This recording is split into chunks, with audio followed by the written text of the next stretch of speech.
Hello everyone, and welcome back to KevinAudiobook.tv. I'm so glad you're here to continue our journey through the incredible world of complete martial arts attributes. Together, we'll follow Wang Teng as he grows stronger, unlocks extraordinary abilities, faces powerful enemies, and uncovers the countless mysteries hidden throughout the universe. Every chapter brings new challenges, unexpected twists, and exciting battles that make this adventure unforgettable. Whether you've been here since the beginning or you're just joining us today, thank you for being part of this amazing journey. If you're enjoying the series, don't forget to subscribe, leave a like, and share your thoughts in the comments. Your support helps bring more chapters to life. Now sit back, relax, and let's continue the adventure. Enjoy today's chapter. Chapter 1249, that didn't look like a proper weapon in the arena. One was standing, and one was on the ground. They formed a stark contrast. But the person on the ground wasn't Wang Teng, whom everyone expected. It was Huo Qiya. Everyone was flabbergasted. Cough, cough. Huo Qiya suddenly moved and struggled to climb up from the ground. There were traces of blood at the edge of his lips. Only a few seconds had passed since he was thrown to the ground. He had regained his senses. Look, Huo Qiya is up again. He hasn't lost. Does he still have a chance? But he got thrown off his feet with a single punch. The difference in ability is too wide. Who knows? What if Major Wang Teng only has a powerful punch? Everyone regained their composure and started discussing upon seeing Huo Qiya stand up. Because of Wang Teng's sudden outburst of power, this competition became full of suspense. Everyone was filled with excitement too. Huo Qiya stumbled as he tried to get up. There were some burnt marks on his body and an obvious fist mark on his chest. He looked down at the fist mark in astonishment. Then he raised his head and looked at Wang Teng. "Why are you so strong? Really?" "I only use a third of my strength," Wang Teng replied calmly. Huo Qiya. Was he acting? He threw him back with only a third of his strength. What did that make him? General Cameron was speechless. This young man was powerful, but a little boastful as well. He wasn't mature enough. Was he saying that he defeated a Cosmos stage martial warrior with only a third of his strength? It didn't matter if others believed him. He didn't. But I'm surprised that you can still get up. Wang Teng looked at Huo Qiya with interest.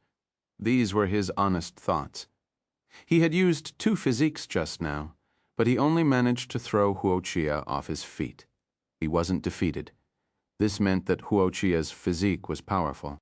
Huo Qiya's face turned black when he heard his words. Look at what he was saying. He was being looked down upon by a celestial stage martial warrior. This was infuriating. He took a deep breath to calm down. Then he spoke in a low voice. "I've put you in a high position, yet I still underestimated you. However, if you think this is all I have, you're wrong." Boom. The instant he finished speaking, the aura around his body surged and a frightening yellow force erupted. Boom. The yellow force shot out from his body. It was thick and bulky from a distance.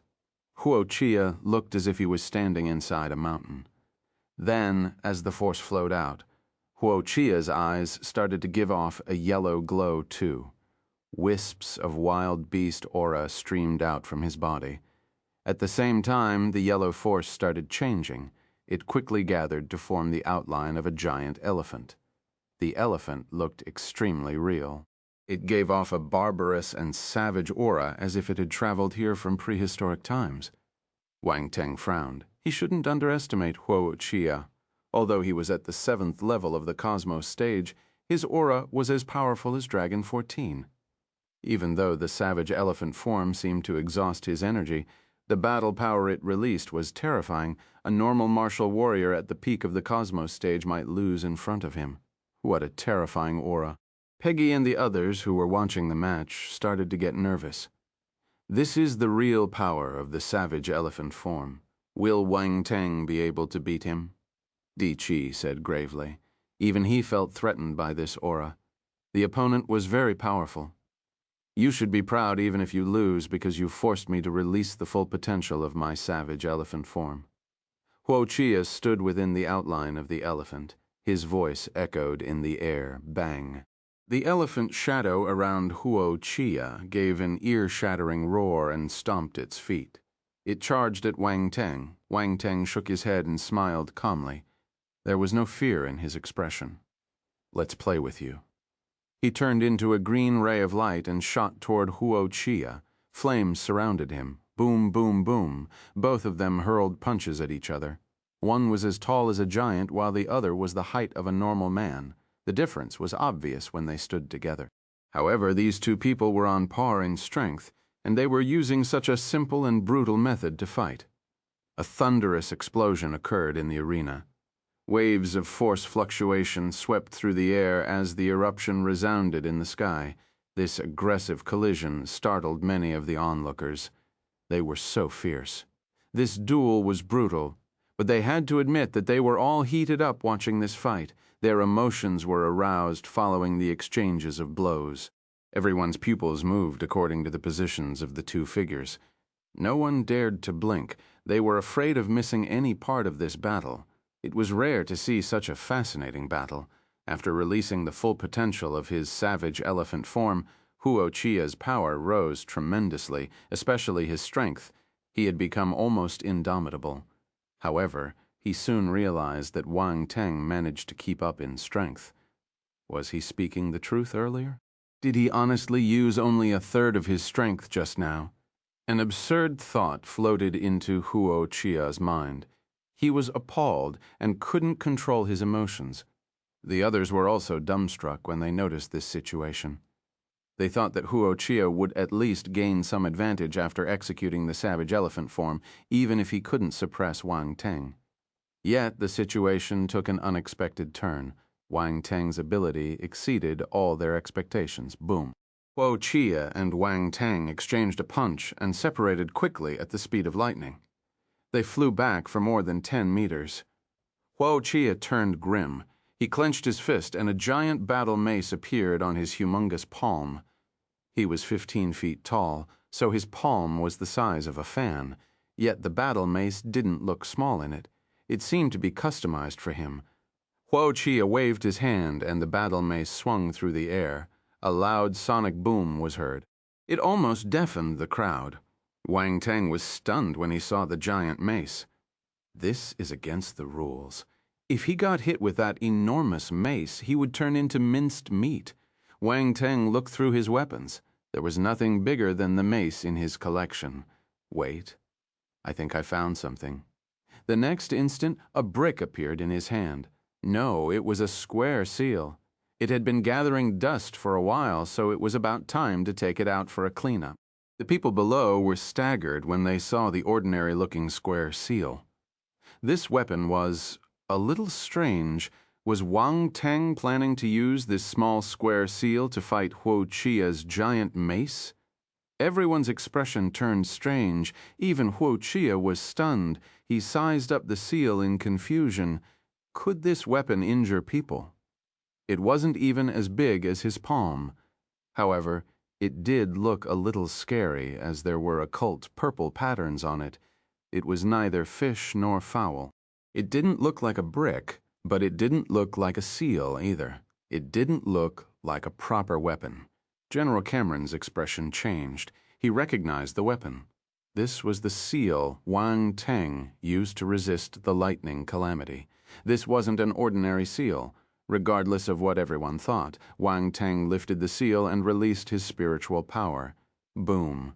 The lightning slap flew into the sky like a bolt of purple lightning and struck down on Huo Qiya. Everyone shook their heads.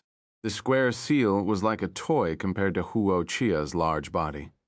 It couldn't even bruise him. Huo Qiya remained indifferent. He stared at the normal palm-sized square seal calmly as it flew toward him. He swung his giant mace down. Clang. The giant mace smashed onto the square seal, giving off a loud metallic sound. He seemed to have stopped the square seal, but there was a change in Huo Qiya's expression. Chapter 1250. Can you give me a chance to surrender? 1. Huo Qiya's eyes turned round as if he had seen something unbelievable. Boom! The square seal, which was originally palm-sized, started to release dazzling purple lightning. Beneath the lightning, the square seal grew larger at a visible speed. Within a split second, it became bigger than Huo Qiya's mace. This time, it wasn't Huo Qiya who had a change in his expression. The onlookers were astounded, too. Fuck, the square seal can grow bigger? Wang Teng's weapon isn't right. Sir, is he cheating? The generals didn't know what to say after hearing the discussions. They were experienced people, but the majority of them had never seen a weapon that could expand or shrink at will. They were all stunned, especially General Cameron. He only knew that the square seal had lightning power, but it looked like there was more to it. Have you seen this weapon before? General Qi Yuanzhu asked after some hesitation. No, I've never seen anything like it. General Yukari shook his head. I've seen one in the past. A muscular female martial warrior paused for a moment before replying. Oh, General Kimberly, you've seen it before? Everyone looked at her in surprise. Quick, tell us more. I've seen something similar. It was the weapon of a divine spirit master. I was lucky to see it when I was traveling around the universe in the past. His weapon was a small mountain that turned into a real mountain when he attacked. No, it was bigger than a real mountain. It could crush a small planet. I was appalled when I saw it at that time. General Kimberly recalled, that means that Wang Teng is a divine spirit master. General Qi Yuanzhu caught the crux of the issue. He was astounded. When Wang Teng attacked, they thought that he threw the seal out with his force. After General Kimberly's explanation, they started to think otherwise. Yes, he's a divine spirit master. He has reached the celestial realm.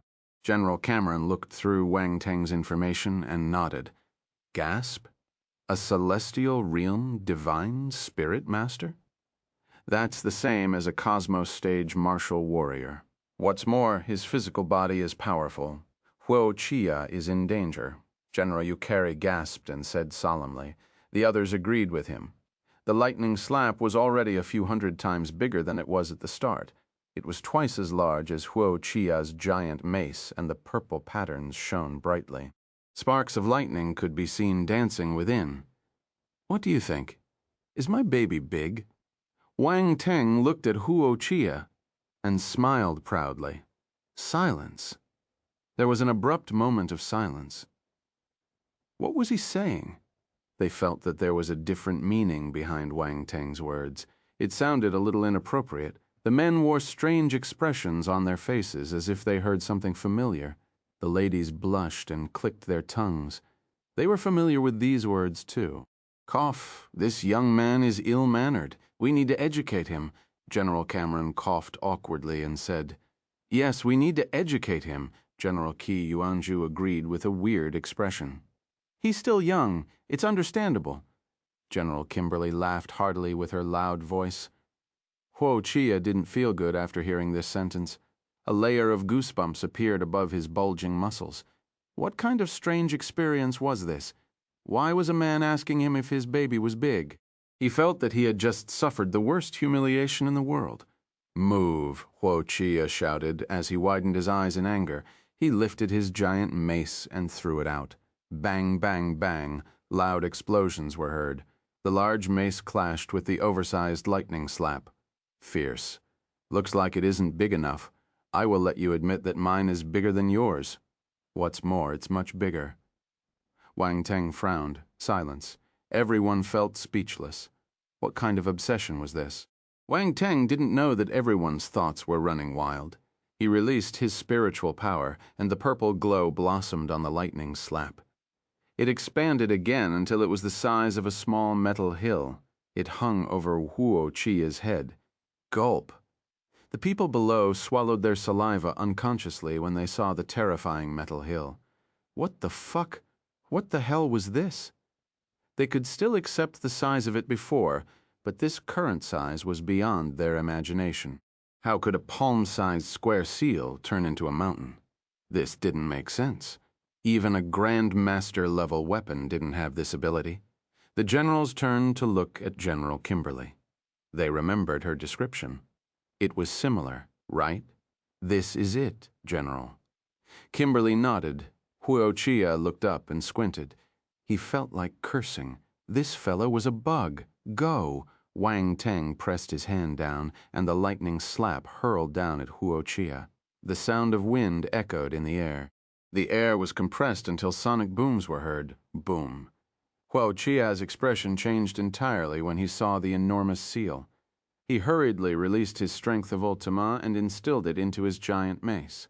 Chapter 1251. Can you give me a chance to surrender? 2. Endless strength surged out of his body and congregated around his giant mace. Boom. As the immense energy poured into the giant mace, a shadow started forming around it. Terrifying fluctuations were felt and spread out from within. Savage elephant mace. The yellow glow in Huo Qiya's eyes shone brighter. They were like two lanterns. The ancient and barbaric aura around him grew intense, and an infuriated bellow escaped from his throat. Boom, boom, boom. He stomped his feet on the ground and shot into the sky like a beam of light, heading straight for the lightning slap. Bang! The shadow of the elephant around him raised its head and bellowed into the sky. Then it flung itself at the lightning slap, pressing down on it. "Oh!" Wang Teng exclaimed. He felt a familiar Ultima fluctuation from Huo Qiya's attack. He released his own strength of Ultima and instilled it into the lightning slap, along with his spiritual power. Boundless spiritual power seeped into the lightning slap. It grew quickly in size and gave off a glaring purple glow. It plummeted from the sky. Boom! The purple and yellow beams of light were both swift and violent. They collided like two meteorites within a split second. A powerful and rampant force fluctuation swept out from the center of the collision. The floor of the arena cracked under its powerful force. Lines as thick as an arm were seen. Mind you, the ground of this arena was made from a special stone. There were even strengthening runes carved into it, so it was extremely tough and sturdy, yet it cracked from the collision of these two martial warriors. One could imagine how terrifying the impact was. Even the protective shield started trembling violently. Tiny lines appeared, and there was a cracking sound. It was about to break at any moment. Oh, shit. Everyone's expression changed. General Cameron hurriedly waved his hand, and a powerful force fluctuation flowed out from his body. It merged into the defense shield. If this defense shield broke, the residual force inside would injure many onlookers. Following the addition of General Cameron's force, the cracks on the defense shield gradually disappeared and it stabilized. He was a universe stage martial warrior. No matter how powerful Wang Teng and Huo Qiya's attacks were, they couldn't injure a universe stage formidable warrior. Huo Qiya wore a stern expression, and his face was a little pale. He felt the frightening energy compressed within the square seal clearly during that exchange of blows. It felt like a real mountain pressing down on him. Even if he executed his savage elephant form, his bones still made a cracking sound. Interesting? He managed to resist it. A strange glow flashed past Wang Teng's eyes. Spiritual power surged out and went into the lightning slap. Boom. The purple light shone brightly again along with bolts of lightning. Boom. Huo Qiya noticed something amiss, but it was too late. The lightning struck him using his giant mace as its medium. Calamity lightning was hidden within the lightning slap. Since he couldn't win by strength, Wang Teng decided to add some other ingredients. The Calamity Lightning was the real trump card of the lightning slap. Huo Qiya might have a powerful physique, but he still trembled violently as if he was having a seizure when he got struck by the Calamity Lightning. A burnt smell came from his body and his hair stood on end. His huge face, which had grown bigger when he enlarged himself, had turned entirely black. Puff! A wisp of black smoke came out from his mouth. At the same time, the savage elephant form couldn't withstand the pressure anymore and collapsed with an unwilling loud roar. Boom! The lightning slap fell on Huo Qiya, pressing him onto the floor of the arena. The entire arena trembled. The tremor even escaped the defense shield and caused the ground outside to shake. Everyone took some effort to stabilize themselves before they saw the situation in the arena. The square seal landed right in the arena, leaving no gap between it and the floor. There was no sign of Huo Qiya. Gulp. Someone swallowed his saliva uncontrollably. Did he get crushed? Wang Teng stood in the air and pulled his hand back. The lightning slap shrunk and landed on his palm. Everyone finally saw what was below the square seal. There was a human-sized hole in the middle of the arena. Huo Qiya was etched inside. He looked miserable. Gasp. There was an uproar. Major Wang Teng won. Everyone stared at this scene in a daze. It felt like a dream. Huo Qiya, who was a 7th-level Cosmos stage martial warrior, was defeated. Moreover, he got defeated by a celestial stage martial warrior. This was unbelievable. Everyone looked at Wang Teng in astonishment. They couldn't calm down. Suddenly, Huo Qiya moved. He was trying to crawl out. Huh? He can still move? Wang Teng was surprised. Martial warriors who trained their physique were indeed different. Huo Qiya's body was amazing. He could still crawl at this stage. Wang Teng wouldn't allow him to crawl up. He moved and appeared beside him. When he crawled up just a little, he slammed the lightning slap on the back of Huo Qiya's head. Bang, bang, bang. Dull thuds resounded in the arena. Huo Qiya wanted to crawl up and surrender. He recognized the difference between him and Wang Teng and knew that he had no chance of winning, but before he could open his mouth, he was hit in the back of his head.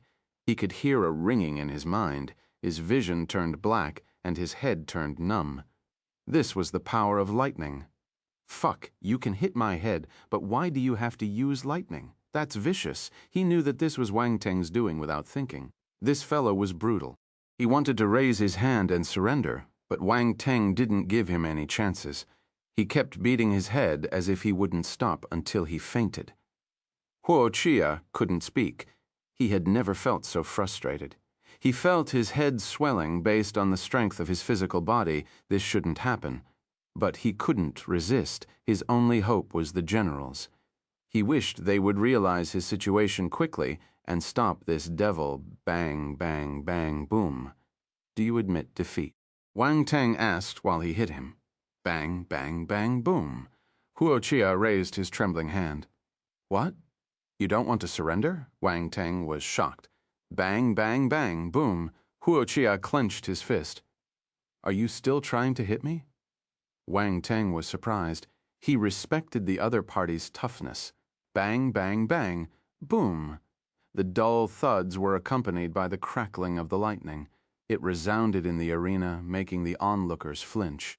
Some felt their hearts skipping a beat. This young man was vicious. What's more, he didn't show any signs of releasing his opponent because he asked as he hit him. They automatically placed Wang Teng on their list of people they shouldn't offend.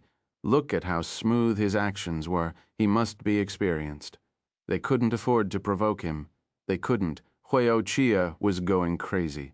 His consciousness was getting blurry and he couldn't move his mouth. There was only one thought in his mind. Wang Teng, go to hell. Can you give me a chance to surrender? General Cameron couldn't bear to see this any longer and removed the protective shield.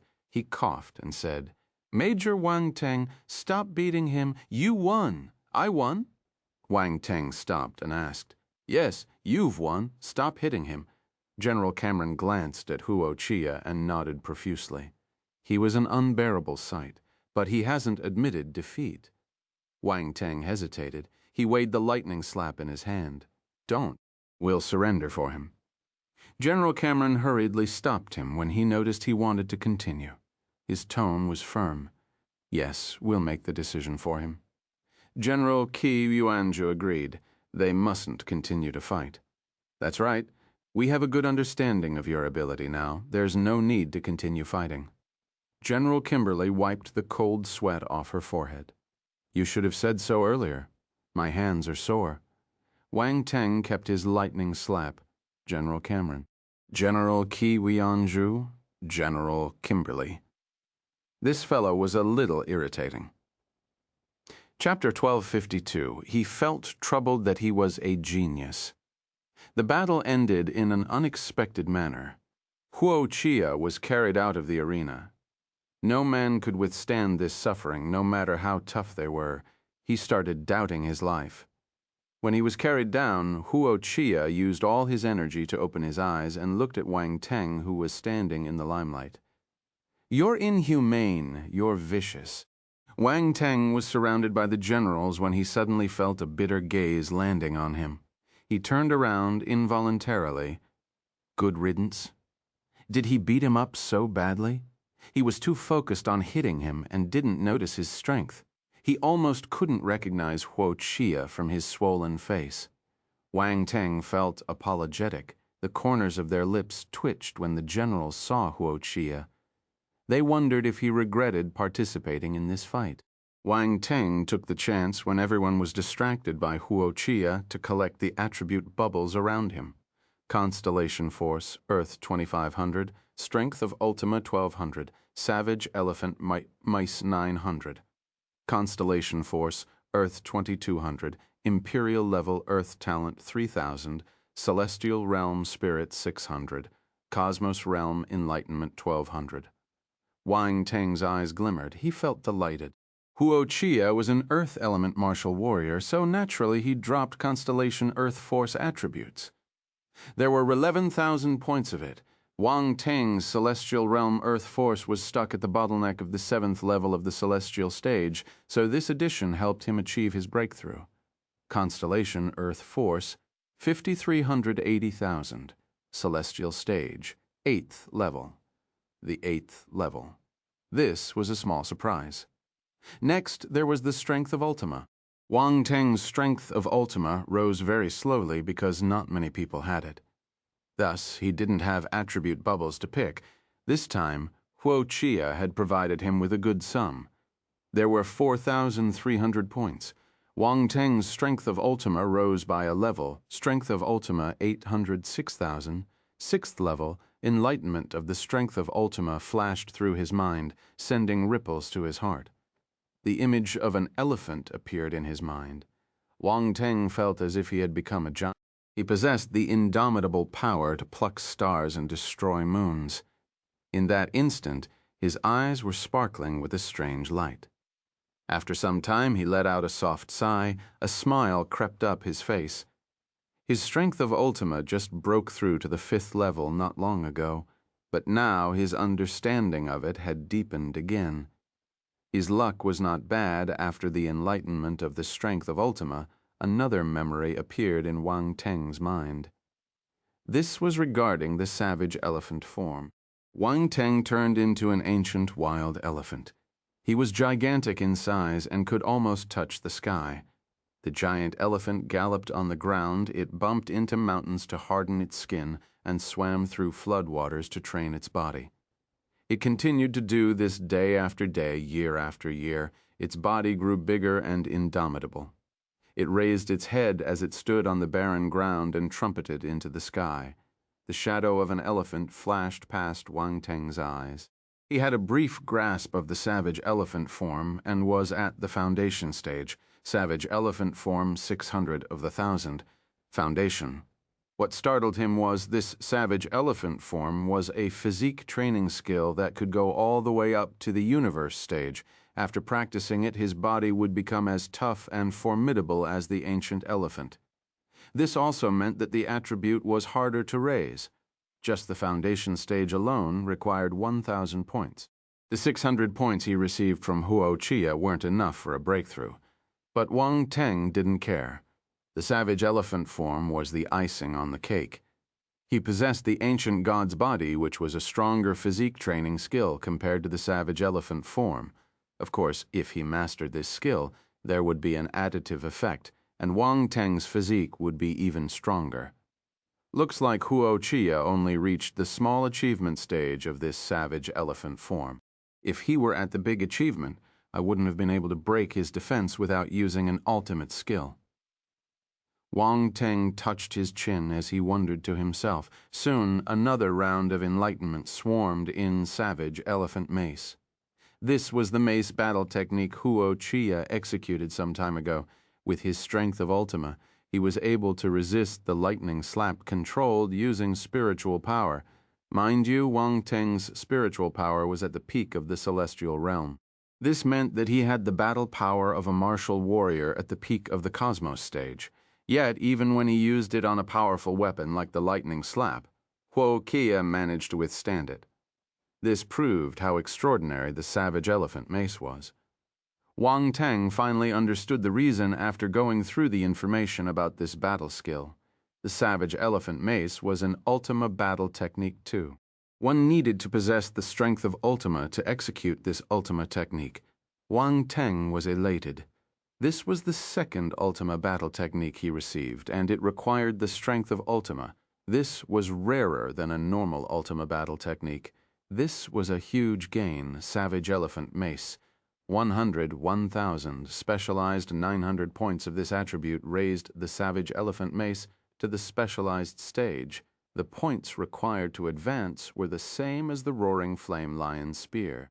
Looking at how powerful this battle technique was, he would be able to kill a Cosmos stage martial warrior with it.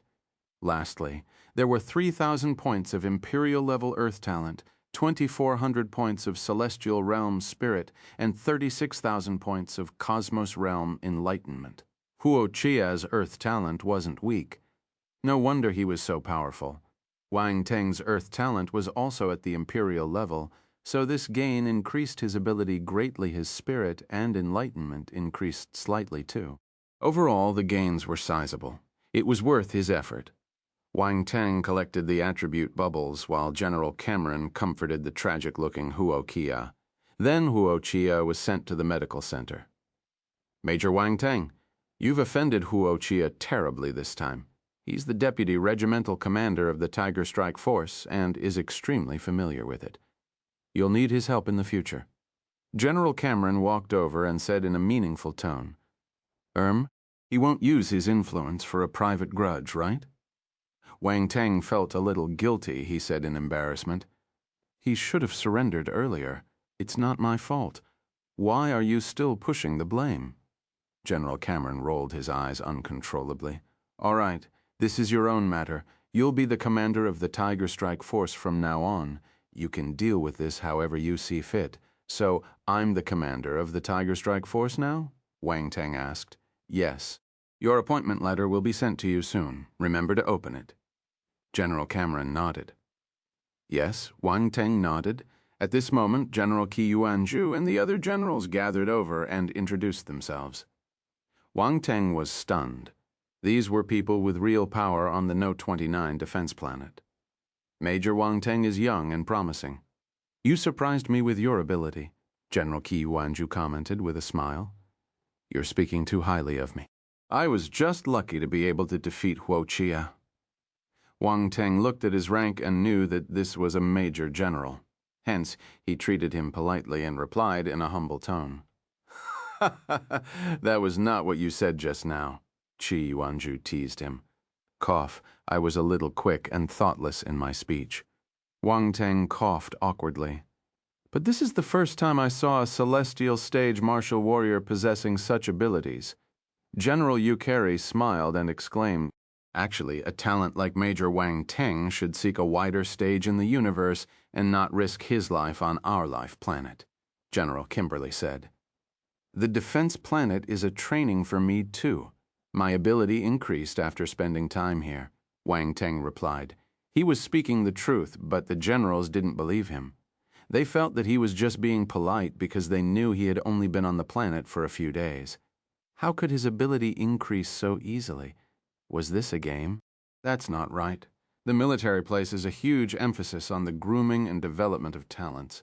"A genius like you will not be buried," General Cameron said. "The League of Talents is happening soon. I'll send an application for Major Wang Teng to represent our military." The League of Talents, Wang Teng was staggered. He didn't expect to hear about this competition from General Cameron. He originally planned to participate in this competition, but if he could represent the military, he would be able to get more benefits. "With your ability, you will be able to get a good ranking for this League of Talents." General Chai Yuanzhu's eyes lit up. He nodded in approval and said, "Count me in. I'll support your decision." "Let's send the application together then," General Yukari smiled. General Cameron glanced at them, speechlessly. A bunch of sly old foxes. He knew what they were thinking. His recommendation was enough to get the approval for Wang Teng to become the military's representative. Their participation wasn't necessary. but they wouldn't give up this good chance to display their kindness to Wang Teng. To them, Wang Teng wasn't just a light element martial warrior who knew a light force treatment. He was a genius, with great potential and worth befriending. Wang Teng felt their overwhelming enthusiasm. When did he become so popular? Wang Teng wondered to himself. Then he asked, "What does being a representative mean?" If you gain a good ranking as the military's representative, you'll receive rewards, promotion, military contributions, and resources from the military. General Cameron explained. Wang Teng was elated. He was right. There were benefits to gain by participating as the military's representative. Sigh. He felt troubled that he was a genius. He received special treatment wherever he went. Crofts's face turned black when he heard their discussions. This fellow was getting more and more out of control. The League of Talents. If Wang Teng participated in this competition as the military's representative, his family would have a harder time dealing with him. Chapter 1253. This was the end of him. Wang Teng's spirit was powerful, so he was extremely sensitive to people's evil gazes. Besides, Crofts was just nearby, and he didn't hide his evil intentions. Wang Teng turned and glanced at him. A smile suddenly appeared on his face. Crofts's heart sank. He had a bad feeling. That was a sinister smile. "General Cameron, I have something to report," Wang Teng said abruptly. "Oh, what is it?" General Cameron asked, feeling surprised. "I was attacked by a bunch of martial warriors on my way back." "What?" General Cameron was appalled. "Are you sure?" The other generals' expressions also changed. They looked at Wang Teng simultaneously. Someone attacked a military martial warrior with military contributions on the number 29 defense planet. Who did it? Crofts's gaze flickered, but he didn't reveal any emotions on his face. The instant he received the news that Dragon 14 had failed, he ordered them to leave. They should have left the number 29 defense planet now. Wang Teng wouldn't have the chance to expose him. Crofts smirked in his heart. He's just a young brat. He had no chance of bringing him down. Of course. "I've killed the assassins, but the 3 leaders escaped, unfortunately," Wang Teng replied. "Bastards!" General Cameron was infuriated. "Audacious, extremely audacious," General Ukeri shouted in rage. "Impudent. How dare they attack a man of merits on the number 29 defense planet? We must find this person and punish him without any mercy," General Chi Wanju said in a cold voice. Anger burned in his eyes. All of them had high hopes for Wang Teng. Thus, they were enraged when they heard that someone attacked him. Moreover, they attacked him on the defense planet. This was an outright provocation to them and the military. Crofts didn't care about their anger. He placed his hands behind his back and looked down. So what if they were angry? They had no evidence, so they couldn't do anything to him. Wang Teng glanced at him from the corner of his eyes. This old man seemed quite composed. He didn't appear worried at all. "Disgusting maggots are present everywhere," General Kimberly loathed. This time, Crofts couldn't maintain his poker face. The corners of his eyes trembled a little. He was a general, but he was called a maggot. He would be lying if he said he wasn't angry. No amount of cultivation could suppress his anger, but he couldn't retort. He would be confessing his crime if he did. This was frustrating. Wang Teng wanted to laugh. General Kimberly did a good job. Although she looked rough and bulky, Wang Teng found her extremely pleasing to the eyes. "Major Wang Teng, do you know who attacked you?" General Cameron asked. He glanced at Crofts involuntarily when he said this. Wang Teng's greatest enemy was the Parker's family. There was no one else. Furthermore, when Wang Teng came back from the 3rd front line was when they were discussing who should be the commander of the Tiger Strike Force. The Parker's family had a huge motive to make their move then. He remembered Wendell's renunciation. Things seemed to link up. The recording device on my battlecraft recorded what happened. Please take a look. Wang Teng didn't say who it was. Instead, he brought out the evidence directly. Crofts's expression changed again. Didn't they use signal disruption devices? Why was there still a recording? Damn it. How did they complete their task? They couldn't do anything right. He would be in trouble if Wang Teng was speaking the truth. Many thoughts ran through his mind as he tried to come up with a solution. That makes things easier. General Cameron was stunned for a moment. He glanced at Wang Teng in surprise, before looking at his surroundings. "Let's talk after we go back. You're right. This isn't the right place to discuss such matters." The other general nodded in agreement. Everyone left the field and went back to the command hall. The crowd watching Wang Teng and Huo Qiya's match dispersed gradually. However, their duel was constantly talked about. Wang Teng's fame grew. It seemed to have spread to every corner of the defense planet. A defense planet was neither big nor small, but the special environment here meant that it was sparsely populated and most of the people lived on different bases. Hence, news spread quickly. After Wang Teng and the generals arrived at the command hall, he took out the video he recorded. The signal disruption devices did affect the operation of the recording device, but it wasn't hard for an intelligent life form like Round Ball to record a video. Crofts threw away all his hopes upon seeing the video. He wondered if there was any substantive content inside that could threaten him. The video was played and the generals watched it seriously. Their expressions turned grim gradually as if they were suppressing their anger. They were in a bad mood. The video started when Dragon 14 and his comrades appeared. Wang Teng lured the other party into revealing their identity, and Dragon 14 didn't hide any information because he thought he could kill Wang Teng successfully. Crofts' face turned green. Fuck, were they idiots? Why didn't they go and die? Why did they come back? These idiots were a waste of the Parkers family's resources. At this moment, everyone was looking at Crofts. The atmosphere in the hall tensed up. It felt chilly. General Kimberly and the others were staring at him with contempt in their eyes. Wang Teng sat calmly in his seat and smiled at Crofts. "Aren't you very composed? Continue to be composed. Why are you nervous?" Wang Teng felt refreshed when he saw the other party's response. He felt as if he drank a mouth of ice-cold Coke in the hot summer. "General Crofts, do you have anything to say?" General Cameron asked calmly. "Nonsense," Crofts shouted. "General Cameron, are you saying I'm the mastermind just because of this video?" "Isn't it so?" General Cameron asked coldly.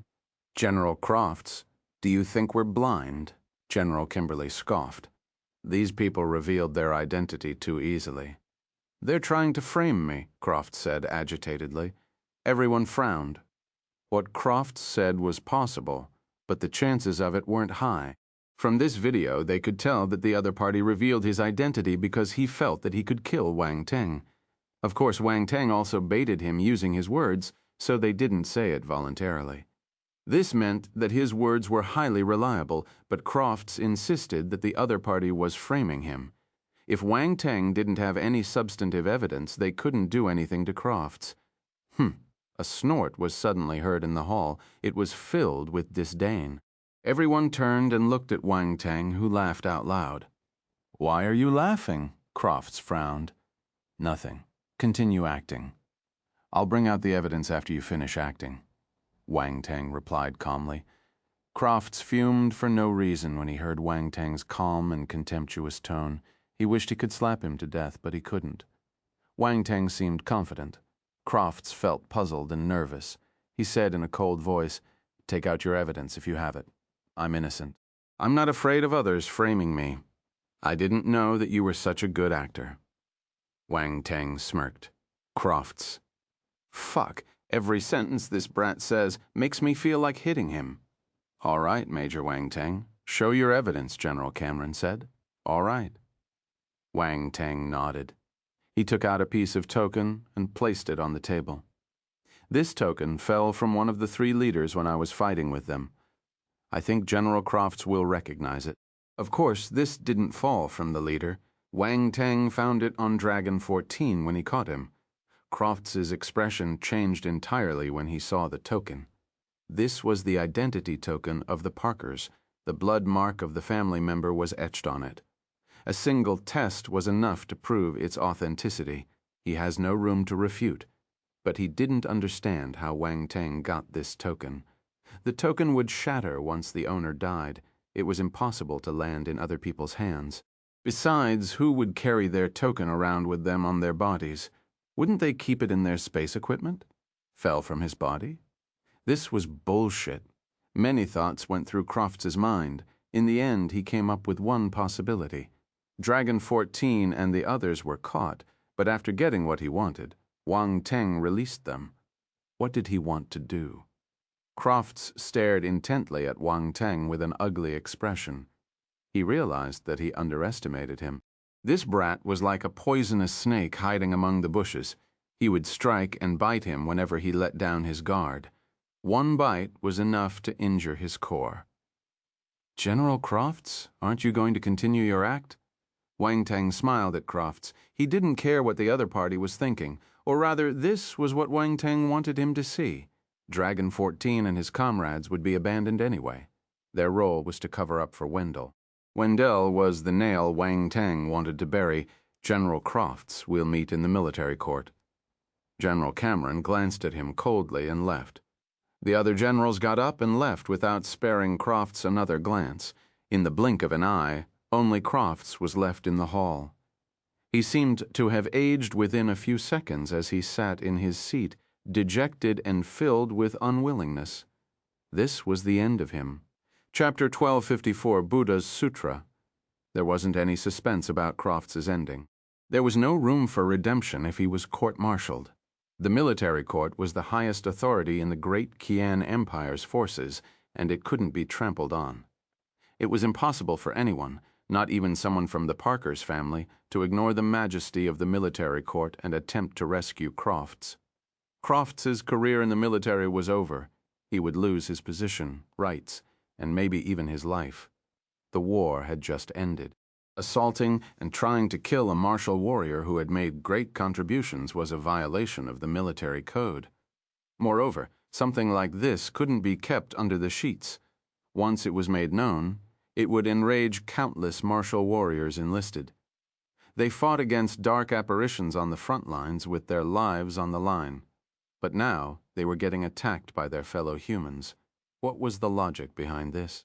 Although they weren't the ones being attacked, they shared the same hatred. Once a precedent was set, there would be many future occurrences like this one. Given the circumstances, leaving Crofts unpunished would never diffuse the anger felt by those in the military. General Cameron and the others left. Then Wang Teng got up and also left the hall. His expression was calm, so calm that Crofts found it hard to accept. Shouldn't Wang Teng be happy now that he had brought down a great enemy? Why does he seem like he only did a small thing? Crofts was unable to stomach such contempt. This only meant that Wang Teng didn't take him seriously at all. Being underestimated by someone he considered inferior was undoubtedly the biggest blow to a failure like him. Wang Teng returned to his residence and was ready to get a good rest. He would have been unable to hold on after repeated battles if it wasn't for his ability to speed his recovery by picking up attribute bubbles. However, his spirit was a little tired, even if his body could last. He didn't do anything. He took out a pile of delicacies to eat and slept after that. It wasn't a long while before a soft snoring could be heard. Round Ball appeared beside him and shook its head. There was a little concern in its eyes. Wang Teng slept soundly this time. His body and mind were relaxed. Waking up the following day, he felt that his entire body was cleared of any fatigue and felt extremely comfortable. Looks like you have to balance work and rest. It's not good to push too hard. Wang Teng shook his head and smiled bitterly while he stretched his back. Wang Teng, you have a few messages. Round Ball's voice could be heard in Wang Teng's mind. Let me see. Wang Teng nodded. There were 3 messages in total, the first being from General Cameron. It was a letter of appointment as the Tiger Strike Force's commander. He was also informed to collect his military uniform from the logistics department within 3 days and to show up for his new post. 3 days? There's no rush then. Wang Teng took a look at the second message, which was from Peggy. She was asking how he was doing. Based on the words, it wasn't difficult to see that she was a little concerned about him. After all, not everyone could stand such an intense battle. Wang Teng, looks like your adjutant is interested in you. Round Ball snickered. "I'm handsome, I'm loved wherever I go," Wang Teng said shamelessly. Round Ball was rendered speechless after having underestimated his unabashed nature. Wang Teng hesitated for a bit but still replied to Peggy with a short message. In any case, she was concerned about him. He couldn't just pretend he didn't see anything. On the other side, a pretty smile appeared on Peggy's mouth as she received Wang Teng's message. She usually had a serious and cold appearance. The sudden appearance of a smile was quite breathtaking. It was a pity that no one could see it. Peggy didn't reply to the message, simply closing her eyes and resuming her cultivation. She already felt the gap between her strength and Wang Teng's. Catching up was basically impossible. But she still had to work hard to shorten the distance. Otherwise, she might not even be able to see his back in the future. The third message was from Di Chi, who also asked about his condition. Wang Teng replied casually, not bothering much about it. At this time, probably due to the relaxed state of both body and mind, he felt that the inherited memory from the devouring nihility beast had loosened up. Many memory pieces were naturally integrated into his mind and digested by him. He then sat cross-legged on the bed and shut his eyes. Time passed little by little. His eyes opened about 3 hours later. A strange light flashed in his pupils. Buddha's Sutra. Divine talent, world devourer. He had a wide smile as he tapped into the newly acquired information. His heart overflowed with joy. Buddha's Sutra was a scripture. A spirit scripture. It was something that Wang Teng had always wanted. The devouring nihility beast didn't disappoint him in the slightest. Moreover, the Buddha's Sutra was not any ordinary spirit scripture. It was an extremely mysterious and ancient knowledge in the universe. This scripture seemed to have existed since the beginning of the universe. No one knew its origins. Only a few powerful martial warriors had obtained it, and with it leaving a great mark throughout the cosmos. The most recent martial warrior was born 30,000 years before and reached the eternal stage. Then he disappeared without a trace. However, the Buddha's Sutra was well known. The cultivation method would aim to strengthen one's spirit and form a 9 treasures pagoda. The use of the sutra would manifest the artifact. It was extremely recognizable. The 9 treasures pagoda was actually a powerful means with both offense and defense capabilities once formed. Not only could Wang Teng use it to attack his opponent's spirit, but his own spirit defense would also be greatly enhanced. It would be difficult for any spirit attack to harm him in the future, unless it was too far from his current stage. However, it wasn't easy to cultivate the Buddha's Sutra. Many more martial warriors would have successfully practiced it, instead of just a few. The spirit scripture was different from the ordinary kind, as it required an extraordinarily large amount of spiritual power to cultivate it. A vast amount of spirit was needed for a pagoda to form. It was just like building a house. If there weren't enough bricks, the house couldn't be built to completion, and it would be useless. Likewise, if the spirit wasn't enough, the 9 treasures pagoda wouldn't be finished. Fortunately, it wasn't a problem for Wang Teng. If his spiritual body wasn't considered strong, then no one would be stronger than him. It could even be said that his spirit was probably the strongest among the seniors who had obtained the Buddha's Sutra in the past. If word of this were to spread, people would probably think that Wang Teng was full of himself. Those seniors were all at least at the eternal stage. Back when they had a celestial stage cultivation, were their spirits weaker than Wang Teng's? It was indeed so. Wang Teng's spirit stopped improving upon reaching the celestial stage. However, he kept acquiring more spirit attributes which strengthened his spiritual body. Accumulating spirit like this was not something that could be compared to geniuses born with a strong spirit. Besides, there were more challenges when cultivating the Buddha's Sutra. The practitioner would need to endure great pain during the cultivation process. The entire thing was like having your spiritual body bashed with thousands of hammers to purify it. Even worse, this wasn't just a one-time process, it lasted for a long time. If he gave up halfway, the 9 treasures pagoda would collapse and all his previous efforts would go down the drain. No one would even dare without having a strong willpower. The more powerful a spirit scripture was, the more painful it was to cultivate it.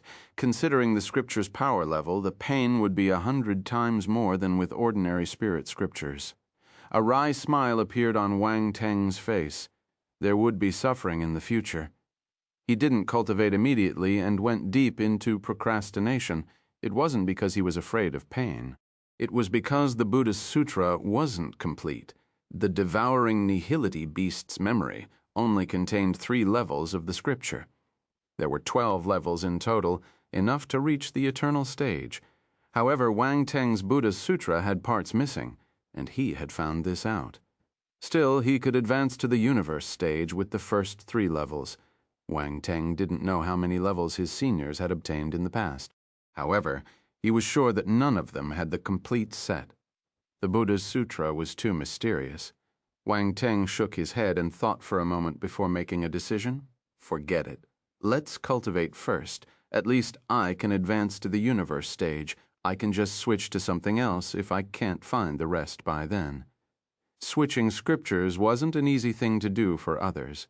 The Buddhist Sutra was powerful, and its 9 treasures pagoda was naturally strong. If he were to switch later, he would have to destroy the pagoda. This would equate to self-harm for an ordinary person, as it was formed by their spiritual. Damage was extremely troublesome. If careless, there would be unimaginable consequences that would affect future cultivation. It might even lead to the death of their soul. However, Wang Teng wasn't worried. He only needed to prepare large amounts of spirit attributes, which would be enough to mitigate the damage from destroying the 9 treasures pagoda. He could also look for medicine that could nourish and repair his spirit. He was more than able to prepare himself for it. Of course, those were things to worry for later. Maybe he would have a chance to find the other parts of the Buddha's Sutra. Wang Teng felt that he had a lot of luck by his side. Chapter 1255, A Message from Veblen. The light velvet race. Once he made his decision, Wang Teng shifted his focus to another legacy, divine talent, world devourer. This sounded impressive, and it was indeed truly impressive. Everyone knew that the devouring nihility beast was powerful because it had the insane ability to devour everything. World devourer, a divine talent, was the key to its engulfing ability. This enabled the creature to absorb anything, be it plants, rocks, metals, or life forms. Even mystical bodies could be devoured. The universe stage martial warrior who pursued Wang Teng fell victim to this ability and was still trapped in the devour space of the nihility beast. What exactly was a divine talent? It wasn't ordinary for sure. Divine talents had such a name because they were extremely powerful battle techniques. Only those with pure bloodlines and born with powerful traits could possess them. In fact, a divine talent surpassed ordinary battle techniques. Otherwise, the cosmos stage devouring nihility beast would have been incapable of devouring the universe stage martial warrior. Wang Teng was overjoyed after learning how powerful World Devourer was, and started thinking of farming more attribute bubbles. It would be a waste to give up on such a powerful divine talent. He would be able to farm on his own. Wang Teng could actually use World Devourer through the devouring nihility beast, but using it himself was much cooler. Still, what if it wasn't around him and was busy with errands? What would happen then? So, for the sake of convenience, Wang Teng decided to farm World Devourer attributes. It was fine if he didn't run across this talent. But now that he did, he couldn't let it pass. He did whatever came to mind. Wang Teng immediately entered the dark devour space and floated in front of the devouring nihility beast first. He sensed the aura of the universe stage martial warrior to gauge his condition. Even an expert like that would be in dire straits when plunged into that place. The results surprised him greatly, though. Salen's life force was very strong. The devouring creature had absorbed less than 1% of his force thus far. It looked like a tough bone to nibble. On the other hand, the small world he was in was showing signs of collapse. A small world was the universe stage martial warrior's first line of defense. Once devoured, his body would be next. Wang Teng was astonished. Universe stage martial warriors were indeed deserving of their reputation, tenacious even in that situation. He shook his head and looked at the devouring nihility beast's body. He then issued an order. The beast looked at him. Wang Teng was taken aback and slapped his forehead. He couldn't use World Devourer inside the Devour space. He forgot about this matter altogether. He could only return to reality and put aside the thought about farming attribute bubbles for a while. Defense Planet, number 29 wasn't a suitable place to use World Devourer. He had to wait for a better opportunity.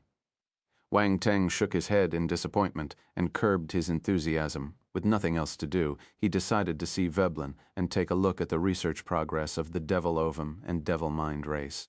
The nearby martial warriors recognized him as he walked over to Veblen's laboratory. Some were enthusiastic as they greeted him, and some gave him curious looks, while others were murmuring amongst themselves. Wang Teng felt he had become the focus of everyone's attention. The sensation of being respected made him feel like he had returned to Earth. He didn't dwell upon it, though. He reached Veblen's laboratory soon after. Veblen was observing a devil-mind dark apparition kept in a glass enclosure. Once the latter saw him arrive, he said with sarcasm, "Great hero, how did you find the time to come here today? I'm here to see if you've made any progress." Wang Teng rolled his eyes. "Well, there's a bit of progress." Once he said that Veblen immediately switched to a serious demeanor. "Oh, what did you discover?" "I found something interesting. Guess what it is?" Veblen looked at Wang Teng. His eyes seemed to be telling him something. How would I know? Wang Teng was speechless. The Devil Ovum seems to have turned into an empty shell. "The origin of darkness that should be inside has disappeared," said Veblen in a casual tone as he looked into Wang Teng's eyes. The latter's heart skipped a beat, but he didn't let his emotions show. He chuckled. "If you want to kill the Devil Ovum, you have to get rid of its origin of darkness." Veblen's expression changed. He approached him like a curious baby and probed. Then, "What method did you use to get rid of the origin of darkness, can you tell me?" Moira was next to him. She glanced over and looked at Wang Teng curiously. Wang Teng felt a sense of relief. It turned out he wasn't suspected of absorbing the origin of darkness. Scary. He was speechless when he saw both of them behaving that way. He then spouted some nonsense. "It isn't much of a secret. I mastered a special light element battle technique that is able to destroy the origin of darkness. That's it." Veblen rubbed his chin and exclaimed, "A light element battle technique able to destroy its origin of darkness without harming the shell. That is not an ordinary battle technique." Wang Teng changed the subject. "By the way, you promised to tell me how light force could be improved after I was done dealing with the Devil Ovum. Now it's time to speak." That was the main reason why he was there. "Did I?" Veblen's eyes flickered. He turned his head and tried to feign ignorance. Wang Teng was speechless. "Hey, how can you be so shameless? Do you want to ruin your reputation as a wise man?" Moira was caught between laughter and tears. She knew that her teacher was trying to go back on his word. He had surely made an agreement with Wang Teng, but now he wanted to deny it. That guilty look of his was too obvious. But Wang Teng said he wanted to improve his light force. Was that the reason Moira suddenly realized why her teacher was being like that? Veblen's expression worsened when he heard Wang Teng's words. He had agreed too hastily, even putting the reputation of the Intelligence Nativity clan at stake. Now he was filled with regret when he thought about it. What do we do? Veblen, the wise man. Wang Teng emphasized the words wise man on purpose. All right. I'll tell you." Veblen waved his hand in despair and said seriously, "But before that, you have to promise me one thing."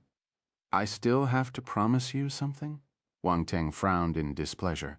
The man had agreed to tell him once the Devil Ovum was handled, and now he was changing his tune. He wasn't that easygoing.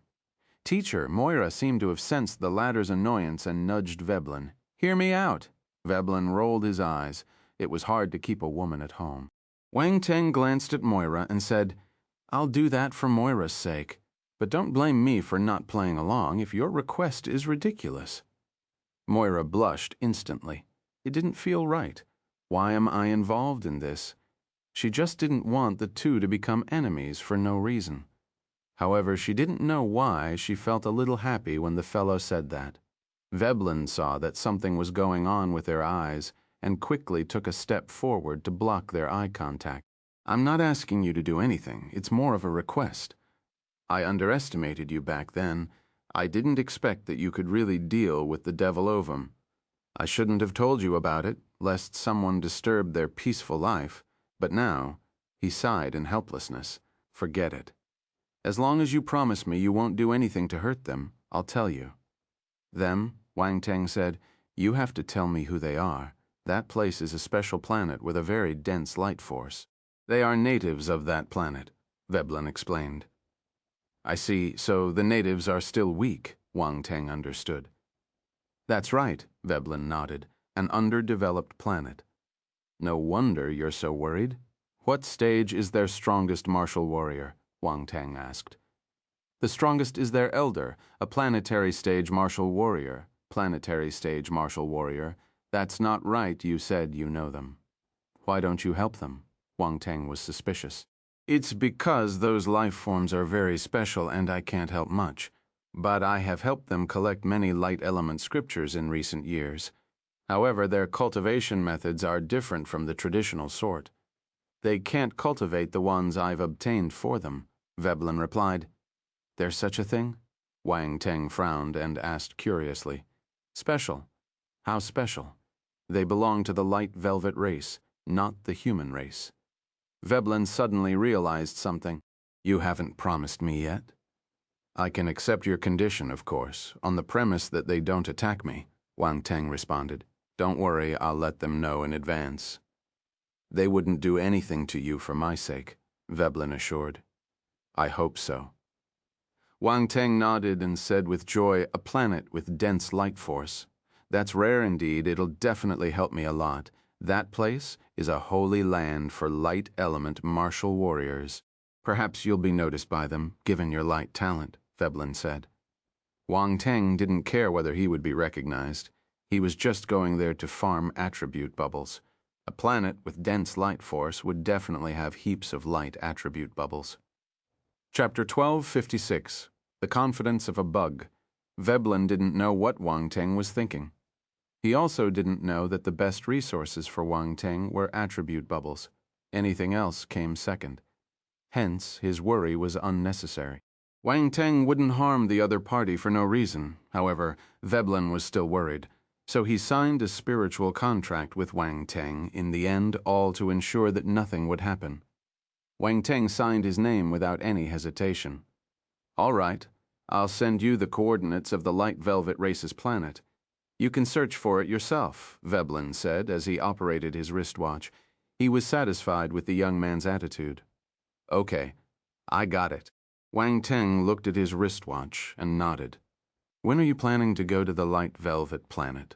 Veblen asked. The Light Velvet planet was the light creature's home. The Light Velvet planet? What a sloppy name.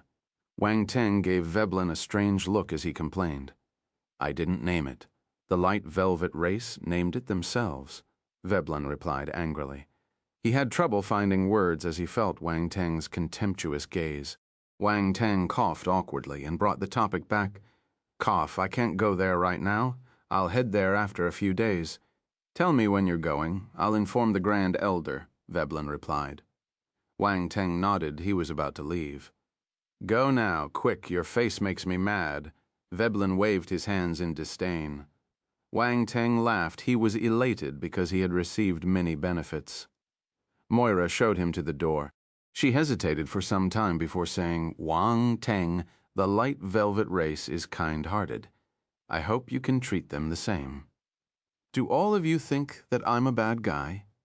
Wang Teng didn't know what to say. Moira couldn't hold back her smile when she saw his reaction. We're just worried if other people knew of their existence, they could suffer a devastating blow. My master and I have confidence in your character, but we're just worried. That's why we are naggy about the subject. I hope you don't mind. Don't worry. I'm not a greedy person. I won't do anything to them, Wang Teng promised. He understood their feelings. Earth went through something similar in the past as it entered the universe stage. Back then he was worried that formidable powers would lay their eyes on them and turn all Earthlings into slaves. That would be tragic. The Light Velvet race was more valuable than the Earthlings. Light element martial warriors were rare in the universe, and resources for that element were just as scarce. If they were found, martial warriors would flock to them. Their planet had a great amount of light force, so there had to be an abundance of light element resources. The light velvet race itself was one of those resources. Many people would see them as money.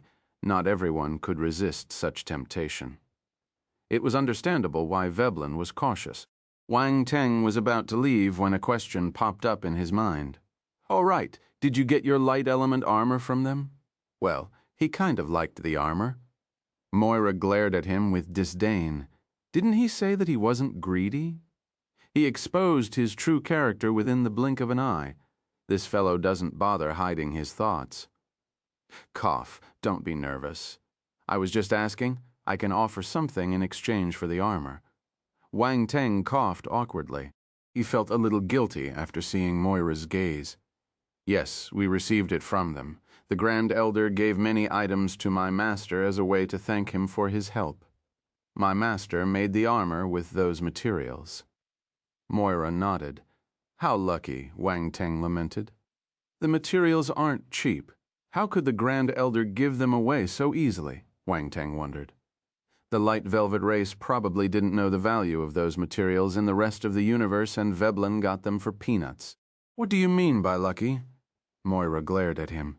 She seemed to know what he was thinking and said angrily, "We told the Grand Elder that the materials were rare, but she insisted on giving them to us. To make up for it, my master kept on helping them. That is why they're able to maintain such a long and good relationship." Wang Teng felt a little embarrassed. He gauged the heart of a gentleman with his own mean measure. Moira was indeed smart. She knew what he was thinking. She had both a good figure and a good brain. Don't be angry. I'm the one at fault. Wang Teng smiled and apologized hurriedly. All right, I'm going back to work if you have no more questions. Moira rolled her eyes in a beautiful manner and turned to walk away. Wait, I have one last question. Wang Teng pulled her back quickly.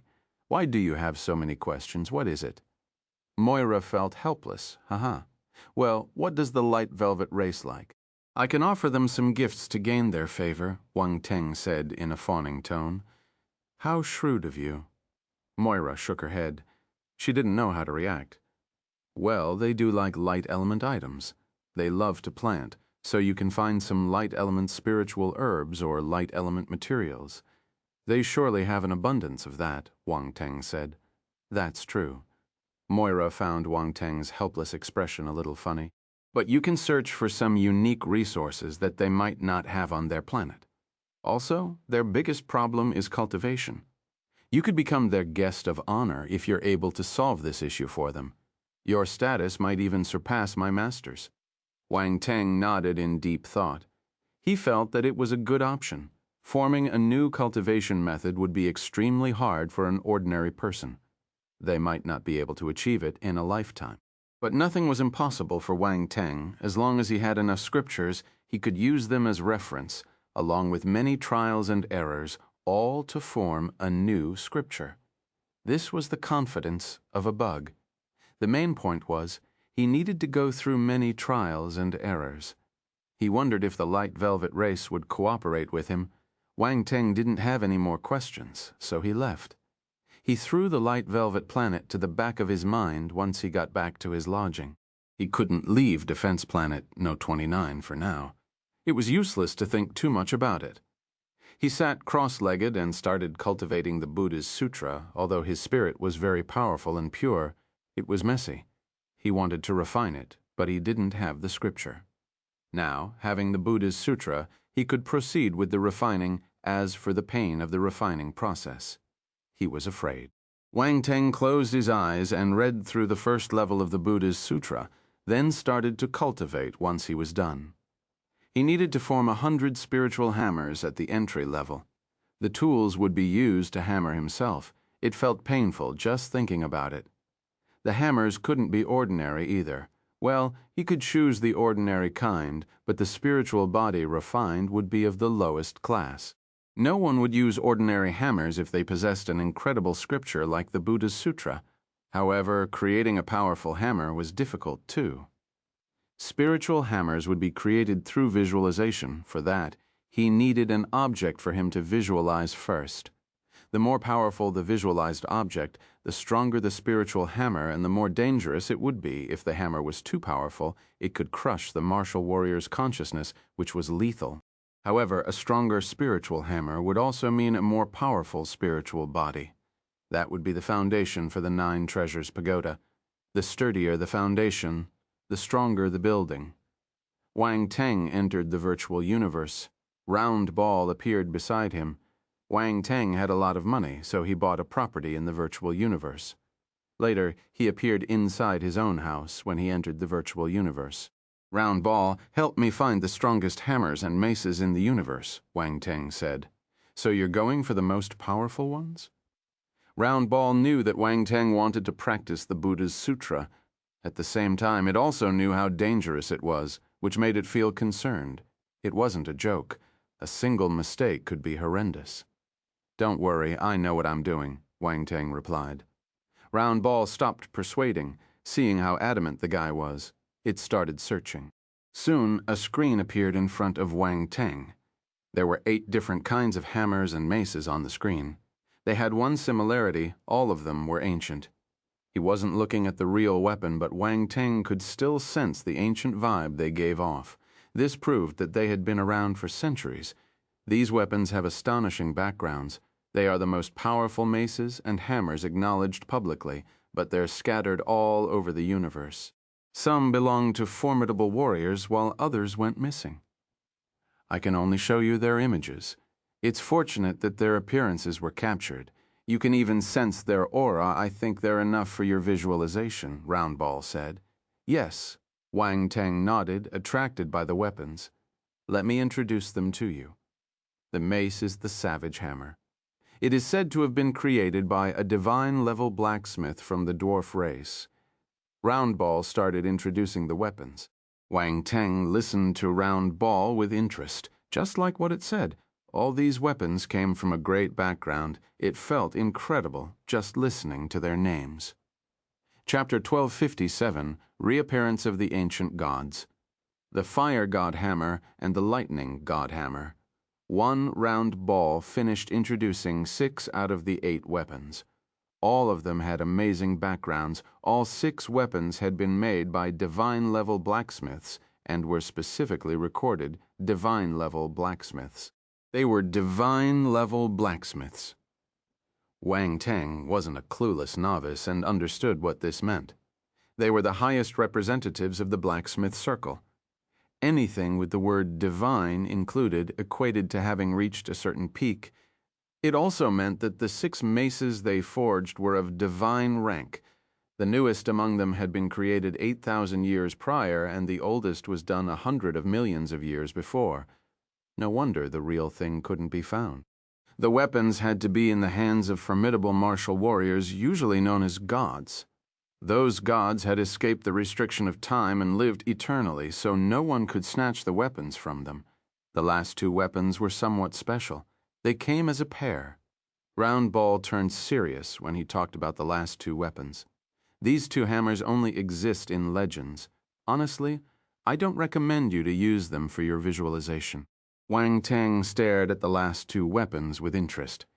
The first 6 appeared as an image, but the last 2 weapons were just carvings on the wall. For some reason, he felt that the carving style was a bit familiar when he saw them. What is this? Wang Teng asked. This carving was found in an ancient hall made with black stone, Round Ball replied. A black stone hall? Wang Teng frowned. It's a great hall floating in the universe, made of an unknown black-colored material, which is extremely sturdy and mysterious. No one can destroy it. It's strange. Round Ball contemplated before it continued. An eternal stage martial warrior once went in to look around, but never came out. The people outside heard agonizing screams from the martial warrior, so he's probably dead. The great hall is constantly moving, randomly appearing in front of people, and disappearing without a trace, as if it never existed.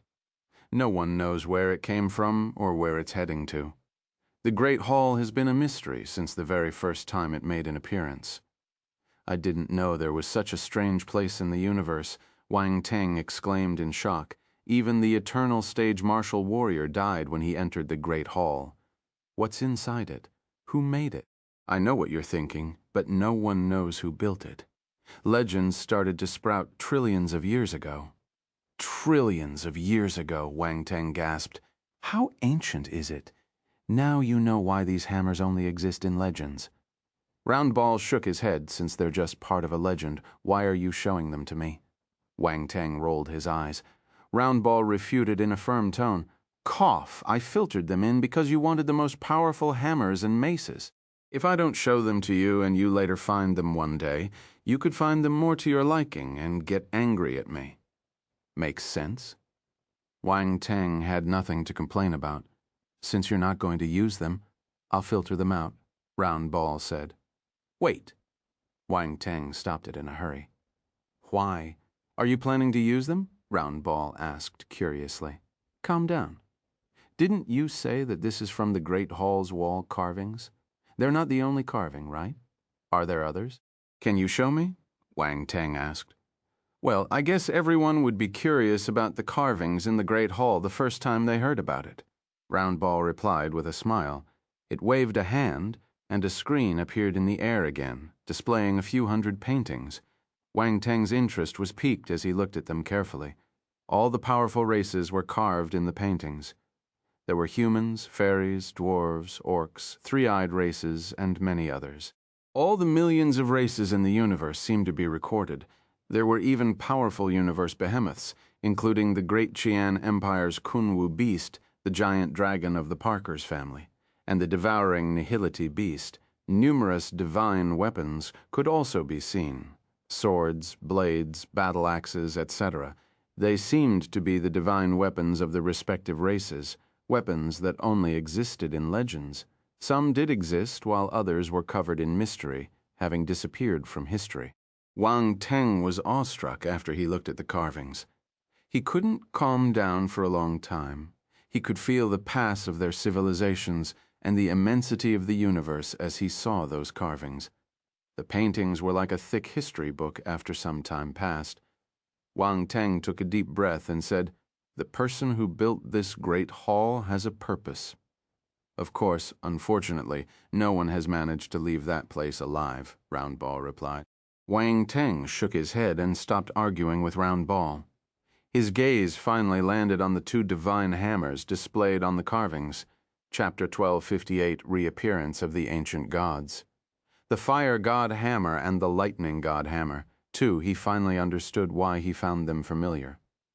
The ancient gods, Wang Teng muttered to himself. There was a special race carved in the walls, the ancient gods. Huh? You know about the ancient gods? Roundball was surprised. Is it strange? Wang Teng asked. Of course, they disappeared millions of years ago. I wouldn't know about them without doing my research, the other replied emotionally. Oh, said a nonplussed Wang Teng. They were gone. He didn't see any of them when alive. However, he had indeed seen one of their corpses. Still, he didn't want to explain himself. Roundball felt unhappy. What's with that response? It felt offended. How did you learn about the ancient gods? I saw one by coincidence, Wang Teng replied casually. Tisk, you don't have to reply if you don't want to. The little one pouted and returned to the main topic. Which ones are you going to choose, these two? Wang Teng pointed at the last two hammers. The details on the two hammers could be appreciated in the carvings. Even their colors and outline were visible. It wouldn't be complicated to use them for visualizations. The only issue was, he didn't know how powerful they were. As far as they knew, they were but fictitious things of legend. None of them knew a thing about them. However, Wang Teng believed that the ancient god weapons would be anything but weak. That was why he decided to bet on it.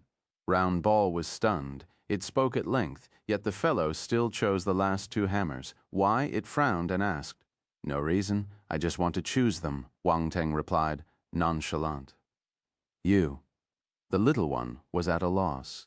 Wang Teng wasn't being rash, but he did it with a light heart. Roundball couldn't make heads or tails about it. Never mind, it's your choice. It doesn't matter to me. The little fellow disappeared the next instant, feeling it would go crazy if it kept arguing with the human. Wang Teng was confused, but he didn't dwell upon it.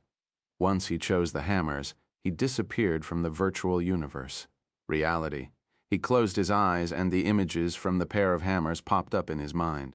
He started outlining them using his spiritual power. The weapons had no mutual resemblance whatsoever. One was covered in flames, etched with occult crimson patterns all over. It looked mysterious. The flames formed a sharp tip at the bottom of the hammer, like a flame tongue when swung through the air. The other was surrounded by lightning, packed with complex, purple-colored patterns. It would release the power of lightning when swung, striking down from the sky. It was extraordinary. Wang Teng came up with names for them. One was the Fire God Hammer, the other was the Lightning God Hammer. The naming was convenient, easy to remember. Besides, it sounded impressive and classy, perfect. It wasn't easy outlining the two hammers as their patterns were extremely complex. They weren't runes, he knew. The rules of heaven and earth seemed to be embedded within. It sounded deep and profound, and it was. Wang Teng remained patient, slowly outlining the hammers based on his understanding. His theory was strong, so he could sense the power of fire and lightning on those patterns, even though he didn't know what they represented. Their might was similar to the power of origin. He was gradually able to emulate their auras as he drew the hammers with his understanding. Time passed slowly. 2 days passed. Round Ball appeared next to Wang Teng and frowned at him. It mumbled, "Did you fail? I told you not to choose those two hammers, but you went and did it anyway. Seriously." However, it didn't have the guts to say it out loud. Being an intelligent life form, it had a self-deprecating feeling. Why am I in this state? It felt inferior. Round Ball floated around Wang Teng twice, feeling worried. Then it decided to sit in front of him and stare until it received a response. Swoosh! Just then, Wang Teng suddenly woke up. A pair of flashes appeared in his eyes, one red and one purple. The red light was scorching hot while the purple glow sparkled with electricity. The hammer's outlines could be seen within those glows. It was a little strange for them to appear in his eyes. However, Round Ball didn't think too much of it and stared at Wang Teng in disbelief. "You did it." Wang Teng was stunned, not expecting the little fellow to be right in front of him.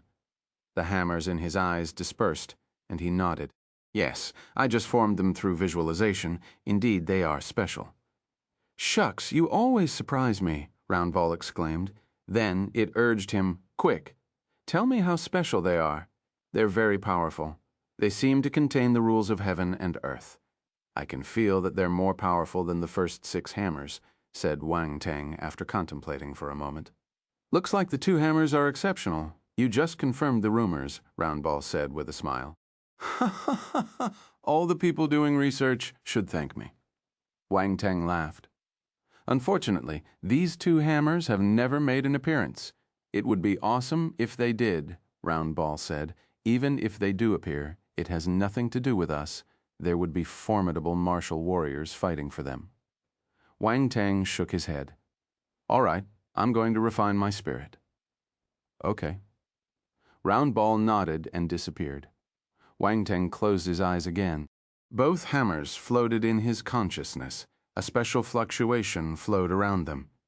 He needed to replicate them. Based on Buddha Sutra's first level, he needed 100 hammers for the refining process.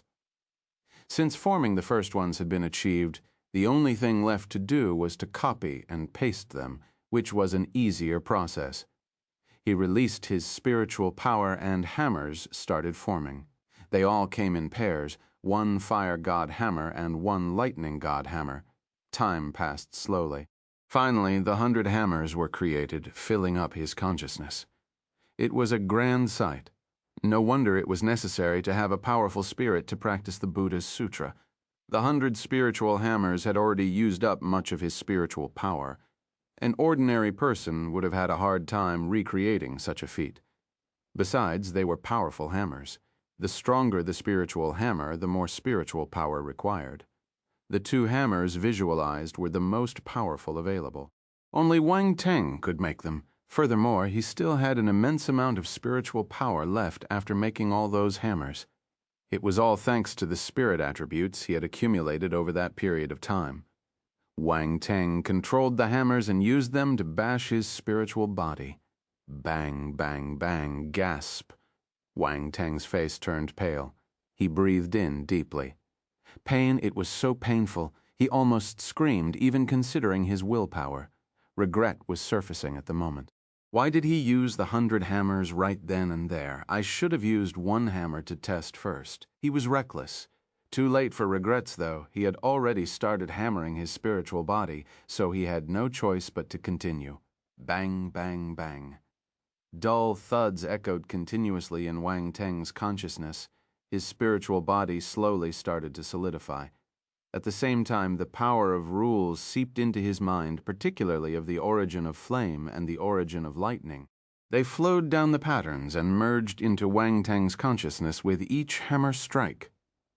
Huh? Wang Teng noticed the power. He was shocked. This is the power of rules of the origin. The fire god hammer and the lightning god hammer are able to provide the power of rules to build the 9 treasures pagoda. If that's the case, let's add some oil to the flame. Wang Teng had a crazy idea. Chapter 1259, The Unique 9 Treasures Pagoda. Ideas started blooming in Wang Teng's heart after realizing that the fire god hammer and the lightning god hammer could stir up the power of rules. There was no description in the Buddha's sutra saying that the power of rules from the origins would appear during the cultivation of the 9 treasures pagoda. It could only mean that it came from the 2 visualized weapons. Those special hammers ignited the power of rules. Wang Teng's choice was the right call. The 2 hammers were indeed extraordinary. One was a fire element hammer, while the other harnessed the lightning element by right. If there were external elemental forces present, the power of the hammers would increase. Coincidentally, Wang Teng had both of them, divine flame, heaven, earth, calamity, lightning. However, activating them was dangerous. Everything was happening in Wang Teng's consciousness. In the likelihood of the weapons exploding, failing to withstand the power of the divine flames and the heaven, earth, calamity, lightning, it would cause irreparable damage to his mind space, consciousness, an essential part to all living creatures. Once it collapsed, the person would die unless the spirit was powerful enough to survive outside the body. Still, Wang Teng decided to take the risk. He was a little mad, but he was clear-headed. He made some preparations before activating his divine flames and the heaven-earth calamity lightning, relocating the 100 hammers into the devouring nihility beast's space. The devouring nihility beast was an indomitable universal behemoth with a consciousness many times stronger than Wang Teng's. It was also tougher. Normal powers couldn't destroy it. Thus, it was better to carry out such risky experiments within the beast's consciousness. The Devour Nihility Beast clone.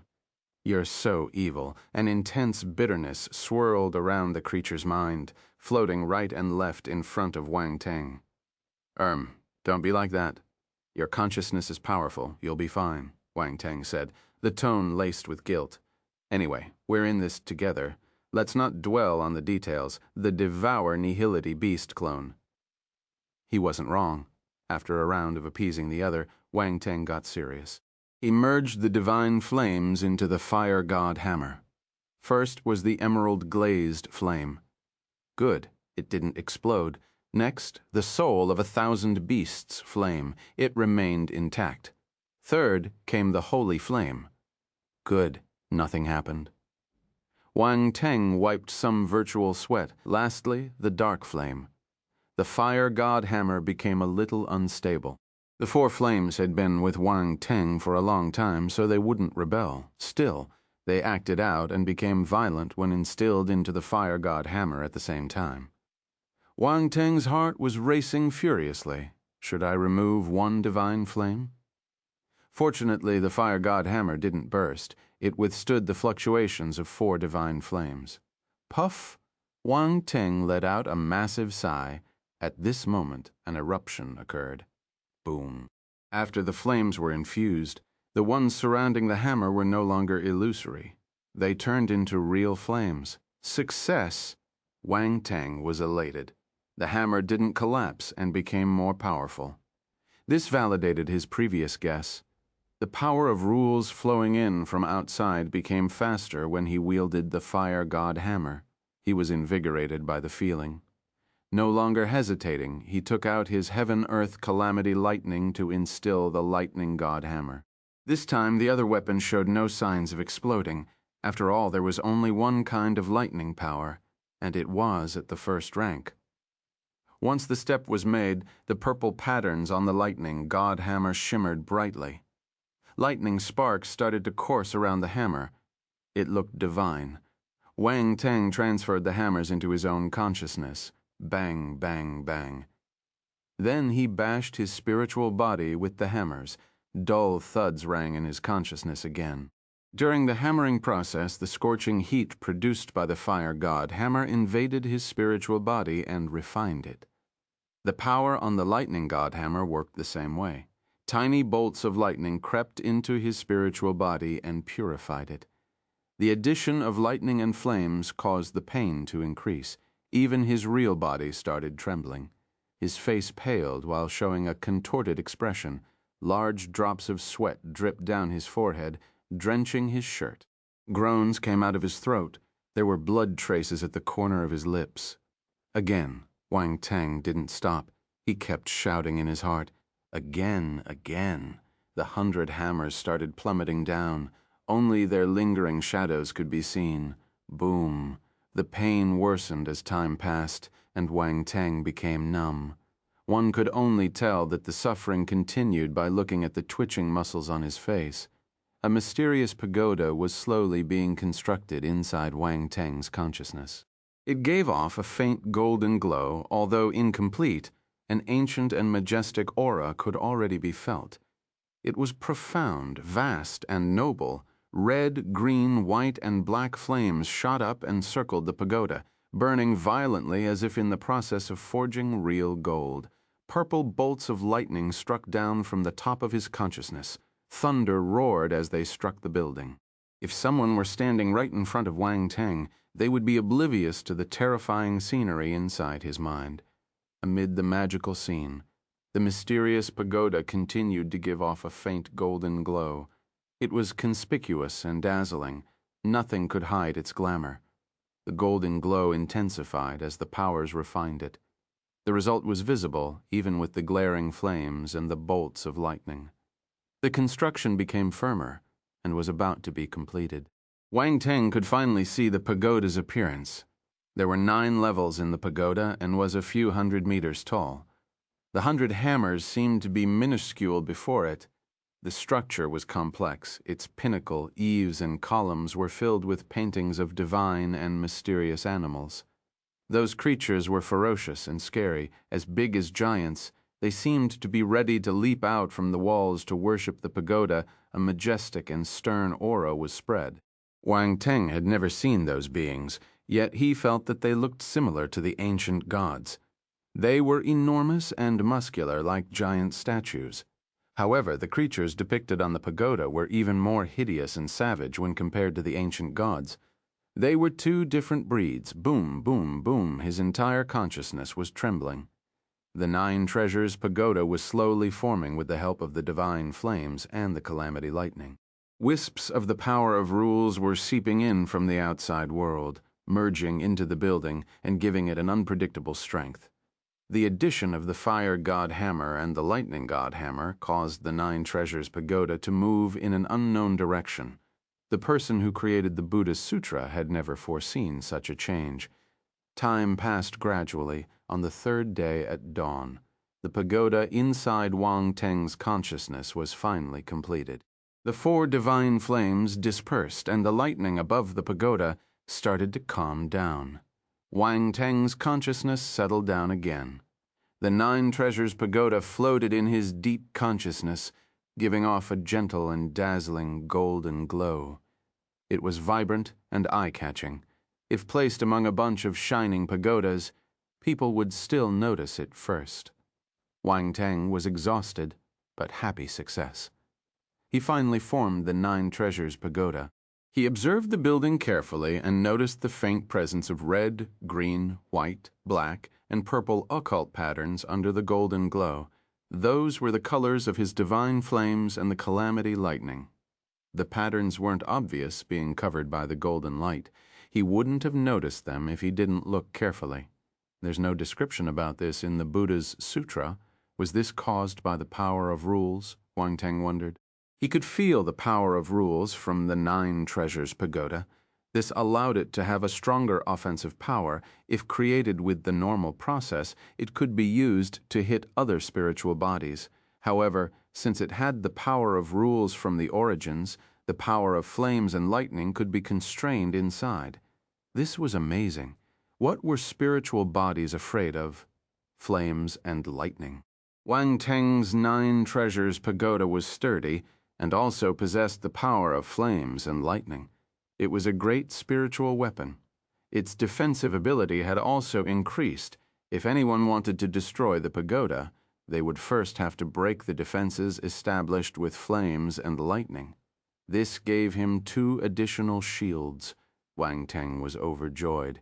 He let out a sigh. The gains were better than expected. Next, he just needed to continue refining the 9 treasures pagoda and make it stronger. The more powerful his spiritual power, the stronger the pagoda would be. Right then, the devouring nihility beast clone appeared in Wang Teng's consciousness and sized up the 9 treasures pagoda with interest. Wang Teng, make a pagoda for me too. All right, I should do that. Wang Teng's eyes lit up. He nodded and laughed. That way, I'll have 2 pagodas. Ha, ha. The devouring nihility beast clone smiled. Wang Teng wanted to forge another pagoda right away. But he recalled it was the day he would take over as regiment commander of the Tiger Strike Force. Hence, he had to put the matter on hold. Right when he was about to leave his consciousness, he noticed that something was amiss. The 2 hammers are still here. Wang Teng stared in surprise at the lightning god hammer and the fire god hammer. The other 98 hammers had dispersed, but those 2 remained. Wang Teng could tell that they were the first 2 hammers he had created. What is going on? Chapter 1660. Even the dog swaggers, when its master wins favor. According to the Buddha's sutra, visualized objects could dissipate and materialize at any time. Wang Teng dissipated the fire god hammer and lightning god hammer after creating the pagoda. After all, visualized objects consumed spiritual power. But then he realized that the 2 hammers were still there. This didn't seem right. Did the hammers have self-awareness? The 2 hammers were floating next to the 9 treasures pagoda, looking small in comparison, which is why he didn't notice them at first. He stretched out his hands, and the 2 hammers flew to land on his palms obediently. He then tried to sense them. There's no consciousness, but they contain the contract origin. Wang Teng had a weird expression, as if having discovered the reason why the 2 hammers had stayed behind. They appeared to be similar to the 9 treasures pagoda. Does this count as buy 1 get 2 free? It doesn't matter. It's a good thing anyway. Wang Teng shook his head. The 2 hammers seemed good for bashing people. Apart from that, he couldn't think of any other uses for the time being. He stopped thinking about it and planned to study them at his own pace later, reality. Wang Teng slowly opened his eyes. His complexion was a little pale, and he felt that his facial muscles were a bit stiff as he rubbed them with his hands. The Buddha's sutra is meant for people to cultivate. It's too painful, Wang Teng muttered. My face is not paralyzed, is it? He hurriedly got off the bed and entered the bathroom. He then saw himself in the mirror and flashed a wry smile. It looked like his face was indeed paralyzed. For something to make him look like this meant that the cultivation process was really painful. Round Ball appeared beside him and circled around him. It then gloated. Yo, zombie, get lost! Wang Teng rolled his eyes. He quickly used the light force in his body to circulate around his face. His facial muscles softened quickly after that treatment. Boring, it's good to change your style once in a while. Round Ball curled its lips. Why don't you change yours then? Wang Teng ignored him and went to the bathroom to wash up after taking off his clothes. He was drenched in sweat. He couldn't just go out and meet people without cleaning himself up first. Once done, he walked out of the bathroom, feeling refreshed.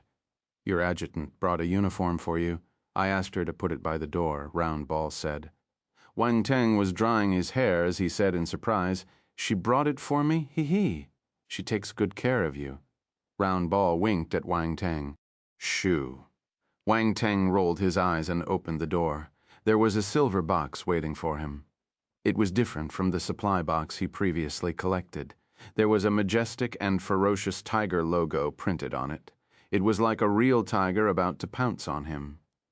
Wang Teng raised his eyebrow and took the box inside. He opened it and saw his official attire and other things within.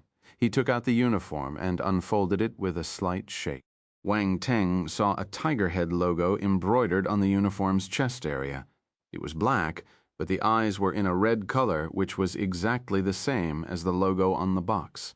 This should be the strike force's symbol. Wang Teng smiled and wiped his body dry before donning it. The garment was a good fit to his tall and straight body.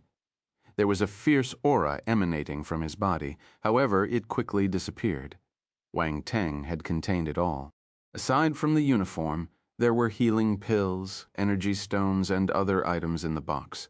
All of them were several levels higher than the previous ones.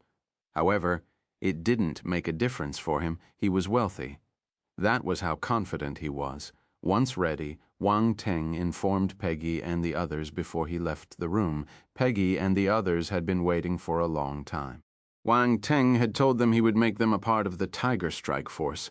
They were excited, really looking forward to it. They would be part of a renowned division. Many people had tried their best to get in, but failed. Now, such an amazing opportunity had come their way thanks to Wang Teng. Entering the Tiger Strike Force came with a rise of status. They would receive more resources because of it, at least twice as much. That was common knowledge, and the reason why many people wanted to be a member soon. Wang Teng met Peggy and the others in the field. "Looks like everyone is happy," Wang Teng smiled. "Boss, don't make fun of us. Entering the Tiger Strike Force is a dream come true for us," Arwen said with embarrassment. Peggy looked at Wang Teng and said with gratitude, "This is all thanks to you, Major Wang Teng." Even someone like her would be unable to curb her excitement. "If that's the case, let's hurry. Looks like you can't wait any longer." Wang Teng laughed. That group of subordinates had helped him a lot in the past. He didn't mind supporting them. Everyone then walked toward the place where the Tiger Strike Force was. All the squads of the main base were stationed on the periphery. Once war broke out and endangered the main base, they would act as the first line of defense. The Tiger Strike Force was stationed to the west of the main base. Wang Teng and the others drew many eyes as they made their way over. "That's Major Wang Teng.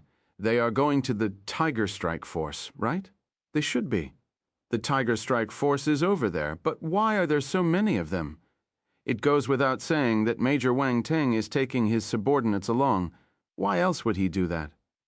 "No way. They are so lucky to join." Everyone was discussing, trying to guess Wang Teng's thoughts. There was envy on their faces. Even a dog swaggers when its master wins favor. They were green with envy. They didn't have the luck to join Wang Teng's squad earlier. However, they only felt envious for a while. They knew they had no chance. No one could have predicted that a newcomer like Wang Teng would become Tiger Strike Force commander. No one thought that joining Wang Teng would be a good thing. A while later, Wang Teng got to the place where the Tiger Strike Force was stationed. The first thing he noticed was a flag fluttering in the wind. The flag had the now familiar tiger head logo.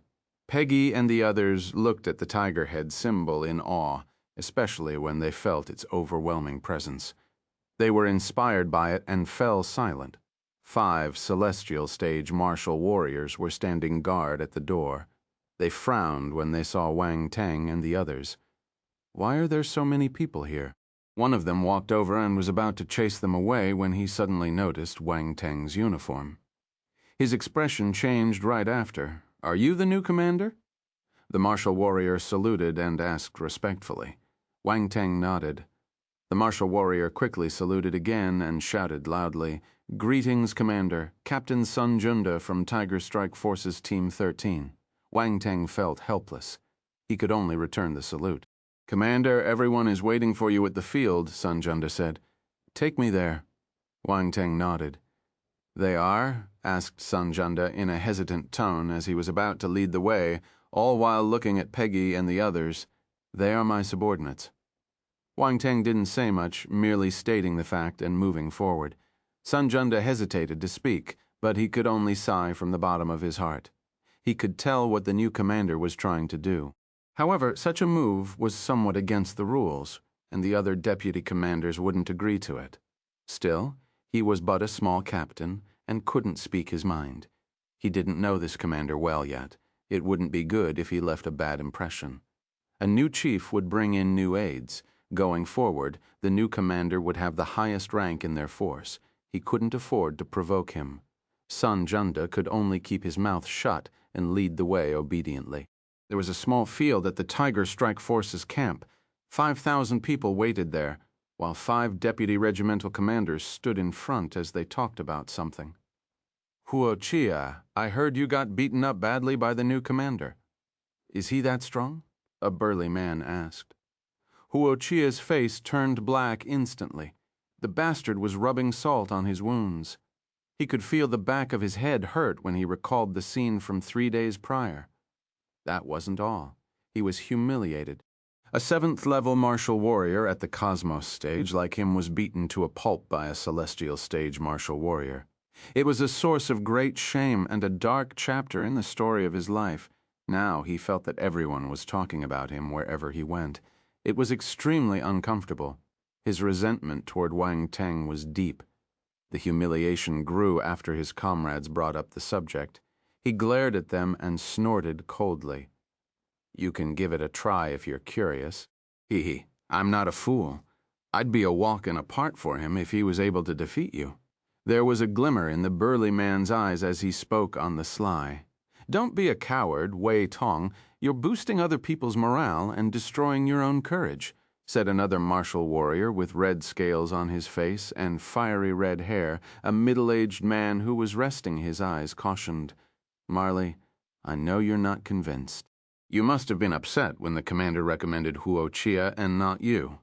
You must be furious since Huo Qiya lost and an inexperienced fellow took the commander position.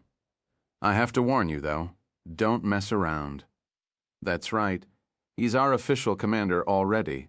It'll be useless even if you're unconvinced." Wei Tong pouted. "You don't have to worry about me. I know what I'm doing," Marley said calmly. "He's here," said a female warrior who was the first to notice the group of people coming from afar. She wasn't taking part in the conversation. Wei Tong and the others quickly shut their mouths and looked into the distance. A group of people led by a young man walked over. He was wearing the commander's garb with a calm expression. That face of his was too young. Chapter 1261, single-handedly suppressing a team. All the martial warriors in the field looked at the approaching figure. They were curious about what their new regiment commander looked like. Many rumors had been passed around over the past few days, most of them regarding Wang Teng and Huo Qiya's battle. Huo Qiya was defeated by a landslide. They heard that their new regiment commander was ruthless, so they were all extremely careful. No one wanted to offend him on the first day. They finally saw the person in the flesh. Young, insanely young. He looked like a freshly enrolled newbie in the military, not the famous regiment commander of the Tiger Strike Force. They couldn't link Wang Teng's image and the commander role. The latter walked in and glanced around. Sun Junda quickly ran forward and said to Wei Tong and the others, deputy regimental commanders, "This is our new commander." Wang Teng and the others had already noticed the official attire, so they stepped forward and saluted. "Commander." Only Marley seemed a little unwilling. There was doubt in his gaze, but he still went through the motions. "You're too polite. I'm new here and will need a lot of guidance from you in the future." Wang Teng saluted back and smiled. They heaved relieved sighs when realizing that their leader was easygoing. "You're too kind," said the only female martial warrior among the deputy regimental commanders with a smile. "You must be Commander Jira." Wang Teng looked at her and smiled back. You recognize me, Jira exclaimed with delight. I've read through your information, Wang Teng explained.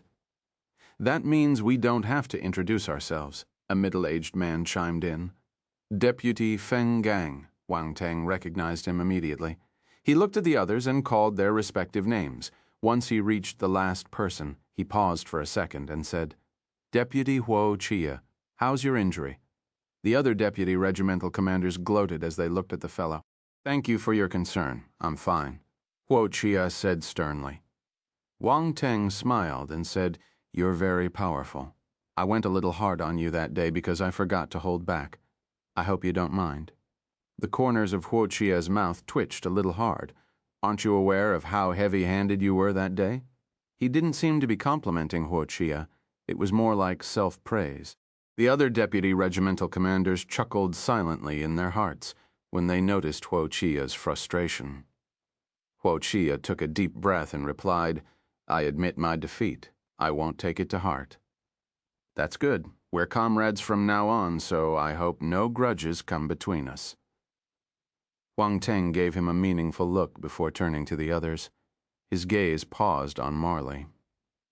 There were no expressions on the latter's face as he merely stared at the ground. Commander, do you want to say a few words since the entire force is here? Wei Tong asked. All right, let me say a few simple words. Wang Teng nodded. He walked onto the platform with Wei Tong and the others in tow. He looked down and saw the 5,000 celestial stage martial warriors properly lined up at ground level. They gave off a thick and ferocious aura, just like a prone wild tiger. Their presence was oppressive. As Wang Teng sized them up, the martial warriors suddenly tapped their feet in unison and greeted him loudly. The ground shook, and their voices resounded in the sky. Commander? Their aura exploded in full, mixing to blast toward their new leader.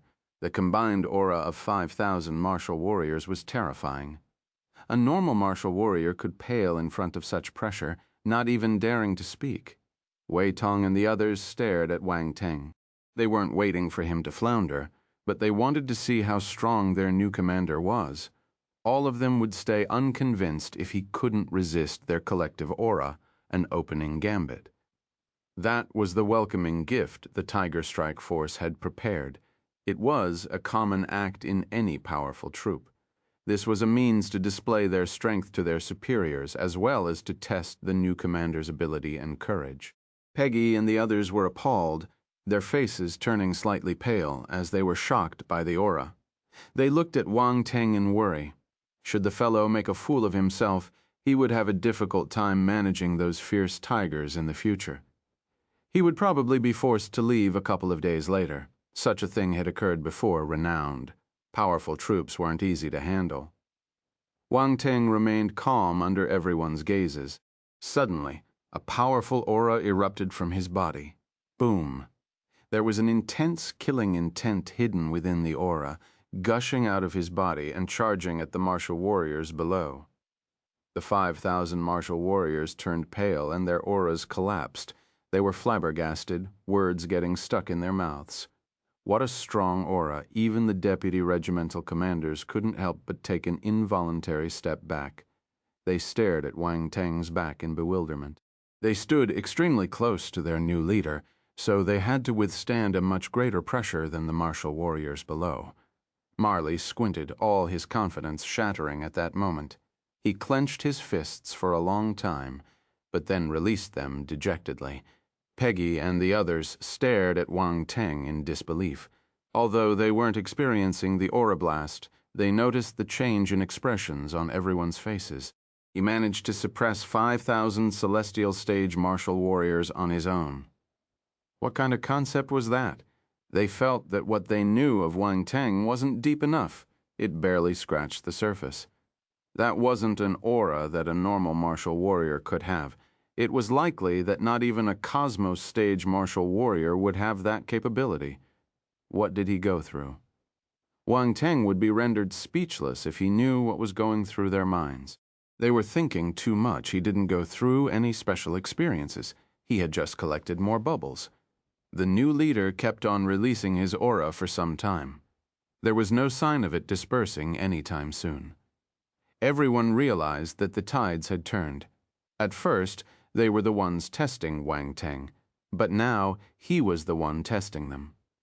Wei Tong and the others looked at one another with forced smiles. Wang Teng then gave the group a smile of approval and said, "Not bad." Once he said that, the pressure above everyone's heads disappeared as if it never existed. Everyone heaved sighs of relief. Then they felt a little helpless. They were only not bad in the eyes of their new commander. Wei Tong and the others felt troubled as well. Their new commander was too powerful, so much so that they couldn't raise their heads. Huo Qiya was entirely convinced, finally understanding the power gap between them. It wasn't just his ability. He would never be able to create such pressure. Everyone looked at Wang Teng with admiration and respect. Chapter 162. Out for Battle. Tiger Strike Force. Wang Teng knew he had achieved his objective when he saw the change in everyone's gazes. They had tried to ruffle his feathers. The Tiger Strike Force had never experienced a beating. Wang Teng flashed a mental smirk while still showing a calm expression. He looked at everyone and said, "I'm very glad to be able to command the Tiger Strike Force. I'm satisfied to experience your spirit today. You didn't disappoint me." Huo Qiya and the others were speechless. They felt that the Tiger Strike Force was being looked down upon. Their leader had just said that he was satisfied. His expression was too calm, making it look like he was complimenting an ordinary squad, not the renowned Tiger Strike Force. None of them refute him, though. Wang Teng had the capital to act in such a manner. Their pride was shattered in the face of absolute strength. Wang Teng said slowly, "I'm an easygoing person. I will reward those who are worthy while giving due punishment to those who deserve it. I won't be stingy either. If the credit is yours, it's yours. I won't take any of it away from you, and I would never bother to do so. But if anyone does something wrong, don't blame me for being unkind. So, everyone, please don't cross my bottom line." The last sentence sent chills to the crowd. They looked at his calm face and compared him to the rumors. It wasn't easy to deal with someone who had the power to be ruthless to Deputy Regimental Commander Huo Qiya at this moment. They truly saw their new commander as a strong person. None of them dared to underestimate him. That is all. From now on, we will be comrades. We will drink, eat, and bleed together. Wang Teng smiled. The atmosphere on the field relaxed a little. Wang Teng waved his hand and said, "All right, if there's nothing else, disperse. There will be a mission later. Go back and prepare." Mission? Huo Qiya and the others were surprised. However, none of them attempted to probe further since Wang Teng didn't say much. "Commander, let us show you around the place." Deputy Regimental Commander Jira smiled. "Let's leave that for later. The higher-ups have given me orders to recover the fallen 13th front line once I take over as commander."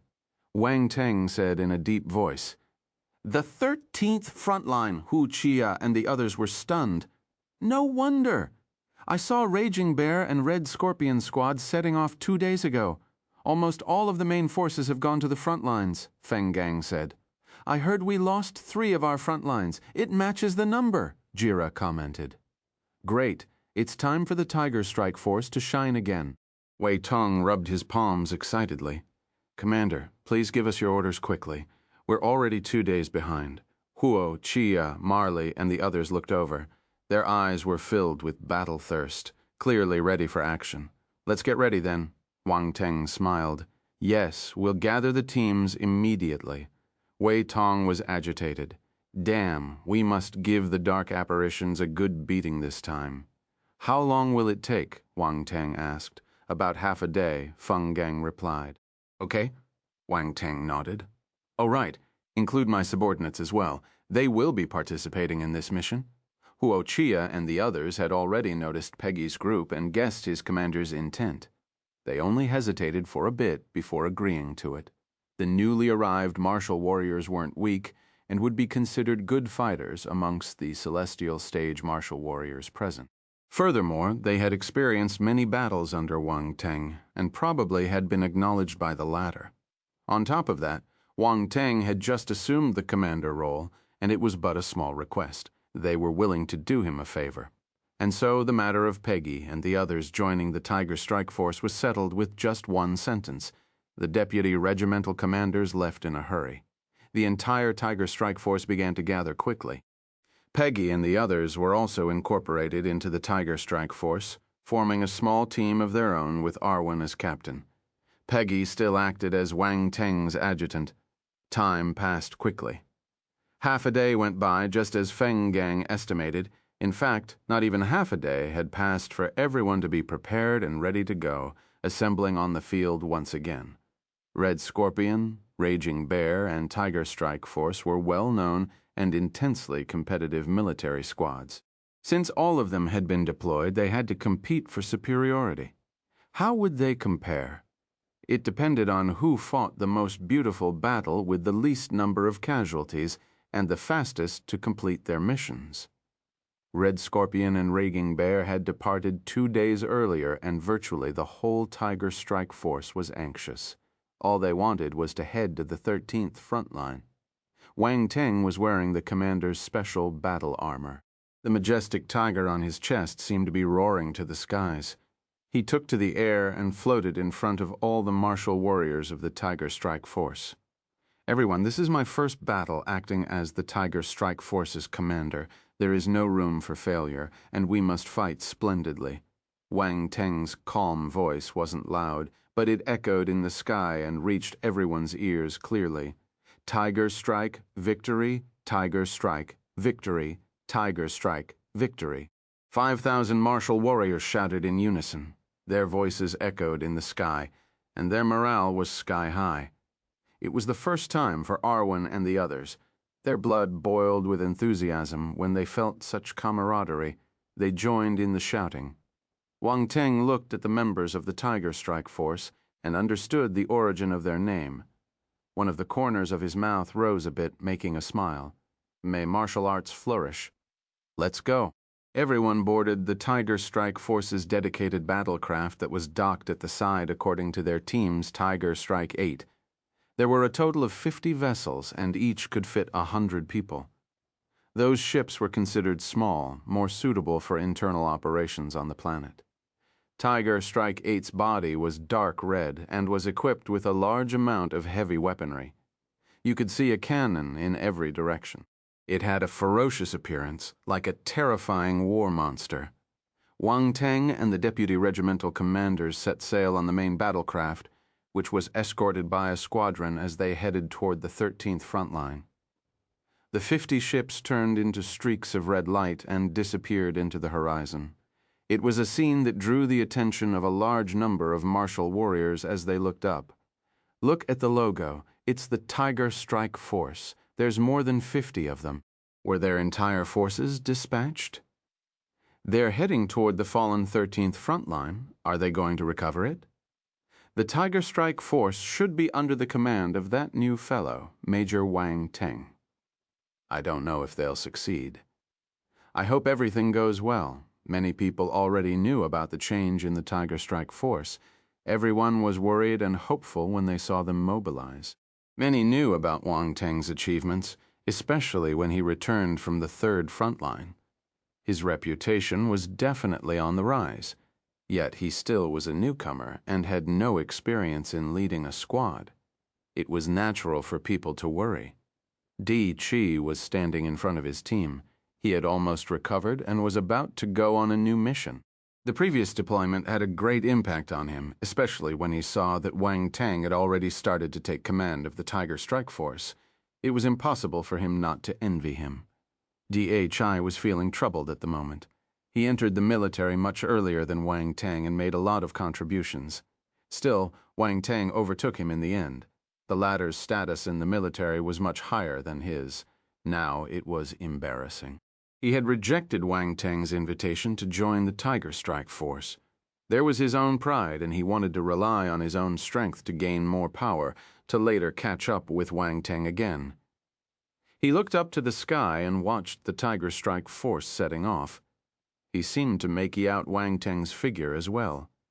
After taking a deep breath, he murmured in his heart, "Wang Teng, You have to fight splendidly in this battle. Don't let others take you lightly. Captain, should we set off? A martial warrior asked. Yes, let's go. Di Chi retracted his gaze and boarded the battlecraft before soaring into the sky. At the top of the buildings where Veblen's laboratory was located, Moira stood at the edge of their building and looked at the sky. "If you're worried, why don't you send him off?" said an approaching voice behind her. Master Moira saw Veblen walking over and smiled. "I'm not worried. I just came out to get some air. Lies." Veblen shook his head and looked into the sky. "There's nothing to be worried about, though.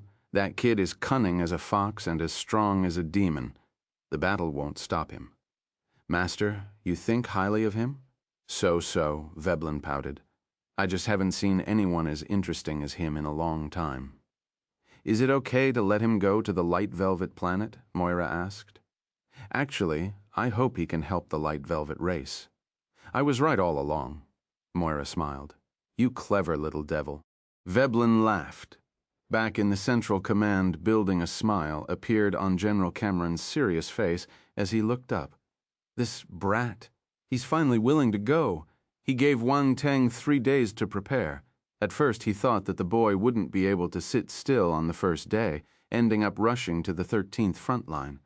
He didn't expect him to really hold out till the last day. Wang Teng was really calm. The man just didn't know if the young fellow would give him a surprise. Adjutant Song stood next to General Cameron and was surprised when he noticed his leader's expression. "It looks like General Cameron thinks highly of Major Wang Teng. How's the situation with Red Scorpion and Raging Bear?" General Cameron asked.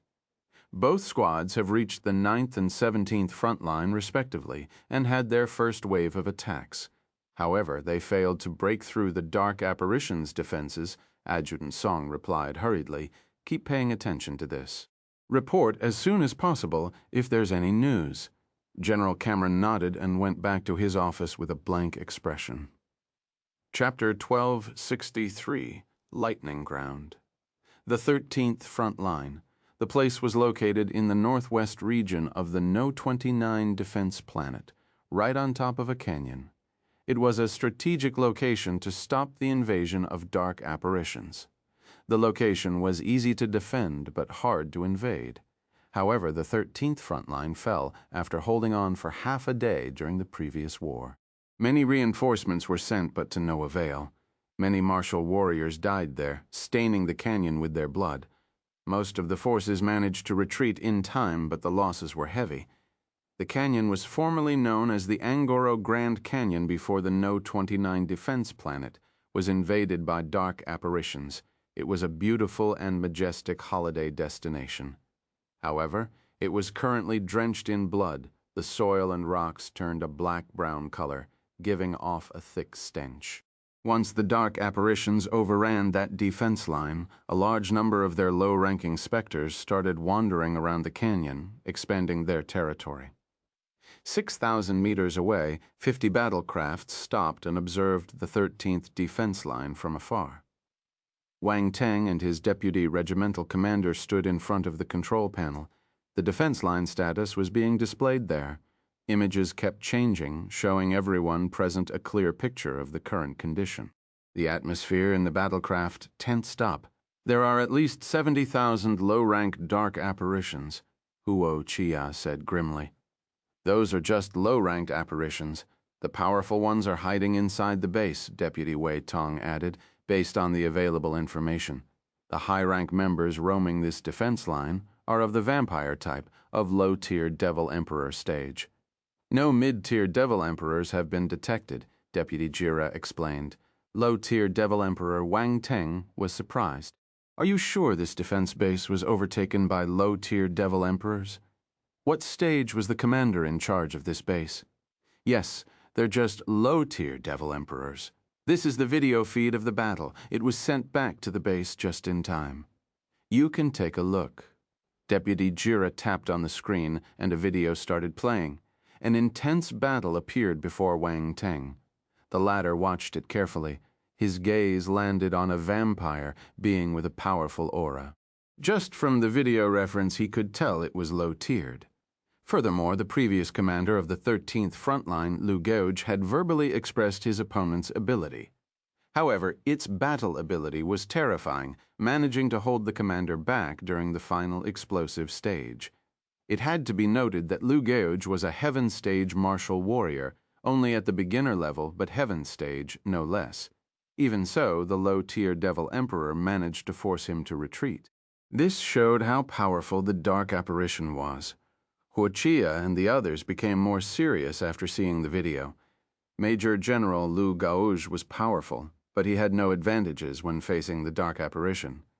It was likely that neither of them would be a match if they encountered the being. Well, they would probably have a chance to hold him back if the 5 deputies acted at the same time. However, that wasn't the only one of them. It would be unrealistic to have the 5 deputies handle a single low-tier Devil Emperor. Suddenly, they remembered that they had a monster on their side, too. Their ally was even more astonishing than the other in comparison. That low-tier vampire dark apparition had fought a Heaven Stage martial warrior, yet Wang Teng killed a mid-tier Devil Emperor, while being a Celestial Stage martial warrior. Huo Qiya and the others looked at Wang Teng. They went to study his battle at the 3rd Frontline, only to conclude he was indeed powerful. It wasn't a battle won by luck. Why are y'all looking at me? Wang Teng was analyzing the battle video when he noticed his deputies staring at him. Cough? Wei Tong coughed awkwardly and asked, "Commander, can you tackle that dark apparition? Are y'all planning to make me handle him on my own?" Wang Teng felt speechless. "Commander, you're very powerful. A low-tier Devil Emperor will be a piece of cake for you," Huo Qiya said. "I highly suspect that you're taking revenge." Wang Teng glanced at him from the corner of his eye. "No, I'm not that kind of person," Huo Qiya replied with a poker face. "I don't believe you," Wang Teng rolled his eyes. He didn't know that the stern-looking fellow could lie with a straight face. He had the wrong impression of him. You can't judge a book by its cover. "Commander, I think you can deal with that apparition with the ultimate move you used in the 3rd Frontline," Feng Gang said. "Feng Gang, do you think our commander can't handle that vampire dark apparition?" Deputy Jira laughed. "Huh, what do you mean?" Feng Gang was confused. "Our commander is just being humble," the tall and muscular Wei Tong said with a chuckle. There was a smart glimmer in his eyes. Feng Gang was speechless. "Am I the only one who believed it? Stupid." Marley said indifferently. Feng Gang didn't mind. He glanced at Wang Teng bitterly. "All right, I'll take care of that vampire apparition." Wang Teng hurriedly shifted his eyes away. He couldn't handle the deadly glare of a middle-aged man. "That being the case, we'll have time to tackle the rest of the low-tier Devil Emperors," Wei Tong said. "Before taking action, we need to come up with a plan." "Charging straight to clash with the deputy regimental commanders isn't a smart decision," Deputy Jira said. "Yes," Wang Teng nodded. He turned and spoke to Peggy, who had been quiet thus far. "Peggy, come and join our discussion." "Me?" Peggy had barely entered the Tiger Strike force, and her contribution slate was clean. She was indeed Wang Teng's adjutant, but she was still a newbie. That is why she had not attempted to butt in the conversation. She was equally shocked and touched when she heard Wang Teng calling her over. He was clearly giving her a chance to perform. Jira, Huo Qiya, and the others realized his intention. Hence, they gave her a knowing look when they saw Peggy's approach. Wei Tong and Feng Gang even gave Wang Teng an ambiguous smile. They were stunned by her beauty at their first meeting. She was like a snowflower blooming in winter, elegant, refined, and beautiful. Her cold aura prevented people from getting close, but their desire to conquer this ice queen was aroused. Any man would love such a lady. She was a rare breed in the military. No wonder Wang Teng kept her close. Wei Tong and the other men were envious, feeling that they had squandered their time in the military.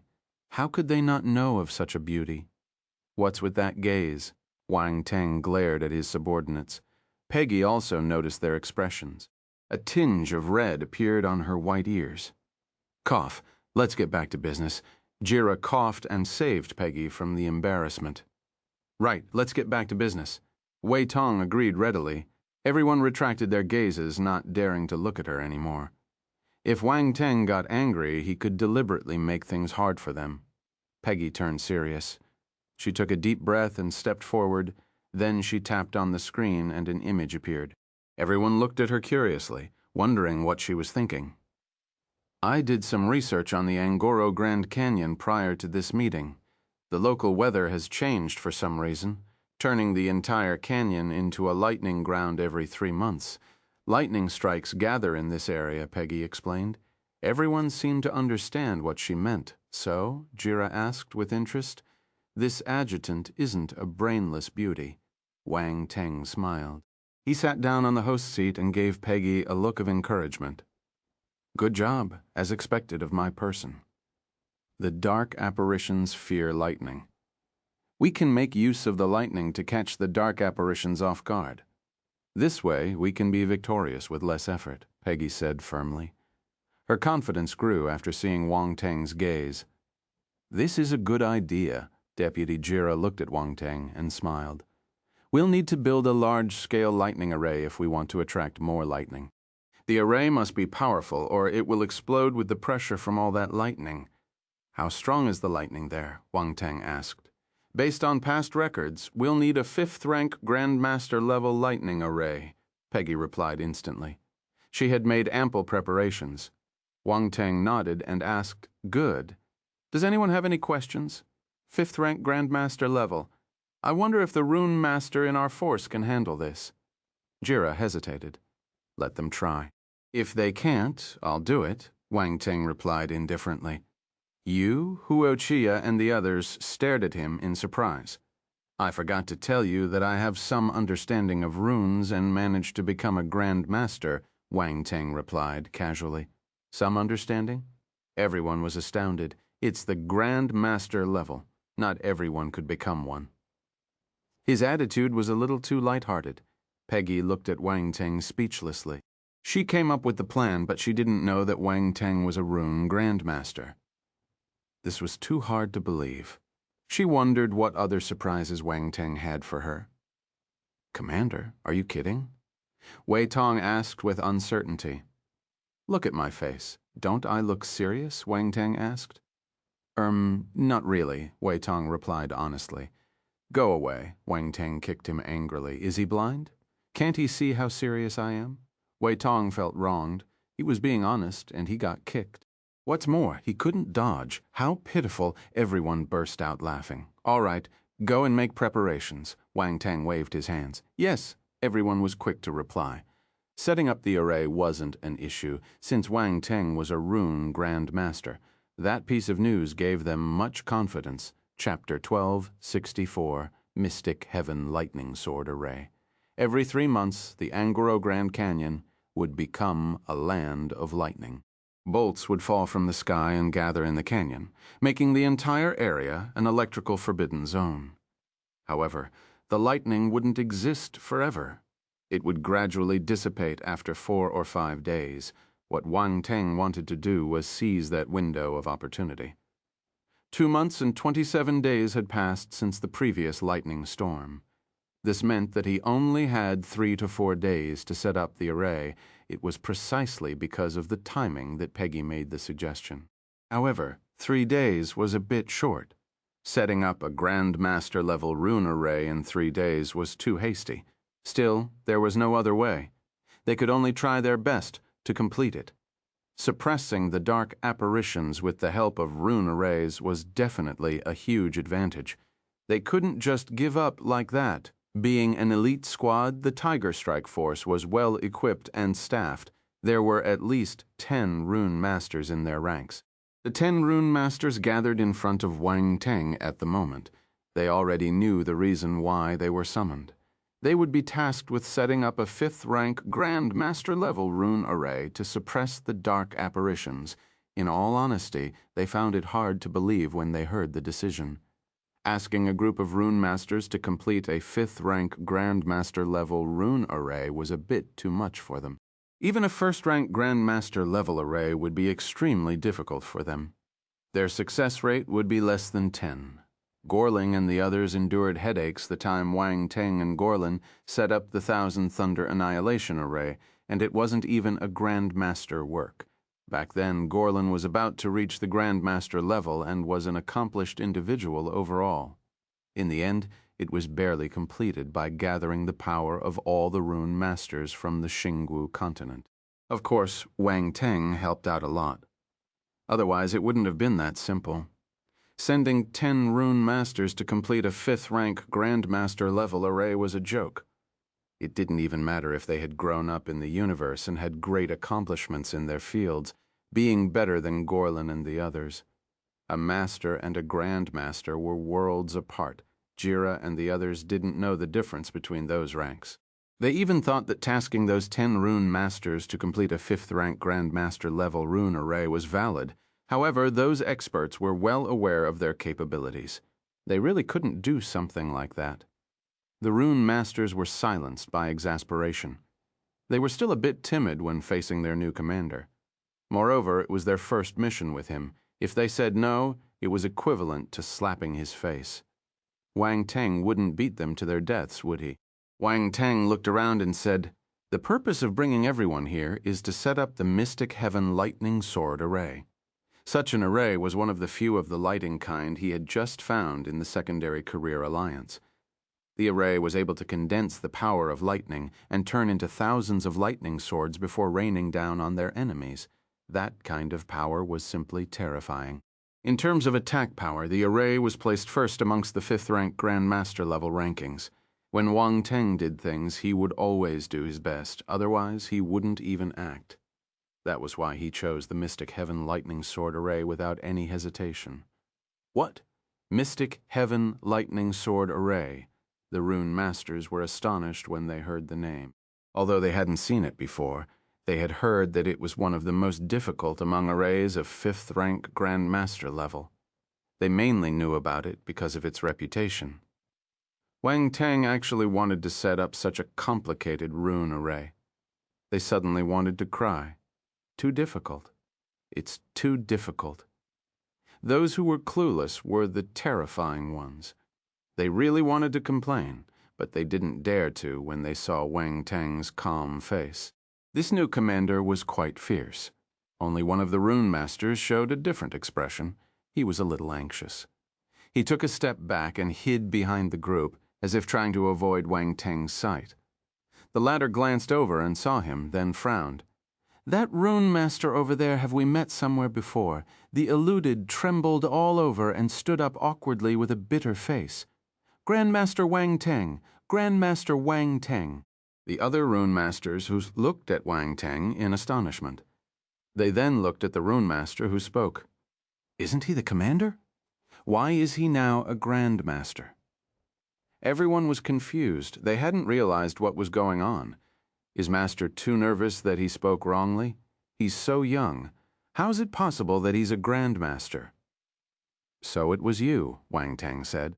That was the rune master he had met when he first went to the Great Qian planet, to participate in the Grandmaster level assessment of the Secondary Career Alliance. Moreover, he had a little feud with Master Fan Taining and wanted to give him some trouble when he learned that Wang Teng was brought over by his rival. Turns out he targeted the wrong person. Later, he immediately packed his things and ran when he heard that Wang Teng had passed 3 Grandmaster assessments, fearing that Wang Teng would make life difficult for him. As reality would have it, Wang Teng had already forgotten about him. He wouldn't bother about a mere rune master. Meanwhile, Master Pittman arrived at the number 29 defense planet after leaving the Great Qian planet and even joined the Tiger Strike Force as a rune master. Although the region was dangerous, he was treated better when compared to other places. Pittman was also ambitious. He was hoping to gain some accomplishments so he could reach the Grandmaster level sooner. If he attained his goal, Wang Teng would be unable to move against him, even if he returned to the Great Qian planet. If both were Grandmasters, the Secondary Career Alliance would also provide him with enough protection, and he would have the confidence to stand in front of Wang Teng. Who would have thought that he would still bump into the fellow after going to such a remote place? He wasn't a Grandmaster yet. It wasn't enough. His heart sank the moment Wang Teng recognized him. He was finished.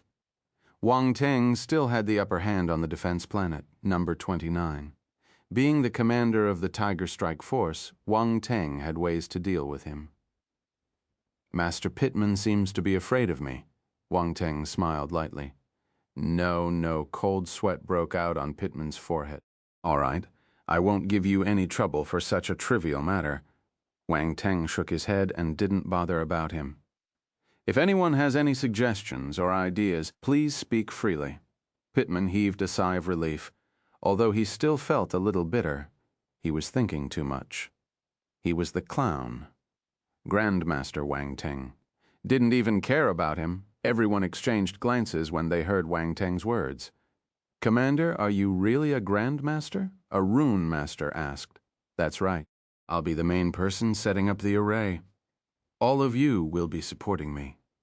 Wang Teng nodded. Gasp. Everyone breathed a sigh of relief. Good. They would just be there for support. Although Wang Teng's identity shocked them, it was still a good thing to have a Grandmaster present. Otherwise, they would really be embarrassed later. Huo Qiya and the others realized they had the wrong impression when overhearing the conversation between Wang Teng and the Rune Masters. A 5th-rank Grandmaster level array wasn't that easy to complete. Even if 10 Rune Masters joined forces, it would be useless. They were very fortunate since Wang Teng was a Grand Master. Otherwise, they wouldn't even know where to start to set it up. There was only one Grand Master on Defense Planet, number 29. He was stationed at the main base, and it was impossible for him to offer help. Peggy was also a little surprised. Although she checked the information in advance and knew that the 5th-rank Grandmaster level rune array could accommodate the lightning storm's power, she didn't know how difficult it was to prepare her idea. Would have been just empty talk without Wang Teng present. "All right, that is all. Everyone will follow me to scout the terrain and prepare to set up the rune array." Wang Teng ordered. "Roger," the 10 Rune Masters quickly responded. Regardless of whether Wang Teng was the Tiger Strike Force's commander or a Grand Master, none of the Rune Masters dared to show the slightest neglect. "Commander, do you need us to tag along?" Deputy Jira asked worriedly. To reach the canyon, Wang Teng's group would have to pass by the 13th front line. They would be surrounded by dark apparitions if discovered. "No, it's easier for me to tackle them on my own." "Movement will be affected if there's too many people," Wang Teng said. "And I need all of you here to take charge. There cannot be any problems." Understood. Huo Qiya and the others nodded. Wang Teng stopped there and led the Rune Masters quietly as they lurked towards the Angoro Grand Canyon. In the eyes of Huo Qiya and the others, Wang Teng seemed to have disappeared completely. Even his aura was concealed. They couldn't detect his position at all. They looked at each other with eyes full of shock. They were worried about Wang Teng's safety for nothing. Given his capabilities, he could freely come and go as he wished. Wang Teng, on the other hand, didn't know what they were thinking. He was already in the middle of the Angoro Grand Canyon with the Rune Masters. He completely concealed the group's collective aura to avoid being detected by the dark apparitions. There were many low-ranked dark apparitions in the canyon, but they weren't a threat to them. Wang Teng didn't kill them, merely ordering the Rune Masters to avoid them and complete their respective tasks, letting sleeping dogs lie. After some observation, everyone chose a suitable place and immediately began setting up the array. Wang Teng was responsible for the array's core while the rest were in charge of the inscriptions on the edge. It wasn't a difficult thing for them. On top of that, their leader would take some time to check on their progress and sometimes point out their mistakes, which greatly reduced the difficulty. The Rune Masters felt greatly benefited by the experience. It was rare for them to receive pointers from a Grand Master. Most of them were just ordinary Rune Masters without any background, never encountering Grand Masters in their daily lives. It was all thanks to the Tiger Strike Force that they were able to receive guidance from an expert. Pittman felt bitter when he finally ascertained the gap between himself and Wang Teng. When it came to runes, the best would take the lead. Wang Teng was young, but his level of attainment was beyond reach. The bitter Rune Master felt that even if he could rise and become a Grand Master himself, he could never be up to par. Pittman finally believed that Wang Teng wouldn't give him any trouble. He might not even have entered Wang Teng's mind. How could the fellow even think of making trouble for him? 3 days passed in the midst of such intensive preparations. Chapter 1265.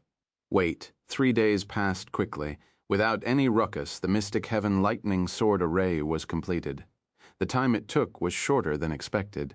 Pittman and the other rune masters were flabbergasted, finding the situation unbelievable.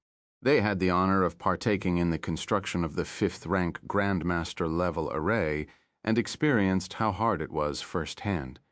However, the whole process was extremely smooth. So smooth, in fact, that the job was completed before they knew it. The 10 rune masters started to view Wang Teng in a different light. Not many rune grandmasters had such a level of mastery. Most importantly, he was young. Wang Teng took the rune masters back to the battlecraft. Huo Qiya and the others were already waiting for him and quickly approached to greet him. "Commander, how did it go?" Feng Gang asked, feeling agitated. The others looked at their leader with anticipation. "It's done. All we have to do is to wait for the lightning to come." Wang Teng stared at the sky and smiled. Everyone felt elated and astounded at the same time. They succeeded. The Mystic Heaven lightning sword array was an extremely difficult 5th-rank endeavor with a high failure rate, which had them worrying for the past few days. They only had one chance. If they failed, they would need to fight the dark apparitions face on. They couldn't wait another 3 months. If that happened, the number of casualties would go beyond their expectations. Fortunately, Wang Teng succeeded. He gained more of their favor this time. "That's great. We can give the dark apparitions a huge surprise with this array." Wei Tong sniggered. "Prepare yourselves. The lightning will come at any moment," Wang Teng said. "Don't worry. Our martial warriors are always ready," Deputy Jiro replied. "Don't be so tense. The real battle hasn't started," Wang Teng said with a smile. Yes, everyone responded with smiles. The atmosphere became more relaxed. Knowing the array was there gave them much confidence. "How's Red Scorpion and Raging Bear?" Wang Teng asked. They launched their second wave of attacks over the past few days and destroyed more than 30,000 dark apparitions. "The results are striking," Huo Qiya said with shining eyes. "Looks like they can't wait anymore," Wang Teng smiled. 3 forces were dispatched together, so competition is inevitable. Marley snorted. "They paid a great price, too, though. Many of their elite martial warriors were sacrificed." "We have better odds of winning," Jira added. Wang Teng nodded. A sharp glint appeared in his eyes. It was up to heaven to decide if they could win the battle beautifully.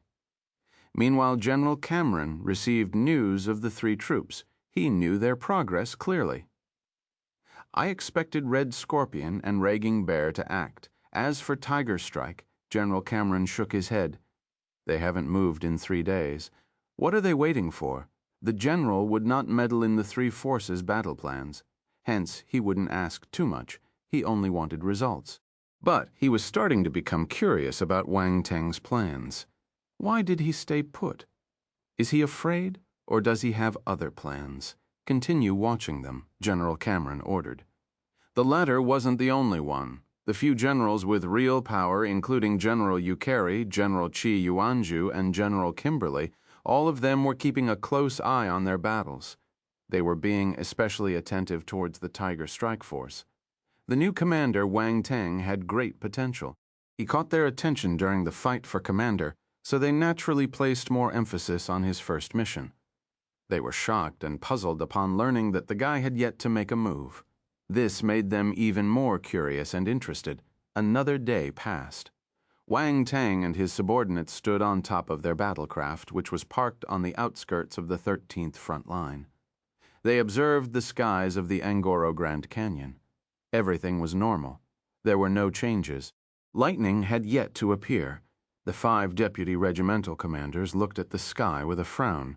However, they weren't the most nervous of the group. It was Peggy. She was the one who came up with the plan. She would no longer have the face to remain in the Tiger Strike Force if a mistake were to occur. Wang Teng placed a hand on Peggy's shoulder and said calmly, "Don't panic. The lightning's arrival can fluctuate. 3 months is just an estimate." It's normal to have a difference of a few days. Yes. Peggy took a deep breath and nodded. Either way, let's get ready to battle and keep our defenses strong. We've been here for a few days. I believe the dark apparitions already know we're here. They're probably waiting for us to let our guard down, Wang Teng added. Huo Qiya and the others were stunned. All their attention was on the array, so they forgot about this matter altogether. This was the best time for the dark apparitions to attack. Everyone waited for lightning to arrive, but the sky remained calm. They could only head back, disappointed. On the 5th day, still no signs of lightning. The atmosphere inside the battlecraft gradually became depressing. Huo Qiya and the others grew restless. News came from Red Scorpion and Raging Bear. Victory. That same morning, the two forces broke through the dark apparition ranks and reclaimed the 9th and the 17th front lines.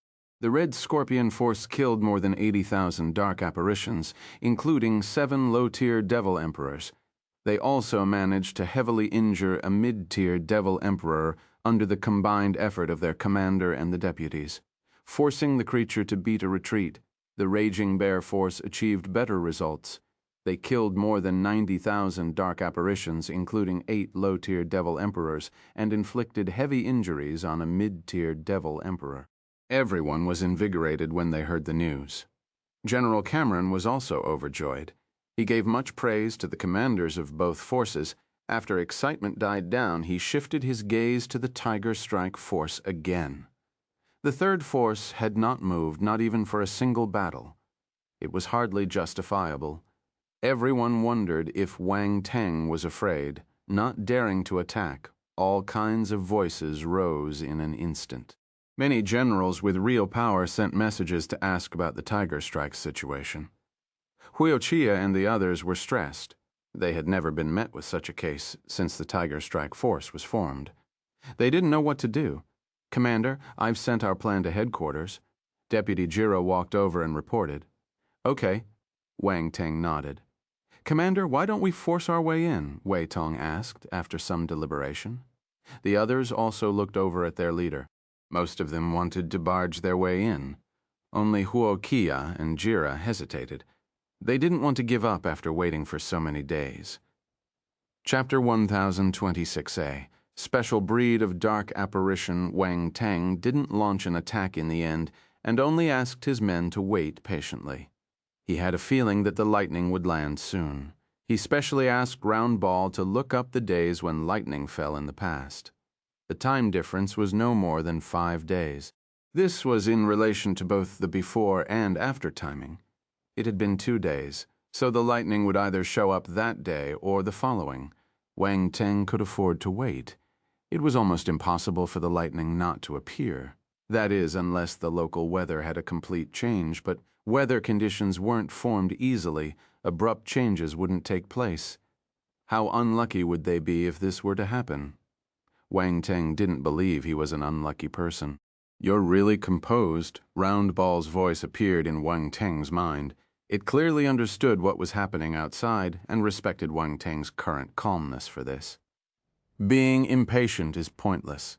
I'm in charge of the lives of all these martial warriors. I can't promise to save all their lives, but I can lower the number of casualties," Wang Teng said indifferently.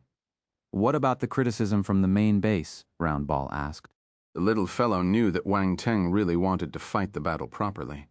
The assessment from the people monitoring from the main base would affect the likelihood of promotions in the future, and whether he would be able to be seen by the real bosses of the military. It was just a normal battle in the eyes of Red Scorpion and Raging Bear. To Wang Teng, it had a special significance. Unfortunately, the weather wasn't playing along. Wang Teng was at a disadvantage from the start. Not taking the victories from those two groups into account, they could take their time and wait 2 more days as long as they won in the end. But, having those 2 victories pressing down on them, the Tiger Strike force was under more pressure. Being the commander, Wang Teng received the most pressure. "To hell with their criticism. I'm not afraid of anyone, even if I don't have the backing of the military," said Wang Teng with a snort. Round Ball was stunned. Then it laughed. It felt that Wang Teng was indeed an interesting fellow. The fifth day passed slowly. No lightning appeared even as dusk arrived. The entire Tiger Strike force was on tenterhooks. There was a growing feeling of insecurity, concurrently within the 13th front line in what was once the commander's office. An exceptionally handsome young man was sitting on the chair. His face was white, so much so that capillaries could be seen underneath. His lips were as red as blood, and 2 fangs were faintly visible on the corners of his lips. It was a high-ranked vampire dark apparition. He twirled the transparent wine glass he was holding, which contained an unknown crimson liquid. The crimson liquid formed a small whirlpool as he moved the glass. The dashing fellow stared at the liquid in his cup. A faint purple-red glow shimmered in his eyes as he lifted the cup to enjoy the succulent drink. Knock, knock, knock. Knocks were heard on the door. The young man frowned. His interest in the liquid was gone, and he said in a cold voice, "Come in." A vampire dark apparition walked in. The latter was also good-looking, but he couldn't be compared to the one in the room, especially his aura. The vampire dark apparition in the room had an outstanding and noble momentum. He would stand out even if he was thrown into a bunch of his kin. The new arrival was frightened. He could hear the unhappiness in the other party's tone and knew he had disturbed the latter. "Sir Torb, I'm really sorry," said the vampire dark apparition with care and bowing. "I will send you to meet our ancestors if you can't give me a satisfactory reason," Torb replied calmly. Cold sweat appeared on the vampire's back. He trembled in fear as he replied, "Sir, the humans have been here for 6 days, shall we?" Splat. Before he finished speaking, a crimson beam of light shot out from Torb's mouth and landed on the other vampire, who instantly melted into a pile of black blood before he could even scream. "Idiot!" The purple-red glow flickered in Torb's eyes as he mumbled to himself, "They're just humans. What's there to be afraid of? Huntington and Joseph have already left. I hope they can hurry up." He got up from his seat and walked to the window. Then he looked in the direction of the 9th and the 17th front line. On the 6th day, the 5 deputy regimental commanders ran to the top of the battlecraft early in the morning to look at the sky. "Hopefully the heavens will send us some lightning soon so we can go home.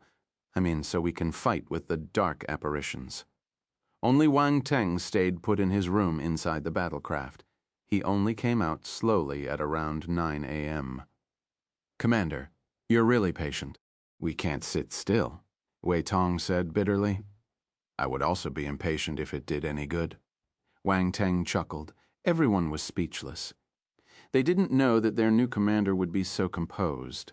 Is he a happy-go-lucky person, or does he have plans up his sleeve? Wang Teng didn't care about their expressions. He looked at the sky and closed his eyes to sense his surroundings. He smiled. It's here. The lightning is coming. He could sense lightning power congregating in the sky before him using his lightning talent. "Everyone get in position. I did some calculations and just found that there will be lightning in the afternoon," Wang Teng said. "Did some calculations?" Huo Qiya and the others exchanged silent looks. They had a terrible urge to curse. "Do you think you're a fortune teller? Can't you be more reliable at a time like this?" "Commander, don't joke around," said Deputy Jira with a bitter smile. "I'm not joking," Wang Teng replied calmly. Everyone was stunned. They looked into the sky, but they couldn't sense anything because their skills weren't lightning-based. "Commander, can you sense the lightning force in your surroundings?" Wei Tong exclaimed in surprise. Wang Teng knew they wouldn't believe him unless he gave them some assurance, so he nodded and readily admitted. "You can sense it." Wei Tong was flabbergasted. He could not believe it. It was just a casual remark, but Wang Teng had actually admitted it. What did that mean? Wang Teng was a rare lightning element martial warrior. How else would he have the means to sense lightning force? Huo Qiya suddenly remembered that their new leader used a weapon that could harness lightning to defeat him. At first he thought that Wang Teng just had the advantage of having a good weapon, but now it seemed that he did have the ability. "Let's inform our men and ask them to make preparations." Everyone was motivated, so they hurried to prepare. Chapter 1167. Activation of the Array, Lightning Sword Congregation. The order cascaded down the ranks. All the martial warriors in the Tiger Strike force were excited. The battle would finally start. They had waited 6 days for that moment. No one was more agitated than them during those 6 days. The dark apparitions were right in front of them, but they couldn't beat them. It felt as if they were next to a naked beauty, but they couldn't move. There was exasperation, especially after hearing the news of Red Scorpion and Raging Bear's victories. They couldn't sit still anymore. An elite group like the Tiger Strike Force had their own sense of honor. It was an honor forged after years of progression under the lead of numerous commanders. Every member had etched that honor deep into their hearts. That was why they placed such huge importance on this. They wouldn't allow themselves to lose to other forces. Finally, Wang Teng released the order for them to attack after 6 days had passed. Everyone was excited, so they hurried to make the necessary preparations. Time passed slowly. Suddenly, dark clouds started gathering above the skies of the Ngoro Grand Canyon. The clouds moved in a strange manner, only gathering above the canyon. The other areas were clear. It's here. It's really here. Huo Qiya and the others looked up excitedly. Wang Teng didn't lie to them. The lightning did arrive in the afternoon. Wang Teng stood on top of the battlecraft and looked at the dark clouds too. They felt magical. It was said that such a periodic amassing of lightning phenomenon started after a heaven-stage lightning element, martial warrior, fought in the area. Back then, the expert released an ultimate attack and forced all the energy to consolidate there. After the battle, the scene would continue to appear every 3 months. What kind of battle technique was able to change nature? Wang Teng couldn't imagine it. He had yet to see a battle technique of the like. He only knew that the ultimate technique was extraordinary and unique. Looks like I can't underestimate any martial warrior. Wang Teng might have the means to sneak an attack against a heaven-stage martial warrior, but that didn't mean he was unbeatable. He would still be in trouble if he met a truly powerful martial warrior. Wang Teng gave himself a silent warning. The dark clouds continued to gather for half an hour. The entire sky was black, as if the clouds were hanging right above their heads, creating a gloomy atmosphere. Boom. Suddenly, thunder roared, echoing in the sky. Thunder came without a warning. Huo Qiya and the others were shocked by it. Everything was still calm a second prior. The dark clouds were gathering, but there were no signs of lightning. The ominous rumble came out of the blue. It was a scary sound. The thunder itself seemed to be venting a long repressed anger. However, everyone looked over, and there were still no signs of lightning. Wang Teng frowned, as the clouds were strange. Fortunately, he could feel the lightning force gathering within them. On the other side, within the 13th front line, Turb walked out of his room and looked up at the sky with a frown. Why did these dark clouds and thunder suddenly appear? Everyone knew that dark apparitions were afraid of lightning. He was a high-ranked being, so he wasn't fearful of lightning. Still, it could suppress his ability to a certain extent. He had an ominous feeling for some reason. "Come in, sir," greeted a vampire apparition respectfully as he ran in. Turb looked at the sky and asked, "Is there anything special about this?" "Sir, this is a special phenomenon that happens once every 3 months. Lightning will gather above the canyon in front of us."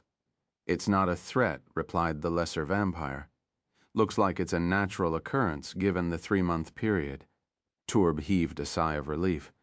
"Be careful with our defense. Pay close attention to those humans." "Yes, Commander." "When are we going to take action?" Wei Tong asked excitedly. "Wait?" Wang Teng smiled. "We're still waiting?" Wang Teng muttered. Still, he didn't dare to disobey. Huo Qiya and the others smiled. They were no longer restless. Lightning clouds arrived just as their leader predicted, so the battle would start soon. They didn't mind waiting a few more minutes. Boom. Thunder resounded in the sky again. This time, they finally saw the lightning. Silver-white bolts spiraled down the sky like silver pythons. Boom, boom. Soon, thunder and lightning filled up the entire space before them. Thick bolts of lightning crashed down, striking the Ngoro Grand Canyon. The discharges were furious and wild. There were only a few at first, But then a few hundred bolts of lightning struck at the same time. Boom, boom, boom. Huo Qiya and the others gasped as they witnessed the scene. Frightening, extremely terrifying. Hundreds of lightning bolts rained down at once, sending chills down their spines. It was a majestic and terrifying scene. All of them felt that escaping would have been impossible if they were to stand near the dark clouds. Is this the true power of nature? The same question popped up in everyone's hearts. Wang Teng was also shocked. The lightning power was outrageously strong. He remembered the rumor. A heaven-stage martial warrior executed some special battle technique and created such a unique sight. Still, it was a good thing. That lightning would have the power to release the mystic heaven lightning sword array's true potential, and he could happily collect some attribute bubbles. There would be many lightning element attributes for him to collect this time. Lightning was reflected in Wang Teng's pupils as he smiled in secret. The dark clouds in the sky covered at least a few thousand meters in radius, forming a majestic and grand scene when the bolts of lightning crashed down. Lightning gathered within the Ngoro Grand Canyon, accumulating and forming a terrifying lightning land. None of the lightning power could be dispersed. Wang Teng felt that the time was ripe, so he flew into the sky and shouted, "Everyone, it's time to witness the miracle." Everyone was excited. They looked at Wang Teng simultaneously, then they witnessed how their leader dashed into the lightning storm. Human. Turb noticed Wang Teng's presence in the 13th front line. He stood up and furrowed his brow. He didn't know what the human wanted to do, but he definitely wasn't seeking death by charging into the lightning. "Sir, shall we strike him down?" a vampire approached and asked. "I'll personally go there," Turb said in a cold voice. Boom. The instant he finished speaking, he tapped the ground with his feet and leaped into the sky, cracking the ground with the exerted strength. Wang Teng noticed the dark apparition flying towards him. His gaze turned sharp, and he sneered, "You're looking for death. Die." Turb bent his fingers. A blood-red glow was condensed around his hand, forming a sharp claw, then tried clawing at Wang Teng. The latter stopped abruptly, then stared at the sharp claw with a smirk. A calm voice emerged from his throat. "Mystic Heaven Lightning Sword Array Activate." Boom! Light blossomed around him, a gigantic purple array appearing out of nowhere amid the lightning strikes. Countless lightning bolts turned into sword glows and hovered around Wang Teng. An invisible killing intent was sweeping through the air. The blood-red claw was destroyed by a lightning sword before it could get any closer to Wang Teng. "Oh my God," Turbi squinted. He experienced a sense of danger, and his expression changed tremendously and was overcome by bewilderment. Chapter 1268, Blood Crow Ghastly Scale Shield. Dark clouds enveloped the earth. Lightning flashed violently, and thunder roared. A round purple array gradually revealed itself amid the lightning. It was humongous. The area covered exceeded the dark clouds in the sky. A terrifying constellation lightning force swarmed over and circled within the array, flowing through all its corners and spinning furiously, forming a tornado in the process. Ring. The ringing of a metal was heard. Lightning gathered into long swords of different sizes, giving off purple sparks and a chilling sword aura. Killing intent filled up the whole array. Turb was appalled. He found this unbelievable. He only knew that the humans wanted to do something, so he went there personally to prevent them from doing anything threatening. The vampire knew that the human leader was just a celestial stage martial warrior. Killing him would be a simple task. However, reality slapped him hard. Who would have thought that his opponent would covertly make such a powerful array? He even trembled when he saw the array working. It was a deadly threat. It felt just like when he faced a superior apparition. The invisible chill made his blood run cold. Bastard. When did he make the array? Why didn't they notice it? Are my people blind? Their opponent created that powerful array right at their doorstep, but no one noticed. A thing Turb's face turned black. He felt like murdering his men. However, it wasn't the time to think about this. The array was the pressing matter. Some distance away, Huo Qiya and the others finally saw the array's true appearance and were awestruck. No words could express their current emotions. It was so powerful. So this is what a fifth-rank Grandmaster-level array looks like. Everyone finally understood the magnitude of such high-tiered arrays. Honestly, those powerful arrays were rare, and it was normal for them to not have seen one before. No wonder Grandmasters have such a high status. One array was enough to affect the result of a battle. Unfortunately, there were very few of them. Not all troops had one. The Tiger Strike Force was extremely lucky to have one in their team. All the martial warriors in the Tiger Strike Force were flabbergasted. They gasped in shock as they stared at the array hovering in the sky. Terrifying. No wonder they held fast for lightning to get there. There was no need to be afraid of the dark apparitions with the leverage of the array. Prior to this, many thought that Wang Teng was afraid and wouldn't dare to attack. They felt ashamed now, finally understanding their leader's plan. They wished they could bury themselves in a hole. Wang Teng was many levels above them. Pittman and the other rune masters were also looking at the Mystic Heaven lightning sword array in the sky. Their gazes were intense, with hearts filled with excitement. That was the fifth-rank Grandmaster-level array they had created together. Their contributions were minimal, but they still had a strong feeling of accomplishment. This would probably be the sole opportunity for many of them to partake in the creation of an array at the Grandmaster level. Most of them would stagnate eventually, never reaching that level no matter how hard they tried. That was the brutal truth. However, Wang Teng had given them the chance to be part of the making. It would be something worth boasting for the rest of their lives. The sense of achievement felt stronger after witnessing the array's frightening power firsthand. They weren't the only ones who felt astounded. Even the dark apparitions who overtook the 13th front line were stunned. Then a huge commotion ensued. Fear was spreading. All the dark apparitions were afraid. They stared in shock at the frightening array above them. Could anyone tell us why there's a terrifying array above us? Should we run? No. If we run away now, Sir Turb would kill us first. The cowering apparitions remembered how brutal their superior was. They forcefully suppressed their urge to escape. Turb was glaring at Wang Teng right then. The constellation dark force within him surged out frantically to resist the lightning power outside. Thousands of lightning swords were continuously radiating a sharp sword aura. The leading vampire felt that he was sitting on a bed of needles. Turb asked, "Human, who are you?" From Defense Planet No. 29, commander of the Tiger Strike Force, Wang Teng. Wang Teng floated amongst the lightning and replied calmly to the vampire apparition before him. He recognized the creature. It was the one who had defeated the previous commander of the 13 front line, conquering their base. That vampire dark apparition gave him a different feeling. With an aura exceeding any of the normal vampire kind, his nobility was innate, just like nobles in human society. They were superior and looked down on everything and everyone. He also gave off an extremely pure dark aura. Other vampire auras seemed murky in comparison.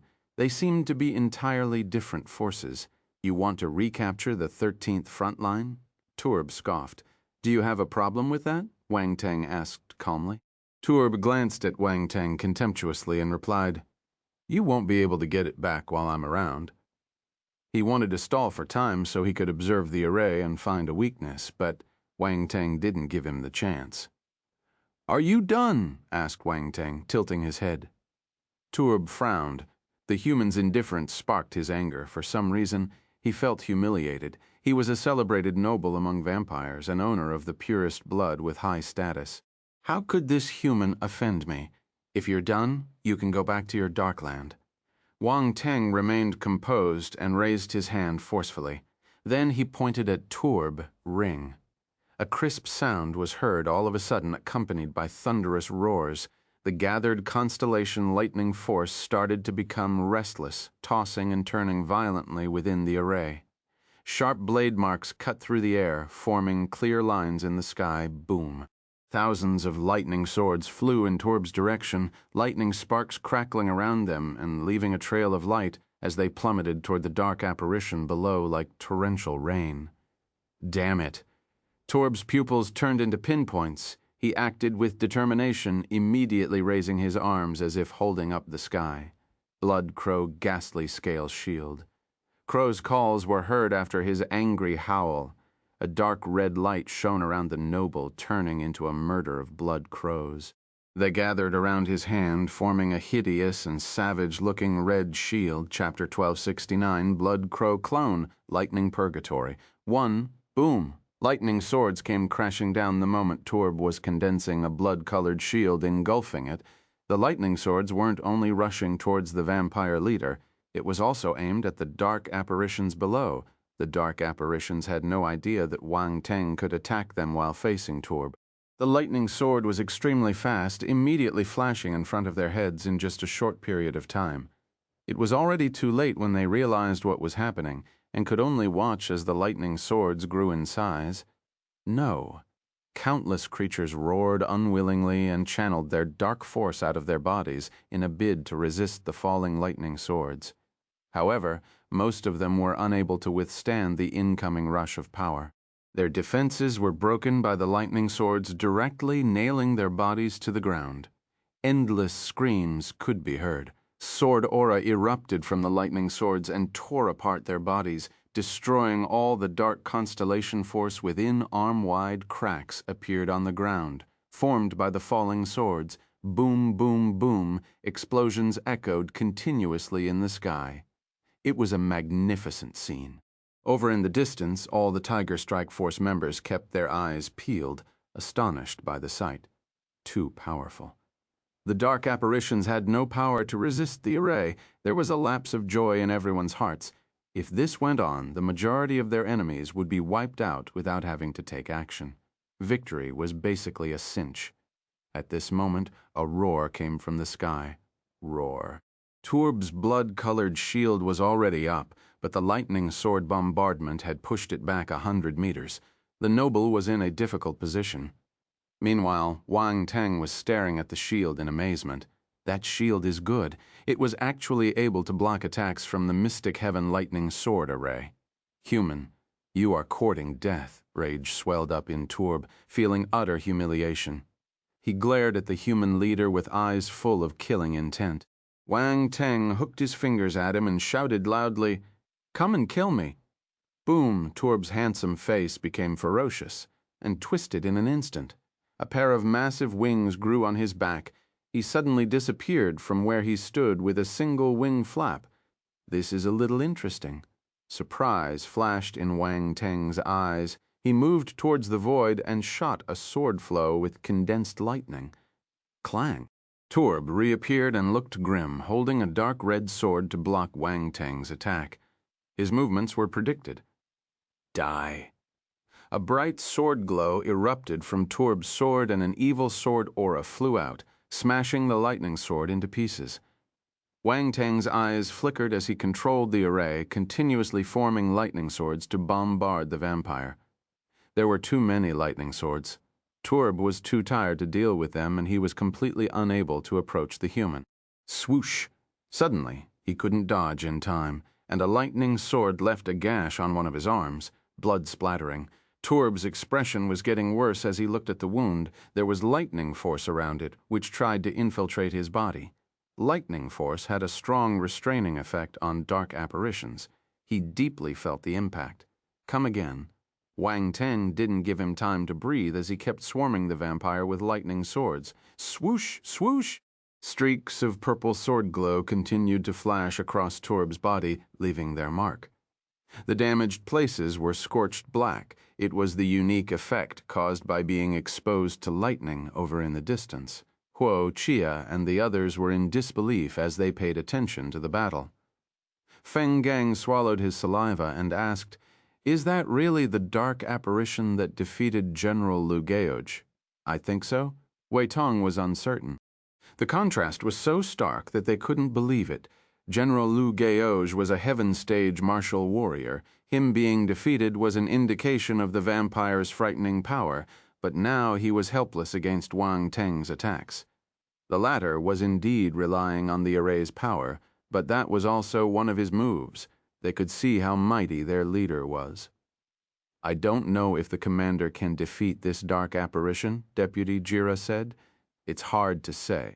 The vampire is in a tough spot right now, but it's not gravely injured. Those are just shallow wounds. The guy is looking for a chance to counterattack." Huo Qiya shook his head. Everyone's expression became solemn upon realizing the fact. "When do we make a move?" Marley asked after a while. "Wait for the commander's orders." "It's not time yet," Huo Qiya replied. Boom! Thunder resounded in the sky, but it couldn't drown out a louder sound.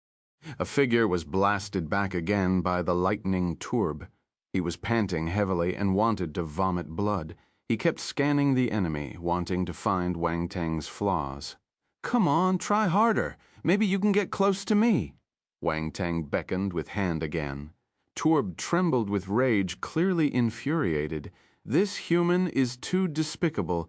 I really want to hack him to death." Boom! A cold light flickered in his eyes as he took a deep breath. A powerful aura then surged from his body. He couldn't wait a moment longer.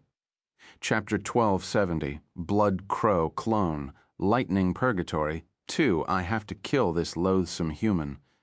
Endless dark red light appeared out of nowhere and swarmed towards the long sword in his hand, forming a blade-like glow a few hundred meters in length. The giant image of a blood crow appeared behind the sword glow. It stared intently at Wang Teng with its crimson eyes, then spread its wings and gave an agonizing and shrill cry. Wang Teng started to feel dizzy because of the bird call. His spirit seemed to be stimulated by it. Wang Teng snorted. The 9 treasures pagoda in his mind space shone brightly and repelled the evil spiritual fluctuations. Then he raised a finger. Numerous lightning swords flew towards him and formed a humongous sword glow behind him. The sword glow was enormous. Its tip pointed straight at the sky to stab the thick, dark clouds. Lightning flashed around it like dragons circling the sword. Turb squinted when he saw this. However, there was no turning back. There was nowhere he could hide since he was within the array. The only choice was to take the attack head-on. He gritted his teeth. Red light shot out from his body and rushed towards his long sword. The dark red light around the sword turned even more terrifying. Roar. He bellowed in anger once he couldn't take the pressure anymore, and swung the sword down violently to attack the human. "Have a taste of my giant sword?" Wang Teng didn't look down on the attack. He lifted his finger, and the purple sword glow behind him was shot. There were 100 lightning swords condensed in the attack, making it a few hundred times more powerful. Boom! The 2 sword glows collided in midair.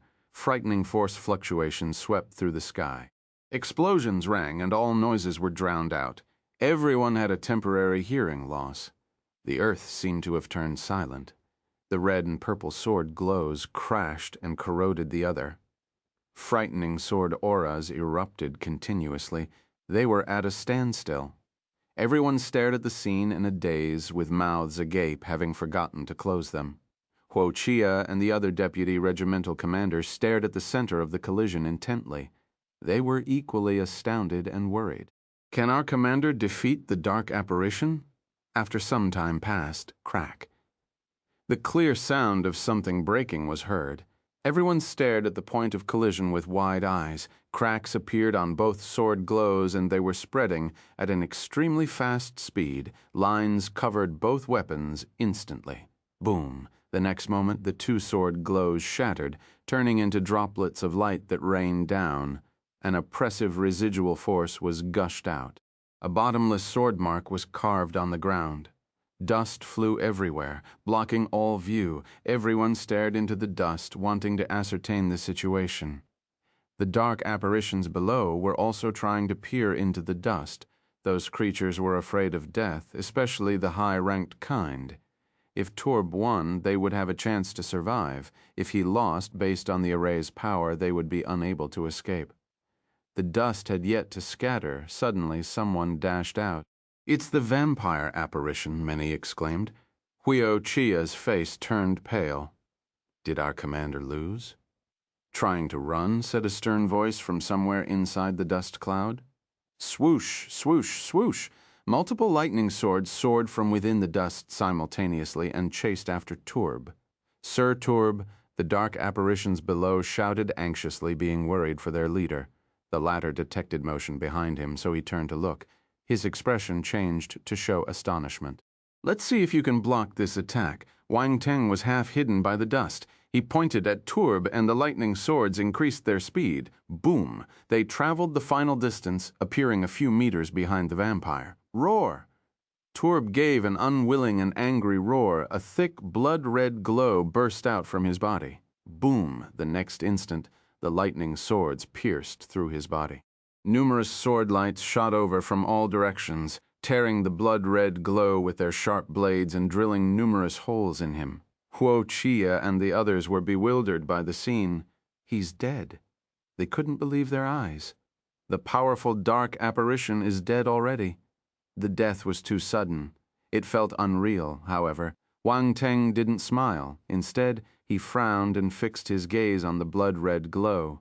The blood-like luminescence had been cut, but it didn't disappear. Instead, it flew away into the distance, as if it was alive. Caw. Crow calls sounded, and the blood-red light transformed into a murder of blood crows. Turb's body appeared again. His face was pale as usual, and there were no wounds on his body. The sword injuries had disappeared. No one could tell if he was seriously injured. He's not dead. Huo Qiya and the others were dumbfounded. They couldn't believe it. Wang Teng was equally startled. Fuck.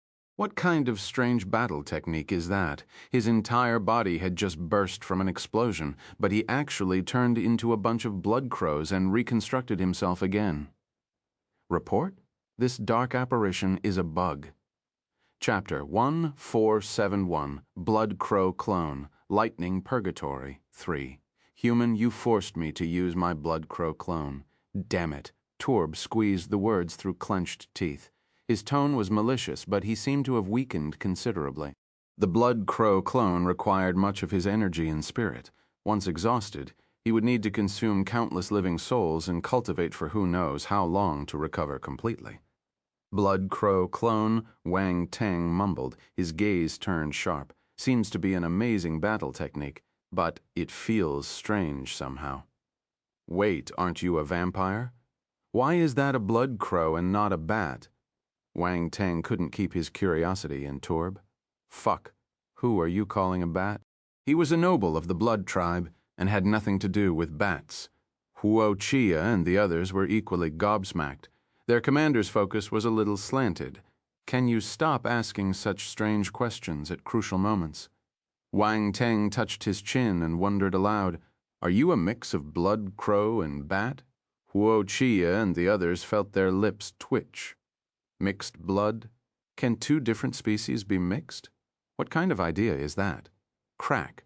Turb almost cracked his teeth due to anger. His face turned black and veins popped out on his forehead. He glared at Wang Teng as if he wanted to etch his face deep in his heart, but remained quiet. Then he suddenly flew in another direction. Fuck, are you trying to run? Wang Teng cursed, involuntarily. You looked ferocious just now. Why are you running away? Why are you being such a coward? Wang Teng did some operations and moved the lightning swords in the array to force the vampire back.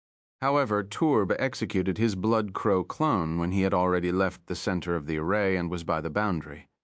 Thus he managed to quickly dash out of the mystic heaven lightning sword array and escape from the dark apparition's territory. He abandoned the 13th front line. Wang Teng didn't know what to say. The guy escaped faster than a rabbit.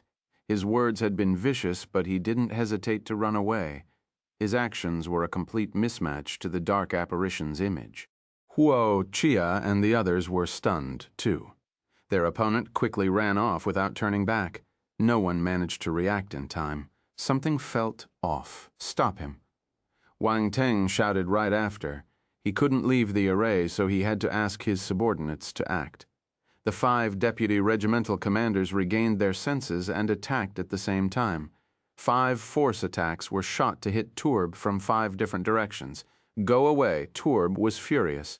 He slashed down with his long sword. The deputies weren't weak. They managed to stop the vampire with their joint effort. A fight ensued.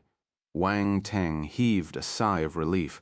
Letting the dark apparition escape would have been a great loss. He turned and looked down, eyes becoming sharp. The lightning power had yet to disperse. It would be useful to deal with the remaining apparitions below. The creatures were stranded in the 13th front line because of his lightning swords. They would have run otherwise. It was time to deal with them once and for all. Boom! The array movement sped up as Wang Teng activated all the lightning force power. The constellation lightning force turned into a massive and violent tornado. The dark clouds in the sky started spinning. Lightning power struck down. The array gathered the power and formed lightning swords filling up the sky. It was a terrifying sight. That was the final attack. The move would gather all the lightning power. Wang Teng bathed in flashes of lightning like the god of lightning himself. A thick purple glow shimmered in his eyes. Then he waved his hand down and the countless lightning swords plummeted down. The entire 13th front line turned into a lightning sword hell. Chapter 1272. The bitterness of poverty. Lightning descended and turned into thousands of lightning swords rushing down. All the lightning force seemed to have been completely drained, turning into the sword in Wang Teng's hand. Tens of thousands of dark apparitions were slaughtered with this weapon. Countless dark apparitions wailed in fear. They were either nailed to the ground or split in two. Their heads and hearts were shattered, leaving no chance to survive. Turb saw everything happen from a distance and paled even more. What a terrifying blow. Had he been a bit slower to escape just then, he would have been hit by that. What in the world is this human? An ordinary martial warrior would have never had the means to harness such horrifying power. Such a genius couldn't be left alive. He had to be eradicated as soon as possible. Otherwise, it would definitely become a serious problem for the dark apparitions. Turb's eyes kept flickering. A fierce light flashed in his eyes as he stared at the 5 people stalling him while the sword he held glowed brightly. He had to get away from them as soon as possible and leave that place. Ordinary apparitions dying there would be inconsequential, but not for him. Boom! A murderous aura gushed out of Turb's body, seemingly using some secret technique to forcibly raise his strength. He became extremely fierce as he rushed to break the encirclement kept by Huo Qiya and the others. Be careful. Huo Qiya and the others' expressions changed. None of them dared to be negligent. They executed their strongest battle techniques. Huo Qiya used his savage elephant form and stomped in the air. Wei Tong also used a physical battle technique. His body was like steel, even making metallic sounds when Hitjira was a wood element martial warrior. Her constellation wood force turned into vines and caged Turb as she tried to wrap his body. Feng Gang's blade sent out a fierce golden blade glow and a powerful blade ultima erupted, which filled the sky with blade luminescence. Marley's movements were strange and fast as he circled around Turb, stabbing him with a short sword from time to time. It was impossible to guard against this. The strength of the 5 deputy commanders wasn't for show. Everyone had their unique techniques and were powerful in their own right. Underestimating them would mean death. Wang Teng stood within the rune array and breathed a sigh of relief. The dark clouds in the sky were already on the verge of collapse, and the lightning force was about to be depleted. The last blow he dealt had drained all of the lightning, otherwise he would have lasted longer. It was no longer necessary, though. Wang Teng's aim was to deal a decisive blow. He didn't have time to whittle them down. After a while, the dark clouds finally collapsed and dissipated. The mystic heaven lightning sword array was finally unable to hold it in anymore and collapsed, turning into countless light spots before it vanished. It had fulfilled its purpose. Many powerful dark apparitions had survived. Some even wept with joy, thankful that they were still alive, but they couldn't stay happy for long. Soldiers, kill them, said a cold voice coming from the sky. The Tiger Strike Force's martial warriors had already been waiting for a long time.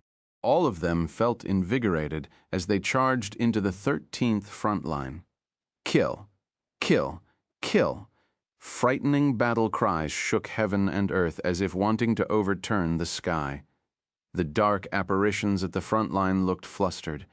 They had suffered heavy injuries due to the lightning sword bombardment and were barely alive. How could they withstand the attacks of so many martial warriors? The dark apparitions had already lost their will to fight and moved to flee. Don't let them escape. Kill them. Every captain issued orders to their teams to attack in formations, surrounding and killing the dark creatures. Wang Teng didn't pay attention to the battle below. He merely looked at the sky in the distance. A trace of battle intent appeared in his eyes. Boom, in an instant, he vanished from his spot. Turb, who was battling Huo Qiya and the others, suddenly changed his expression. He threw a punch to his right before he even had the time to think about it. Bang! There was a muffled sound. Turb's face looked horrified. He was thrown back for more than 10 meters.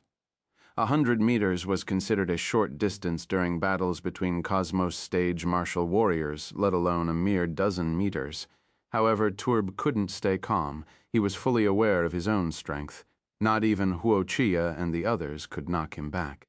Still, the sudden attack was able to do it. The opponent's strength couldn't be underestimated. Turb stared at a point in space and saw a figure slowly stepping out. It was Wang Teng. "It's you." Turb was taken aback. His face looked dreadful. He initially thought that the human would only have a chance to force him into a corner using the array. For him to be so powerful without it was completely unexpected. This is not a celestial stage martial warrior. Even if he were a cosmos stage martial warrior, he wouldn't believe it. Commander. Commander. Huo Qiya and the others felt elated by Wang Teng's arrival. Wang Teng nodded and said without looking back, "Go and deal with the remaining dark apparitions. Leave this to me." Yes. Huo Qiya and the others understood how powerful their leader was. They nodded and left without any hesitation. Kings fight kings while generals fight generals. The remaining dark apparitions were powerful. There were even some low-tiered devil emperors. If they didn't offer a hand, the celestial stage martial warriors would definitely be incapable of stopping them. Turb scoffed when he saw the deputy commanders leaving. "You're very confident.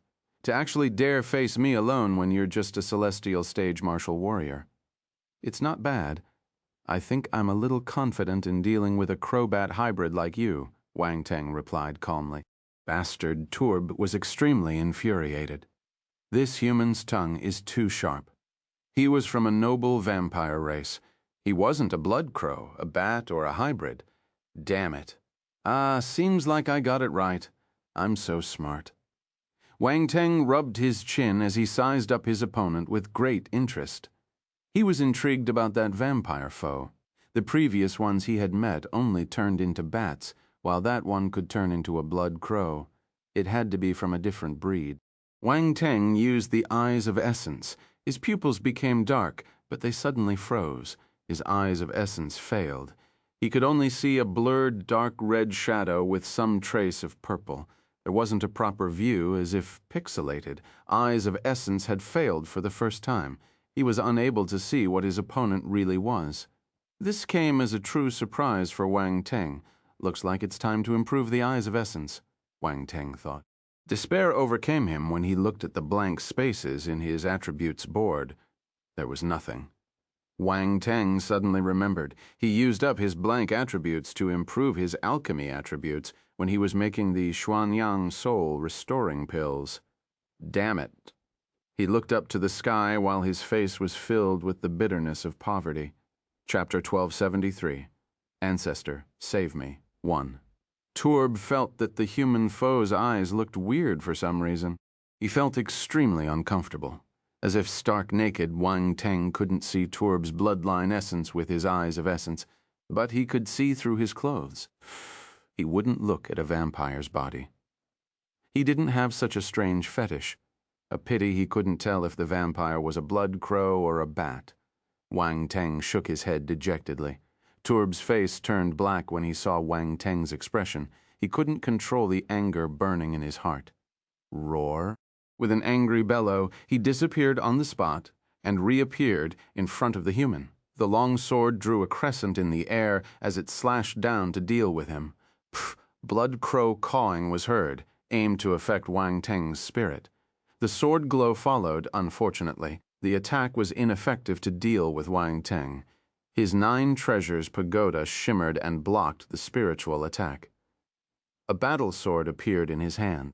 He instilled fire ultima onto the battle sword, and a flaming glow was shot into the sky. Boom! Sword glows collided. The flaming sword glow couldn't withstand its opponent's attack and shattered. Wang Teng had used a 10th level ultima for his attack, but his opponent also had it. In comparison, Wang Teng's force was weaker, so he lost in that exchange. "Is that all you have?" Turb's expression became hideous and instantly dashed towards the human. "As expected, I can't defeat a stronger opponent with ultima." Wang Teng shook his head and wondered. "In that case, I can only meteorite, shower domain activate." Boom! While retreating, a strange fluctuation was swept out from Wang Teng's body, turning into a unique domain. The sky disappeared and everything turned yellow. Large rocks floated in the air. Turb stopped himself abruptly, his expression changing. Domain. "Welcome to my domain." Wang Teng appeared on top of a huge rock and looked at his opponent. "No wonder you have the confidence to face me." Turb stared at Wang Teng with a calm expression. "But you're deluding yourself if you think you can defeat me with one domain. I also have a domain." Boom! A strange fluctuation emerged from his body, turning into a blood-red domain of his own, pushing Wang Teng's meteorite shower domain back and taking up half the area. He faced the human as an equal. The thick blood stench pervaded within the blood-red domain. An obvious evil aura was trying to invade the other's domain. "I knew you had a domain. If not, you wouldn't be able to fight with a heaven stage martial warrior," Wang Teng replied calmly. "You surprise me. You're at the celestial stage, but you managed to take your domain to the 3rd rank. Mine reached the 4th rank, but the difference in our force is vast. This is a fatal flaw." A blood crow gradually appeared below Turb. The avian creature stared at Wang Teng with cold and crimson pupils. "Try me," Wang Teng replied calmly. He was right. There was a huge difference between their forces. Wang Teng possessed many forces, but he couldn't compare to a cosmos stage martial warrior.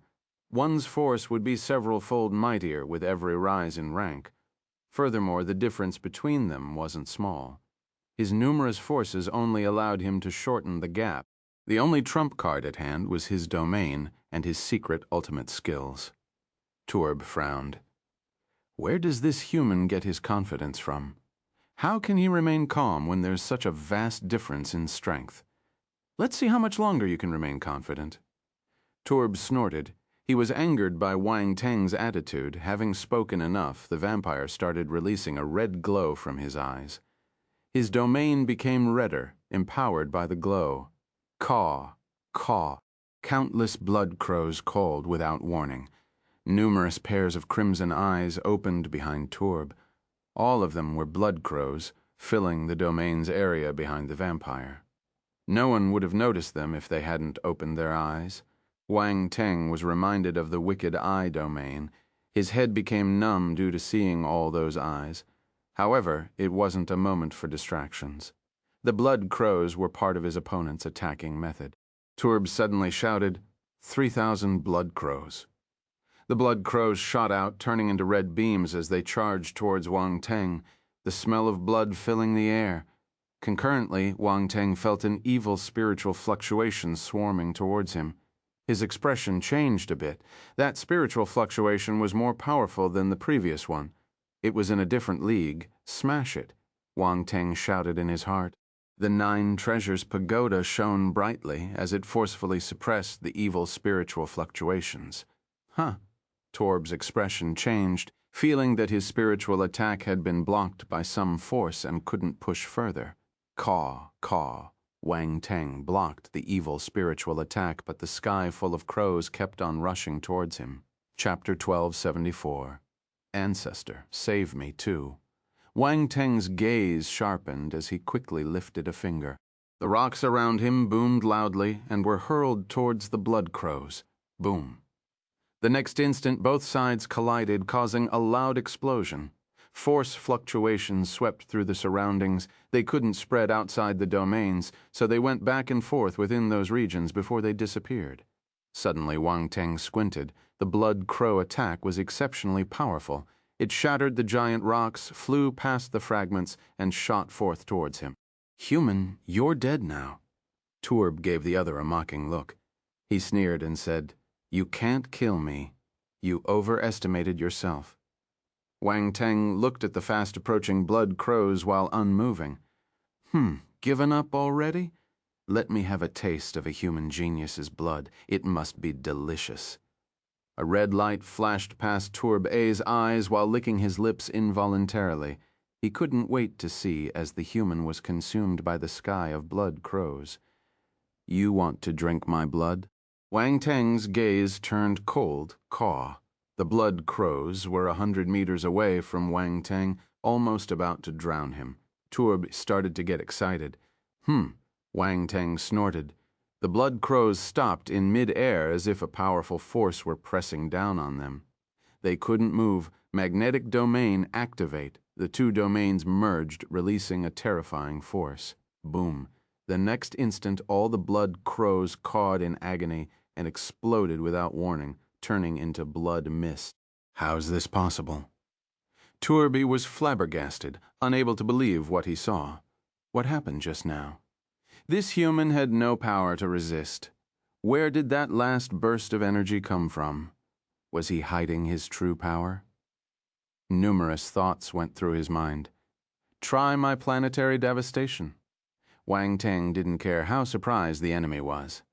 That vampire wanted to drink his blood. It was unforgivable. Boom! A myriad of giant rocks were gathered, quickly forming a giant ball. Turb immediately pointed at the sky when he saw this blood crow. He screamed in anger. Red light was congregated, turning into a giant blood crow. It was impossible to see the edges of the creature's wings as they spread. It raised its head and gave a shrill caw. Wang Teng wouldn't let down his guard upon seeing such a powerful attack. He controlled his meteorite shower domain and the magnetic domain to gather all the giant rocks and make an enormous ball. The pressure given by the vampire was more powerful than that of any other Cosmos Stage martial warrior. It was on par with the expected output of Heaven Stage martial warriors. The gigantic blood crow was quickly formed. It flapped its wings and dashed towards Wang Teng, seemingly at the speed of light. Wang Teng reciprocated with a furious shout of his own. Go! The enormous rock formation plummeted down at an astonishing speed, leaving a yellow light trail like a meteorite. The surrounding space produced loud cracks from the pressure, sounding as if about to split. Fortunately, they were in Wang Teng's domain. The outside space would probably give out with that pressure. Boom! The two attacks collided in an instant, sweeping the domain's inner space with a terrifying force. One side was filled with blood aura, while the other was full of yellow airwaves. Both were destructive, seemingly capable of destroying everything in their path. The other blood crows and giant rocks couldn't withstand the impact and shattered. Wang Teng allowed the rock to break. His hair danced wildly in the wind, but his expression didn't change. He stared intently at the center of the collision. Turb did the same thing. The blood crow had already turned into blood mist, but he kept a poker face while staring at the point of impact. The gigantic blood crow and the enormous rock were at a standstill. No one had gained the upper hand. Turb's expression turned ugly. He didn't expect a celestial stage martial warrior to be his equal. Wasn't his domain at the 3rd rank? How could it resist my 4th rank domain? This doesn't make any sense. Destroy it? Turb didn't want to wait anymore. He made a decision and controlled the blood crow to explode. Boom. A loud blast was heard. The blood crow turned into a ball of glaring red light and swallowed the giant round ball. A frightening shockwave swept over again.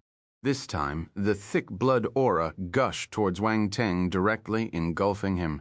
Ha ha ha! Turb burst out laughing when he saw this happen. You'll definitely die within my blood mist. Really? A calm voice floated out from mist, echoing close to the vampire's ears. Boom! Suddenly a black golden glow exploded within the blood mist, pushing and scattering the latter. What? Turb widened his eyes in disbelief. Swoosh! At that moment, sharp, black golden sword glows shot towards him. Domain! Another domain, said Turb with a shrill voice. He didn't expect the human to have yet another domain. One at the 4th rank even, it was stronger than the previous one. What a sly human. He didn't use his stronger domain before. The guy only brought it out when I let my guard down. Never had I seen such a sly human. Boom! Turb didn't have the time to evade. He was pierced by the numerous black golden beams. Is he dead? Before Wang Teng could feel happy, he saw his opponent turn into a ball of red light and explode. The ball turned into a bunch of blood crows and flew away before reconstructing his body. This time, his face was paler, and he looked weaker. He seemed drained. The vampire glared at Wang Teng with hatred and bitterness, as if wanting to skin him alive. That was the 2nd time. This human forced me to use my blood crow clone a 2nd time. Damn it. He had wasted too much of his energy and spirit. It would greatly affect his future cultivation. Wang Teng widened his eyes and exclaimed helplessly, "Fuck, are you a cockroach? Why can't you die? Is this vampire able to turn into blood crows multiple times so it can't be killed?"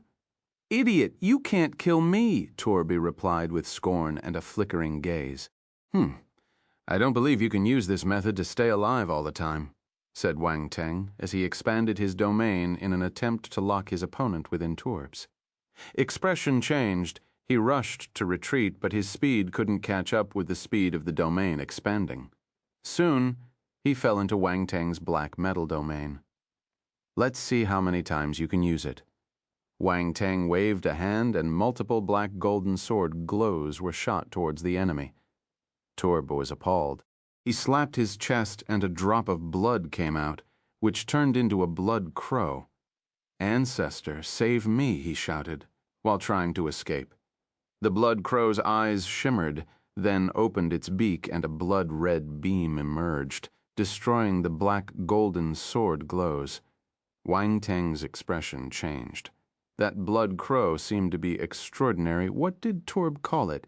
Ancestor. WTF. That blood crow is his ancestor. Seriously, how shameless can you be? You can't win, so you bring out your ancestor. The blood crow started speaking. "Torb, you used the blood essence I left for you. It can talk." Wang Teng widened his eyes in surprise. "Ancestor? I was left without a choice. I would have died if I didn't use the blood essence." Torb heaved a sigh of relief when he saw his ancestor helping him. His tone was bitter. Useless," the blood crow snorted. Yes. Torb remained humble in front of the blood crow, just as a grandson would. Wait, he was the grandson of that blood crow. Fuck, this isn't right. Wang Teng couldn't see through the blood crow, so he started to get serious. He wondered if running away would be the best option. Chapter 1275. Tisk, you're old but stubborn. Wang Teng wondered if escaping was the better option. Meanwhile, the blood crow ancestor turned to look at him. The former immediately stopped moving, showing an unfazed expression. If the enemy didn't move, he wouldn't move. He couldn't falter at the moment. Once he showed any signs of weakness, the enemy would grab the chance and give him a knock in the head. The blood crow ancestor was manifested with a drop of blood essence. It might not have much power, so there shouldn't be much reason to be afraid. Death is not scary, just do it. Many thoughts went through Wang Teng's mind. The blood crow ancestor sized up the human with interest. A shrill voice came out of its mouth. "A genius of the human race? It won't be a waste of my blood essence if I manage to kill you? Old man, who are you to kill me with just a drop of blood essence? What are you thinking?" Wang Teng snapped back with a black face. Torb looked at him in shock. This fellow is quite bold. How dare he scold the ancestor? He's doomed. He's definitely a dead man now. He had said that many times in his heart, but it was fine. He was sure that the human would have no chance to escape from his ancestor's attack. A smirk appeared on his face. It's been a while since someone spoke to me like this. The blood crow ancestor wasn't angered by the response. Instead, he laughed in a sarcastic and high-pitched tone. It felt uncomfortable just listening to it. I can say it a few more times if you want, Wang Teng replied, the blood crow ancestor. Turb. This human's mind isn't working properly. Anyway, old man, are you truly a crow? Wang Teng asked curiously. Impudent. Turb roared in anger. I've already said that I'm not a crow. Why does he have to bring it up again? He even asked, in front of the ancestor, is he tired of living? He wished the human could die faster. What if his ancestor thought he didn't explain properly and vented his frustration on him later? He would suffer a terrible death. Ha ha ha.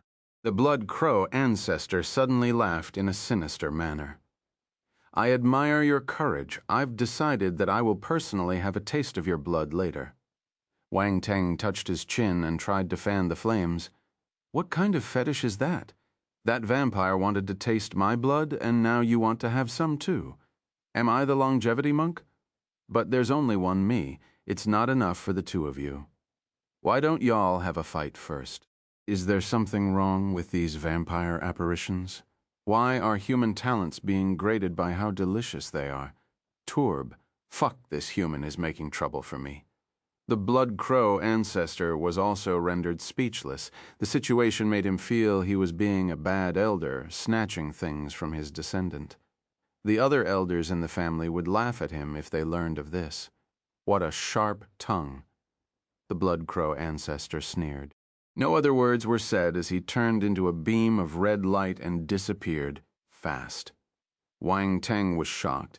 He showed a stern look, swoosh. A red beam appeared before him just then, stabbing his body before he could react. Turb's expression contorted with exhilaration. This human is finally dead. The guy had tormented him terribly, but he finally had his revenge. It was worth the drop of blood essence his ancestor had given him. The ancestor reappeared behind Wang Teng's after his attack, then frowned all of a sudden. He turned back to flash an astonished look at the human's body.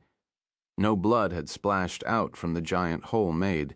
Instead, the figure was disintegrating. This is just a shadow. When? A few hundred meters away, space became slightly distorted, and a figure stepped out. Oh my God, that was dangerous. I almost died. Wang Teng patted his chest and appeared relieved. What? Turb widened his eyes in disbelief. This human managed to evade the attack of my ancestor, just now. The elder blood crow stared at Wang Teng and said two words, space talent. Turb was appalled. It was just a guess at the start, but his forefather ascertained it personally. This human possesses the rare space talent, but he didn't use this talent when we fought. Was he looking down on me? Turb felt offended. An unprecedented sense of humiliation surged in his heart. He wished he could rush over and fight it out with the human. He was the talent of the vampire race, yet the human looked down on him. What space talent? I don't know what you're saying. Wang Teng denied it. His face was giving them a you must have seen wrong expression. The blood crow ancestor. Does he think I'm blind? Why would a crow, a formidable vampire like me, not notice the obvious space fluctuation? Even Turb felt his face muscles twitching. He forgot the humiliation he felt and just wanted to complain. Even if you have space talent, you can't escape from my grasp.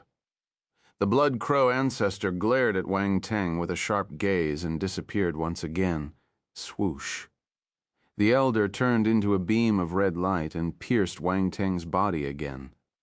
Once again, the latter appeared in the distance. Only his shadow remained. You can't catch me. You can't catch me. Wang Teng's mind spun furiously as he tried to come up with a plan. However, he kept on putting an irritating act on the surface. This human is getting on my nerves. Turb was then rendered speechless. His ancestor remained silent. A cold glint flashed past his eyes while turning his body around and forming a crescent in the sky, then flying towards the human again. Wang Teng's space physique was at the third rank, and he had the space flash technique specially made for dodging. That is why he could even handle the Blood Crow ancestor's extreme speed with ease. Well, the opponent emerged from a drop of blood essence, so he wasn't able to release much of his original power. Finally, the Blood Crow had the last straw, only catching a lingering shadow every time he was about to catch the truant. The elder felt as if he were trying to snatch a slippery eel. This made him feel frustrated and unhappy. It was also a bit embarrassing. After all, he did say to his descendant that he could easily kill Wang Teng, and yet a long time passed and he had yet to succeed. He started feeling that Turb's gaze was becoming a little strange. Seriously? Why don't we just end it here? No one's getting the upper hand.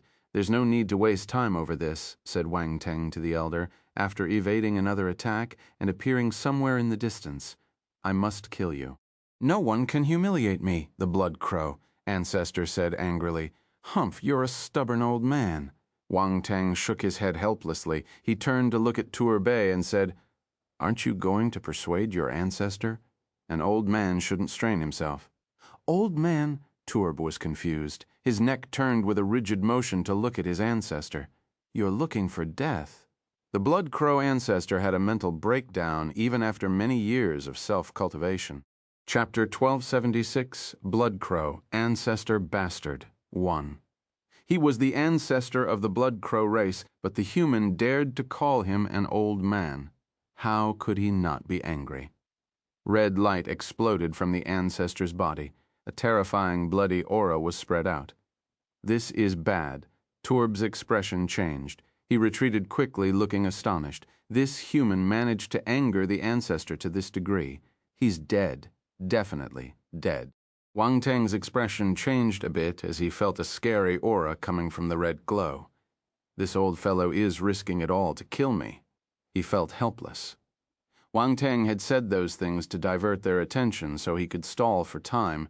Executing his space flash required a lot of energy, so he couldn't use it indefinitely. Who knew that the ancestor would be so narrow-minded? He was a senior, yet he couldn't stomach the teasing. I have no choice. I have to receive the attack head-on. Wang Teng didn't know what else to do. He could tell it was going to be a large-scale attack, so he wasn't sure he could evade it. Boom! The Blood Crow disappeared, then turned into a patch of red light exuding a bloody stench. Explosions were heard from within. A terrifying energy seemed to be gathering. Wang Teng immediately stretched his arms and activated his space power. Puff. An invisible wind blew in the emptiness, circling around him and soon becoming a tornado. Boom. Pitch-black dimensional rifts started appearing around him as the nearby space trembled. Both domains started collapsing as they were unable to withstand the frightening space power. Crack. Something broke. The domain started to break down. Everyone could see the outer skies again. What a powerful space fluctuation. Turb gritted his teeth as he could only admit it. This human talent was more powerful than I thought. For the first time, he felt inferior. But so what if he's powerful? He would be killed by his ancestor in the end. Turbhe's expression became contorted. He looked forward to witnessing how the human died by the hands of his ancestor. The battle taking place in the front line below had reached an end. Huo Qiya and the others looked up and were astounded by the situation above. What's happening? Why is there such a terrifying fluctuation? Is it from the vampire? The 5 human sub-leaders were worried, not expecting the battle to reach that stage. Terrifying energies were being spread by both parties in the sky. One was blood red, filled with the stench of blood. They could even smell it at ground level. That was the vampire's attack. However, based on their briefing, it was only a low-tier devil emperor. How could he launch that scary attack? The other side was giving off a strong space fluctuation. An invisible force was swept out, which couldn't be underestimated. That was Wang Teng's attack, a space battle technique. Many had seen him use the same attack at the 3rd front line when he killed the mid-tier Devil Emperor. Huo Qiya and the others had seen it in a video recording, so they recognized it. They could only pray for their boss' success in defeating his opponent. Boom. The space tornado surrounding Wang Teng began to spin with increasing violence, forming a sizable vortex. Our hero disappeared into the center of the tornado. The phenomenon continued to expand, mincing up the space around it. A powerful suction force came from within. Dust, rocks, and trees below were sucked up and flew to the sky, drawn by the pull. All of it was sliced into bits and pieces instantly. Even clouds were affected. They were also sucked in just then. The confronting red light shot into the sky and formed a sickle-shaped blood glow. "Die!" cried a shrill voice from within. Boom. The glowing sickle blade slashed down. Wang Teng acted immediately, pushing his space tornado when he saw the other move. The massive vortex rushed to collide with the blood glow. An earth-shattering explosion resounded in the air. Airwaves were swept out in all directions. Everything was hurled away by the impact. Even Turb was thrown back by the powerful clash. His surprised face became slightly paler. Hiss, hiss, hiss. There were bloody wounds on his face and other parts of his body. Red blood seeped out. There was a tinge of space power within the force. It was extremely sharp, enough to cut through his tough body. However, it was only a light injury. It didn't hurt his foundation. Turb frowned and quickly retreated to a safer distance. He stared intently at the point of collision. That was the moment to decide the winner. Boom. The blood sickle chopped through the tornado, attempting to cut it in half. Wang Teng looked grim. He used all his energy to control his space power and accelerate the spinning of his space tornado to resist the powerful blood sickle. Too powerful. The blood glow was more powerful than expected. No one had ever used brute force to cut through his space tornado since he created that move. However, the blood crow ancestor did it. What's more, he was but a drop of blood essence. If the real elder was there, he wouldn't be able to block a single finger.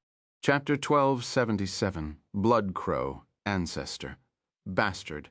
2. Boom. The space tornado spun rapidly, generating an extremely sharp cutting force which gradually whittled down the blood sickle. However, the blood glow was still pressing down, slowly cutting into the space tornado and approaching Wang Teng. A pair of eyes opened at the top of the blood glow. It was the blood crow ancestor. It gazed coldly at Wang Teng, who was in the middle of the space tornado, and said, "To die in my hands is something you should be proud of. This should be enough." Wang Teng looked at the blood glow. A bright flash passed in his eyes. "You're just putting up an act."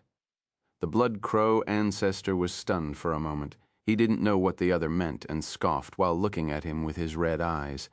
The blood glow then surged again and sliced into the space tornado. Wang Teng could feel the threat of death as the blood glow cut deeper. The bloody aura was filled with killing intent, pressing down toward his head, as if ready to split him in half. The young human raised his head abruptly and grinned before spitting out a word. Boom. The blood crow ancestor shrank its pupils, although too late to react. Boom. There was a loud explosion caused by the tornado breaking apart. The energy from the blast engulfed the blood sickle and Wang Teng bastard, said the blood crow ancestor, letting out an unwilling roar and disappearing. Space collapsed at the center of the explosion, forming an endless void. All energy was rolling towards it, and the blood glow was also swept in. It was unable to escape. Oh my God. Turb saw what happened from afar, and his expression changed drastically. He was extremely surprised. He wasn't able to hear his ancestor roaring and was filled with anxiety because of what was happening, not knowing if the elder managed to kill the human commander. Huo Qiya and the others had grave expressions and they rushed over. However, they weren't able to approach the core of the explosion. The spatial fluctuations horrified them. "I'm fine," someone said right then. Ripples appeared all of a sudden, and a figure stepped out. It was Wang Teng, Commander. Huo Qiya and the others rushed towards him, feeling overjoyed. Deputy Jira scanned Wang Teng and asked worriedly, "Commander? Are you really okay?" Wang Teng was able to escape even though the explosion was colossal. It was unbelievable. However, he looked pale, seemingly worn out, and in a bad condition. Wang Teng shook his head and said calmly, Don't worry, I won't die. The space tornado had consumed a lot of space power, leaving him almost completely spent. However, attribute bubbles had already been generated by the explosion.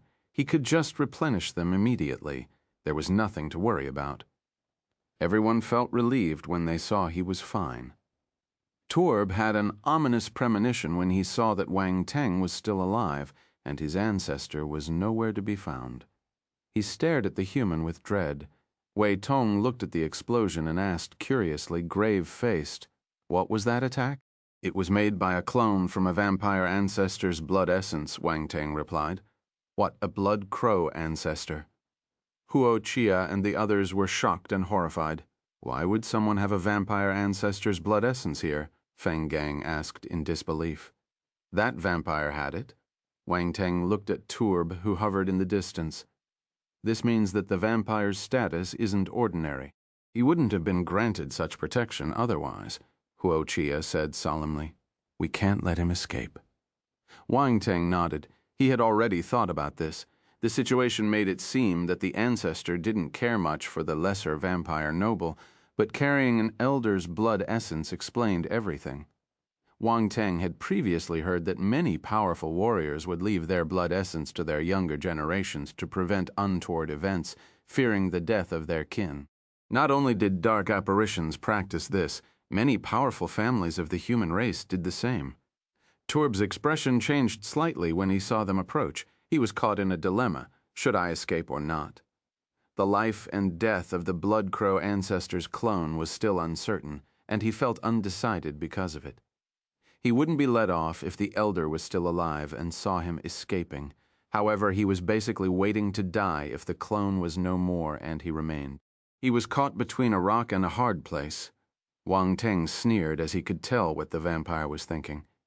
He waved a hand and called the sub-leaders to surround the enemy. Torb's expression changed drastically as he immediately wanted to retreat. Unfortunately, hesitating just then had robbed him of his final chance to escape. Of course, even if he did escape, Wang Teng wouldn't have let him leave as he wished. He would capture the fellow, even if he had to use space power again. Otherwise, all his efforts would be moot. Torb looked around, having a dreadful feeling. He couldn't find any chance to break through. Wang Teng and the others had blocked every direction. There was nowhere to run. He was like a rat in a hole, incapable of getting out. Wang Teng looked at him and said calmly, "Stop struggling. You can't leave." "My ancestor won't let you off," Torb said in a stern voice. "He couldn't even take care of himself. He probably even flew back to your hometown." Wang Teng glanced at the explosion and snickered. The space was still collapsing, leaving nothing but a void area. There weren't any blood traces left. The ancestor's blood essence was probably gone. Torby didn't expect this. His face turned dark as he couldn't accept this. Be good and surrender. Wang Teng was emotionless and stretched out a hand. Light force was condensed and moved towards Torb. Light force? Torb almost became numb with shock. Not only is this human a powerful rune master, he can also use space power. Now he's even using light force. What does he not know? How could the human race have such a monster? No one could understand the overwhelming despair in his heart. He felt hopeless. Boom. The hand condensed with light force grabbed the still dazed vampire's sizzle.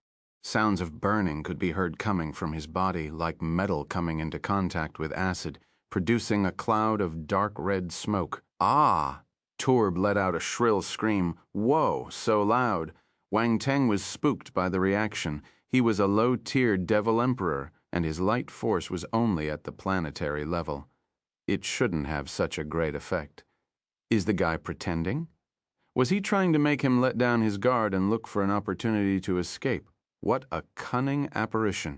A cold light flashed in Wang Teng's eyes as constellation light force gushed out of his body and formed ropes. The light force then bound Torb tightly. Our hero even used divine flames to form a big net to cover him. 3 divine flames, 3 nets, all to be on the safe side. As for the dark flame, it probably wasn't of any use when dealing with dark apparitions, which was why it wasn't used then. Ah, Torb screamed even louder. Light force and divine flames inflicted a great deal of damage to him, especially when he was already in an extremely weak state. Wang Teng seemed to have considered this. The vampire apparition was already beaten into a pulp. How could it stand such treatment? Huo Qiya and the others looked at the dark apparition and their mouths twitched, involuntarily feeling sorry for the creature. Our commander is so cruel. The sudden idea in their minds was that Wang Teng was a veritable nemesis for dark apparitions. Once the vampire was properly ensnared, Wang Teng breathed a sigh of relief and smiled. Everyone, the battle is over. Let's call it a day. Huo Qiya and the others smiled brightly when they heard that. We won. Their victory had been splendid. They recovered the 13th front line with minimal losses. All the dark apparitions were wiped out. None of them were able to escape. An unprecedented sense of accomplishment emerged in their hearts. What a great victory! Chapter 1278. What did that dark apparition experience in Major Wang Teng's hand at the main base? All the generals on Defense Planet. Number 29 were gathered in the commanding office. Red Scorpion and Raging Bear's commanders were also present. Both were waiting for the result of the 13 frontline battle. The 9th and the 17th frontline had been recovered due to their victories. They later sent new commanders to guard the base and resist the dark apparitions. Only the 13th frontline had yet to report their results. The main base had previously received news that the Tiger Strike Force had finally launched their attack. Their victory depended on that battle. Why did they place such a huge emphasis on those 3 front lines? Their geolocations were special. Once captured, the major front lines in the middle would be isolated and would instantly collapse if the dark apparitions launched a major invasion. If that were to happen, the apparitions could then charge right in, straight to the main base. That was also the reason why the dark apparitions had taken down those 2 major front lines first. Unfortunately, the dark apparitions underestimated humanity's resolve. The human faction immediately sent their 3 powerful forces to recapture the 3 front lines. Now, only the 13 front line was left. Undoubtedly, this front line was important, so everyone had gathered to await the results. The room was extremely quiet. A tense atmosphere filled up the air. General Cameron closed his eyes and crossed his arms. He then placed a hand under his chin and remained calm on the surface. No one knew what he was thinking, or if he was worried about the situation of the contested front line. General Cameron was the one who appointed Wang Teng as commander. Hence, the battle wouldn't just affect our hero.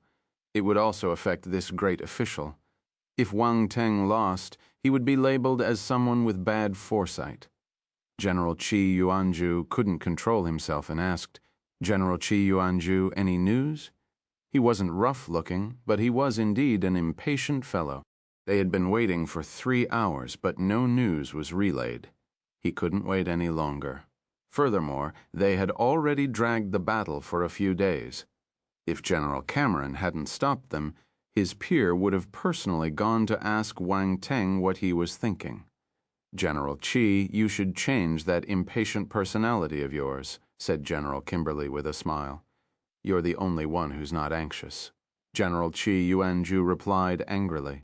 "I'm not either," General Yukari said calmly. General Qi Yuanju felt the corners of his lips twitching. "Why are you speaking? Am I talking to you?" He turned and glared at General Yukari. The latter shrugged. He wasn't bothered by the angry gaze directed at him. "Come and bite me." General Cameron opened his eyes gradually and said, "It should be soon. They're right in the middle of a fight. We can't contact them at the moment. Let's wait patiently. You should be patient when it comes to young people." "I agree with General Cameron. Major Wang Teng is not an unreliable person. I think he's quite confident of succeeding," General Kimberly said. "General Kimberly, are you sure you're not speaking up for Major Wang Teng because he's handsome?" General Yukari teased. "Well, that's a bonus." General Kimberly coughed. Both commanders from Red Scorpion and Raging Bear were rendered speechless. Red Scorpion's commander was a sharp-looking, middle-aged fellow. He always wore a smile on his face and was handsome, too. He couldn't help but say, Looks like everyone has high hopes for Major Wang Teng. He paid attention when he scanned everyone's faces, so he could tell that everybody was expecting good results, even the restless general, Qi Yuanju. The latter was just eager to know the outcome. Colonel Berkeley, you sound quite curious, General Ukeri said with a smile. Berkeley bowed slightly to General Ukeri and smiled. Of course, after all the generals seem to have high hopes for him. I hope he doesn't disappoint us, said the Raging Bear commander in a low voice, like the beat of a drum. He was a muscular bear race hunk. He sat on a large-sized chair and his upper body stood out, being taller than most of the people present. He would be about 3 meters tall when standing. Ha ha ha ha ha! I wonder which force is the most powerful in this mission. General Qi Yuanju laughed. I've already lost a house. Colonel Berkeley shook his head with a bitter smile. Given his expression, it was evident that he felt that the Raging Bear Force would win the competition. However, he didn't think that the new Tiger Strike Force's commander would do better than him if he lost to Raging Bear. Wang Teng couldn't beat him either. Berkeley had willingly admitted defeat when he heard that the Raging Bear had killed 8 low-tier devil emperors. Those were tough creatures to kill. One low-tier devil emperor made a huge difference. He lost for a good reason. Every high-ranked apparition was a military contribution on the battlefield. It was something worth boasting. House could brag for a long time since he killed 8 low-tier devil emperors. House looked proud. Just then there was a sudden ring of an incoming call. It's here. Everyone became excited. They instantly looked at General Cameron Berkeley, and House were included. They too cared about the result. Cameron smiled and stretched out his hand. A light screen appeared. Wang Teng's image appeared therein. Behind him, the 13th front line had turned into a pile of debris. Everything was burnt and all the buildings were destroyed. Dark apparition corpses lay strewn on the ground. All the people present had experienced being on battlefields, yet the tragic aura on the other side still left them gobsmacked. How was this battle fought? It looked terrible as the entire place was destroyed. Berkeley and House turned grim as they were equally puzzled. Their battle with the dark apparitions was intense, but it never reached such a stage. The front line looked as if hit by a heaven-level heavy rune weapon. Furthermore, the weapon was launched in a moment when the dark apparitions were being overrun. That was the only possible reason for such destruction.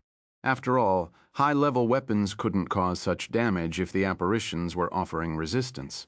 However, if every battle could be fought with heavy weapons, they wouldn't need formidable martial warriors anymore. Wang Teng noticed their strange and questioning gazes. He coughed awkwardly and said, "Cough. I went a little too hard. Do I need to pay for the losses?" Silence. Everyone was speechless. Was this just a little hard? Do you have a misunderstanding of what a little is? More so. The fellow was worrying about being accountable for the monetary losses. He didn't seem to care about the battle itself. He looked quite composed at the moment. General Cameron felt the corners of his lips twitching.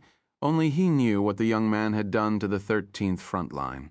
Such a level of damage was understandable if he used an array. However, he was still surprised by what he saw. Of course, there were pros when using powerful destructive attacks. However, they were necessary to deal with dark apparitions. Do I have to pay for this? Wang Teng asked with a face reflecting guilt after seeing their expressions. It would be a huge loss for him if he also had to pay for the damages after fighting the war. It would be a thankless task. Wars weren't easy to handle. You don't have to pay for it. The military wouldn't be stingy enough to ask their own people to pay for damages. General Cameron felt helpless. That's good. Wang Teng heaved a sigh of relief. No one knew whether to laugh or cry. This fellow's mind works in strange ways. Why would he think he needs to pay for the losses? What about the result?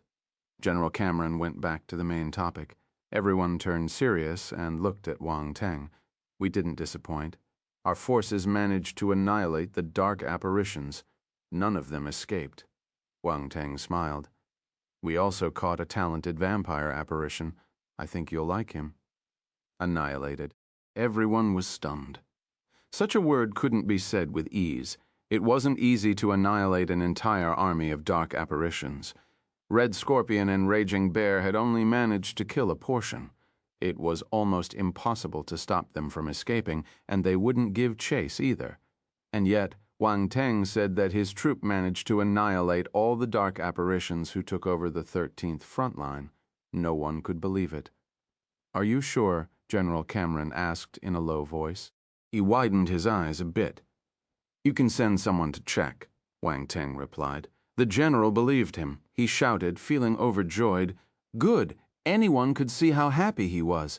Good riddance, Major Wang Teng. Good job. Good. You're indeed young and promising." Chi Yuanju and the other generals felt elated. They were full of praise for Wang Teng. "You're being too kind. This is what I should do." Wang Teng waved his hands and replied humbly. However, he was obviously enjoying the compliments. The commanders from Red Scorpion and Raging Bear looked at each other, feeling abandoned. The younger generations would surpass the older generation, leaving no paths for the latter. They belonged to the poor, older generation. "Oh, right, did you say you caught a talented vampire apparition? Was he the one who forced General Liu Geoge to retreat?" General Cameron asked. "Yes, it's this fellow." Wang Teng pulled Turb into view. Silence. Everyone felt their lips tremble when they saw Turb, who was tied up like a dumpling. What did this dark apparition experience in Major Wang Teng's hands? Chapter 1279. Thank you for your compliment. What about my reward? Indeed, that's the one. I didn't expect you to capture it. General Cameron took a deep breath and looked at Wang Teng in amazement. How powerful was he to be able to capture that level of dark apparition alive? It was unbelievable. Berkeley and House were appalled. They had heard about the creature and knew that it possessed a heaven stage ability. They weren't sure if they could deal with it. Still, Wang Teng managed to catch it alive. They finally considered Wang Teng as their equal by then. They even respected him a little more than the previous commander of the Tiger Strike Force, based on what they recalled the previous commander couldn't have achieved such a feat. "Are there any rewards for catching this talented vampire?" Wang Teng asked. General Cameron lifted his eyebrows. "This fellow is unique." This was the first time seeing someone readily asking for rewards. Not once had he ever had a subordinate like him. The others were equally speechless. Everyone felt that Wang Teng was incredibly bold. Anyone would desire rewards, but none of them said it aloud. Not everyone had the courage. Berkeley and House even felt that Wang Teng was stronger than them in this suit. It took great pains to catch this vampire. He even used his ancestors' blood essence. If I wasn't smart enough, I wouldn't have made it back alive. Wang Teng immediately voiced out his hardships when he saw the general's contemptuous expression. What? Everyone was stunned when they heard this, his ancestors' blood essence. General Cameron stood up and said in a low voice, "This vampire carried his ancestors' blood essence with him? That's right, the ancestor was quite fierce. He almost killed me, but luckily I managed to blah blah blah. In the end, I managed to send it back to his den using my wits." Wang Teng kept complaining while purposely describing how hard the battle was to showcase his merit. Then he looked at General Cameron pitifully. Wang Teng turned the stern atmosphere into a strange one. Everyone gave him weird looks, feeling that the fellow had discarded all his dignity. This fellow he gave away all face for the sake of a reward. How could someone be so shameless? Berkeley and House looked at each other. They lost. They lost terribly. They couldn't be compared to such a shameless person. But given Wang Teng's explanation, General Cameron and the others understood the battle better. They heaved a sigh of relief and stared at Wang Teng in astonishment. The enemy used his ancestors' blood essence, but he still lost to this fellow. It was hard to see through Wang Teng. "Can you find the blood essence?" General Cameron asked the crucial question. I destroyed it already, didn't I?" Wang Teng was stunned. "A vampire's blood essence isn't that easy to destroy. You probably only wiped out the consciousness inside," General Cameron explained. "I can't find it. It fell into a dimensional rift. I didn't have the time to care about it in that situation." Wang Teng shook his head. General Cameron was a little disappointed. Never mind, it's good that you're alive. You can come back to the base first. Oh, right. How's the casualty count? Wait, let me ask, Wang Teng replied. Everyone. Honestly, is he the commander? Couldn't he be a little more responsible? He doesn't even know how many of his people had died. They didn't know that Wang Teng had called the general right after the fight was over, fearing that they would worry. It didn't give him enough time to check on the numbers, but everything should have been accounted for by then. Wang Teng called Peggy over to ask. No one died, but we have 363 injured personnel, Peggy reported. She was close to the screen, so Wang Teng didn't need to repeat the message. Everyone was silenced again. This data, did you really go there to fight? Even General Cameron was surprised after hearing the news. He wondered if it was an illusion. Is there anything wrong? Wang Teng asked. General Cameron paused for a second before replying. Nothing you did. Well, thank you for your compliment. What about my reward? Wang Teng rubbed his hands and chuckled. Bang! General Cameron turned off the screen. Everyone tried their best to suppress their laughter. Wang Teng was indeed a talent. He managed to infuriate the general. Still, silence returned as they recalled what the young man and the Tiger Strike Force had done. What kind of monster is this? Wang Teng stared at his wristwatch with his eyes wide open. He hung up on me. Peggy couldn't help but roll her eyes. She would have hung up on him too.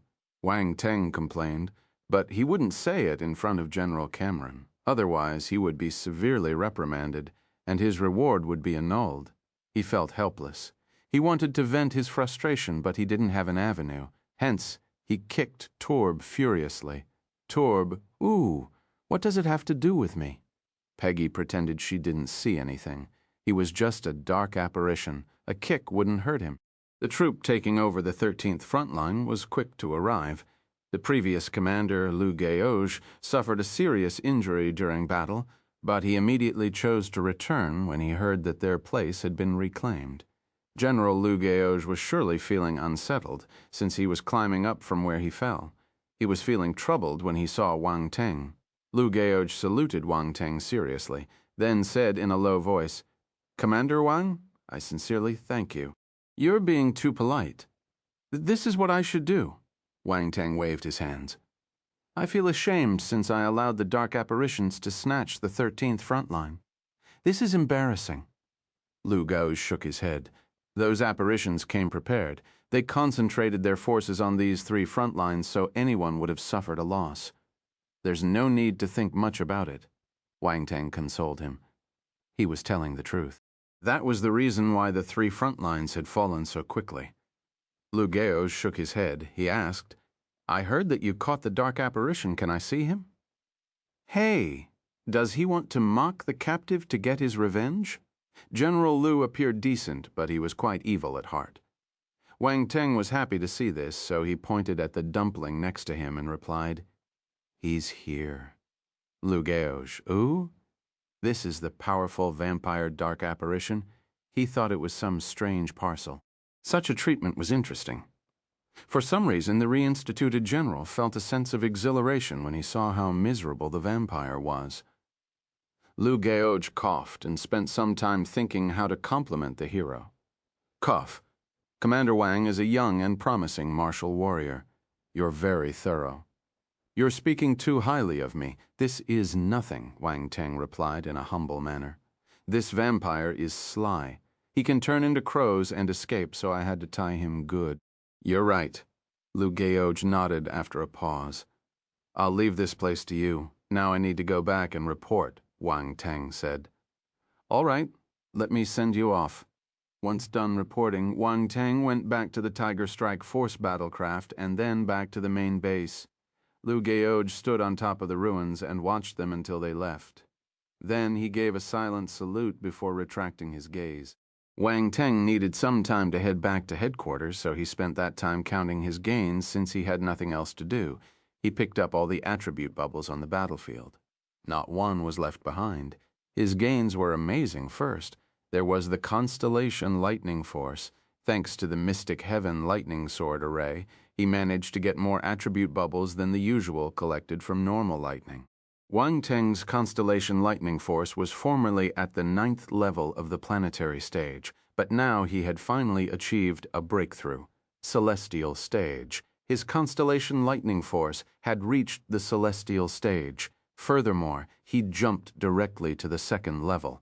The stars representing his lightning force spun gradually above the sea of nihility. A strange power of life was released, then merged into his body, igniting a transformation.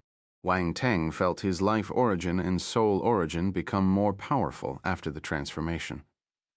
Life origin, 36,600. Soul origin, 33,800. Constellation lightning force, 7,800, 20,000, celestial stage, 2nd level. Both his soul origin and life origin had increased. The effects were good. Next was the constellation dark force. There was a whopping increase this time, since he killed many dark apparitions. Constellation, dark force, 1,580,000, celestial stage, 8th level. It jumped from the celestial stage's 1st level directly to the 8th level. Everything happened in an instant. Wang Teng found it absurd. The other constellation forces rose too, but the jump wasn't astonishing. This was because the martial warriors from the Tiger Strike Force acted towards the end, and no one died. For this reason, not many attribute bubbles were dropped. As a result, none of his other constellation forces increased in level. Wang Teng shook his head helplessly. An increase, no matter how small, was still an increase. Also, his 5 deputies gave him some attribute bubbles too. He received 800 points of the Savage Elephant form and 600 points of the Savage Elephant mace from Huo Qiya. Savage Elephant form, Universe stage 400 Surf 1000, well-versed. Savage Elephant mace, Ultima Battle Technique 710 specialized. The Savage Elephant form went from Foundation to the well-versed stage, while the Savage Elephant mace remained at the specialized level. However, he now had a better grasp of it. Since the Savage Elephant form reached the well-versed stage, Wang Teng started to understand how powerful it was. If he executed this move along with the ancient god's body, he would become a mighty contender. Chapter 1280, Sturdy and Tough. Aside from scriptures and battle techniques, Wang Teng also received the Ultima Strength from Huo Qiya. He received 1,500 points of the latter. Ultima Strength 2,300, 6,000, 6th level. He had already gotten this attribute from Huo Qiya in the past. The addition made it rise to the 6th level. His understanding of this Ultima reached a new level. Wang Teng felt that he could kill a Cosmos stage martial warrior with a punch. The attack was extremely powerful, considering he was a celestial stage martial warrior. The attribute bubbles dropped by Huo Qiya weren't bad. Although he did gain some benefits from him. Benefits should be gained all the time. Given the chance, Wang Teng would strive to get more bubbles out of Huo Qiya again. The latter, who was training hard at the moment in one of the craft's training rooms, shuddered. He felt a chill for no reason. Of course, the other 4 deputies dropped many attribute bubbles too, being deputy regimental commanders. Wang Teng gained a physical training scripture from Wei Tong called Bronze Armor Scripture. It was also at the Universe stage, so it was anything but ordinary. One of the military martial warrior's benefits was the chance to trade for high-rank scriptures and battle techniques in the military system. Universe stage scriptures could be exchanged. His deputies had reached the Cosmos stage, so they needed to get some universe-level scriptures. Of course, if strapped for credits, they could take a step back and look for Heaven stage scriptures. However, it would be for the best if they could practice a universe stage scripture right from the start. The scripture's upper limit would determine their future limit. Practicing a Heaven stage scripture would at most allow them to reach the Heaven stage. To reach the universe stage, a switch to a new scripture would be needed. This was an arduous task for most martial warriors, as it took a long time acclimating to the new scripture. The best way was to practice a high-rank scripture from the start. Huo Qiya and the others considered the universe stage as the furthest they could see themselves reaching. Even so, the hopes were slim and would be satisfied if they attained the heaven stage, but everyone could dream. What if they succeeded? All practitioners had the hopes of becoming a universe stage martial warrior and the boss of their own territory. That was why they aimed high and chose universe-level scriptures. They had to try no matter what.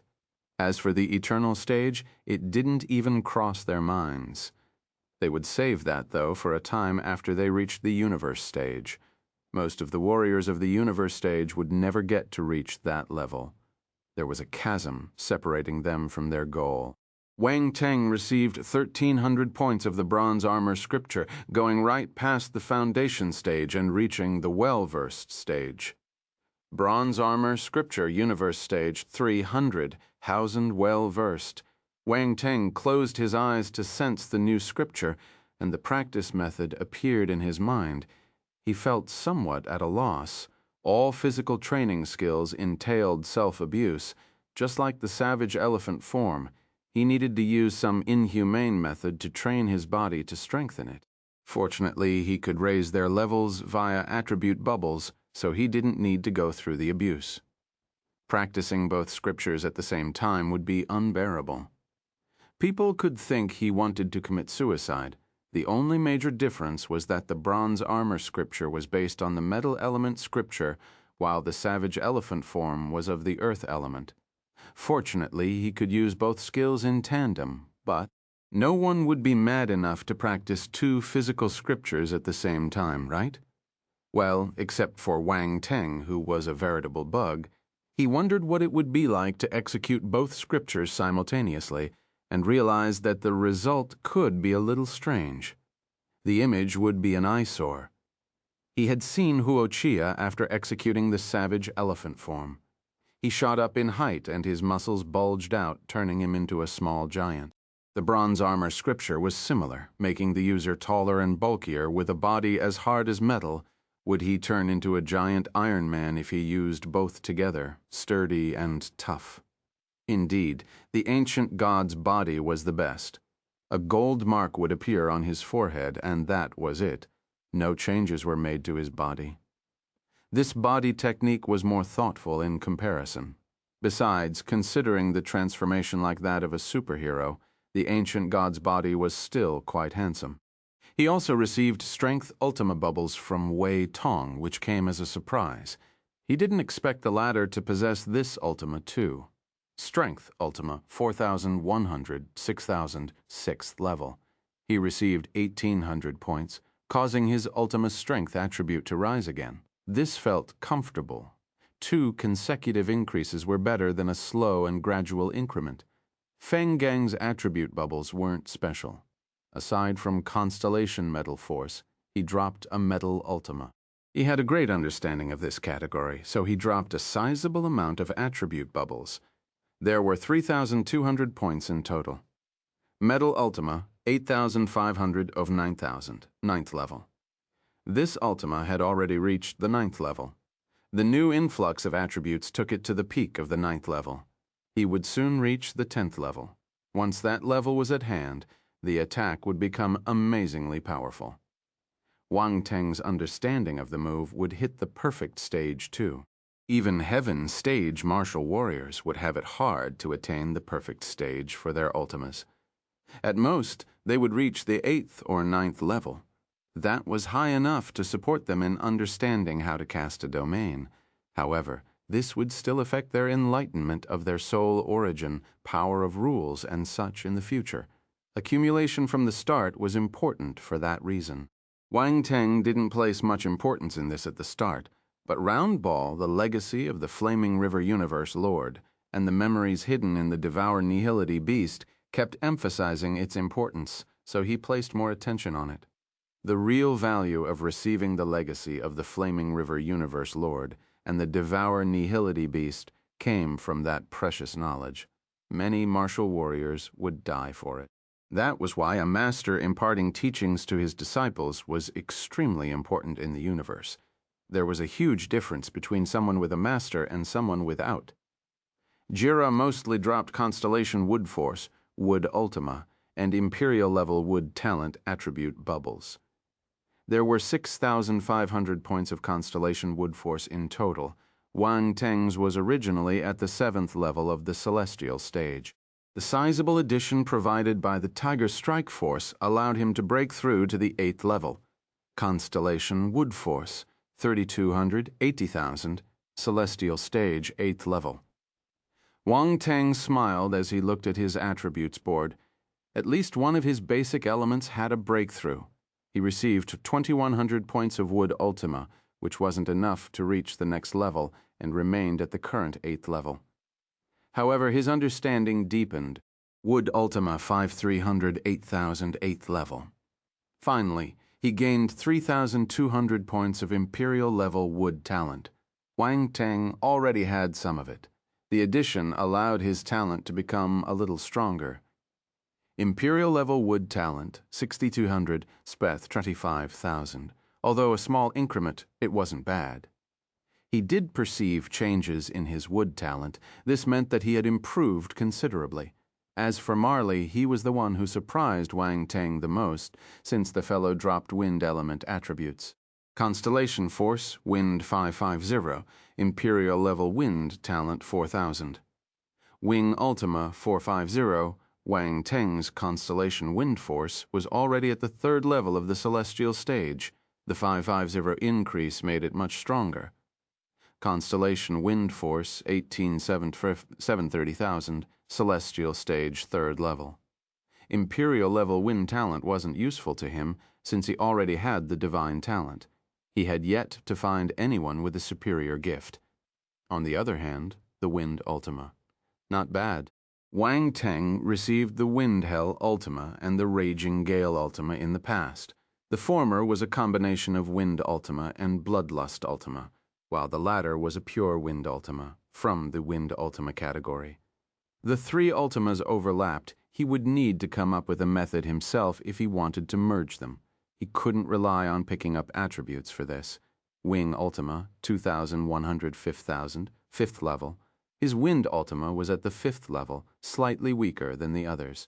However, it rose quickly since he picked up many attribute bubbles after the latest war. It would have been hovering around the 1st and 2nd level without this round of gains. Chapter 181. Walk this path until the end.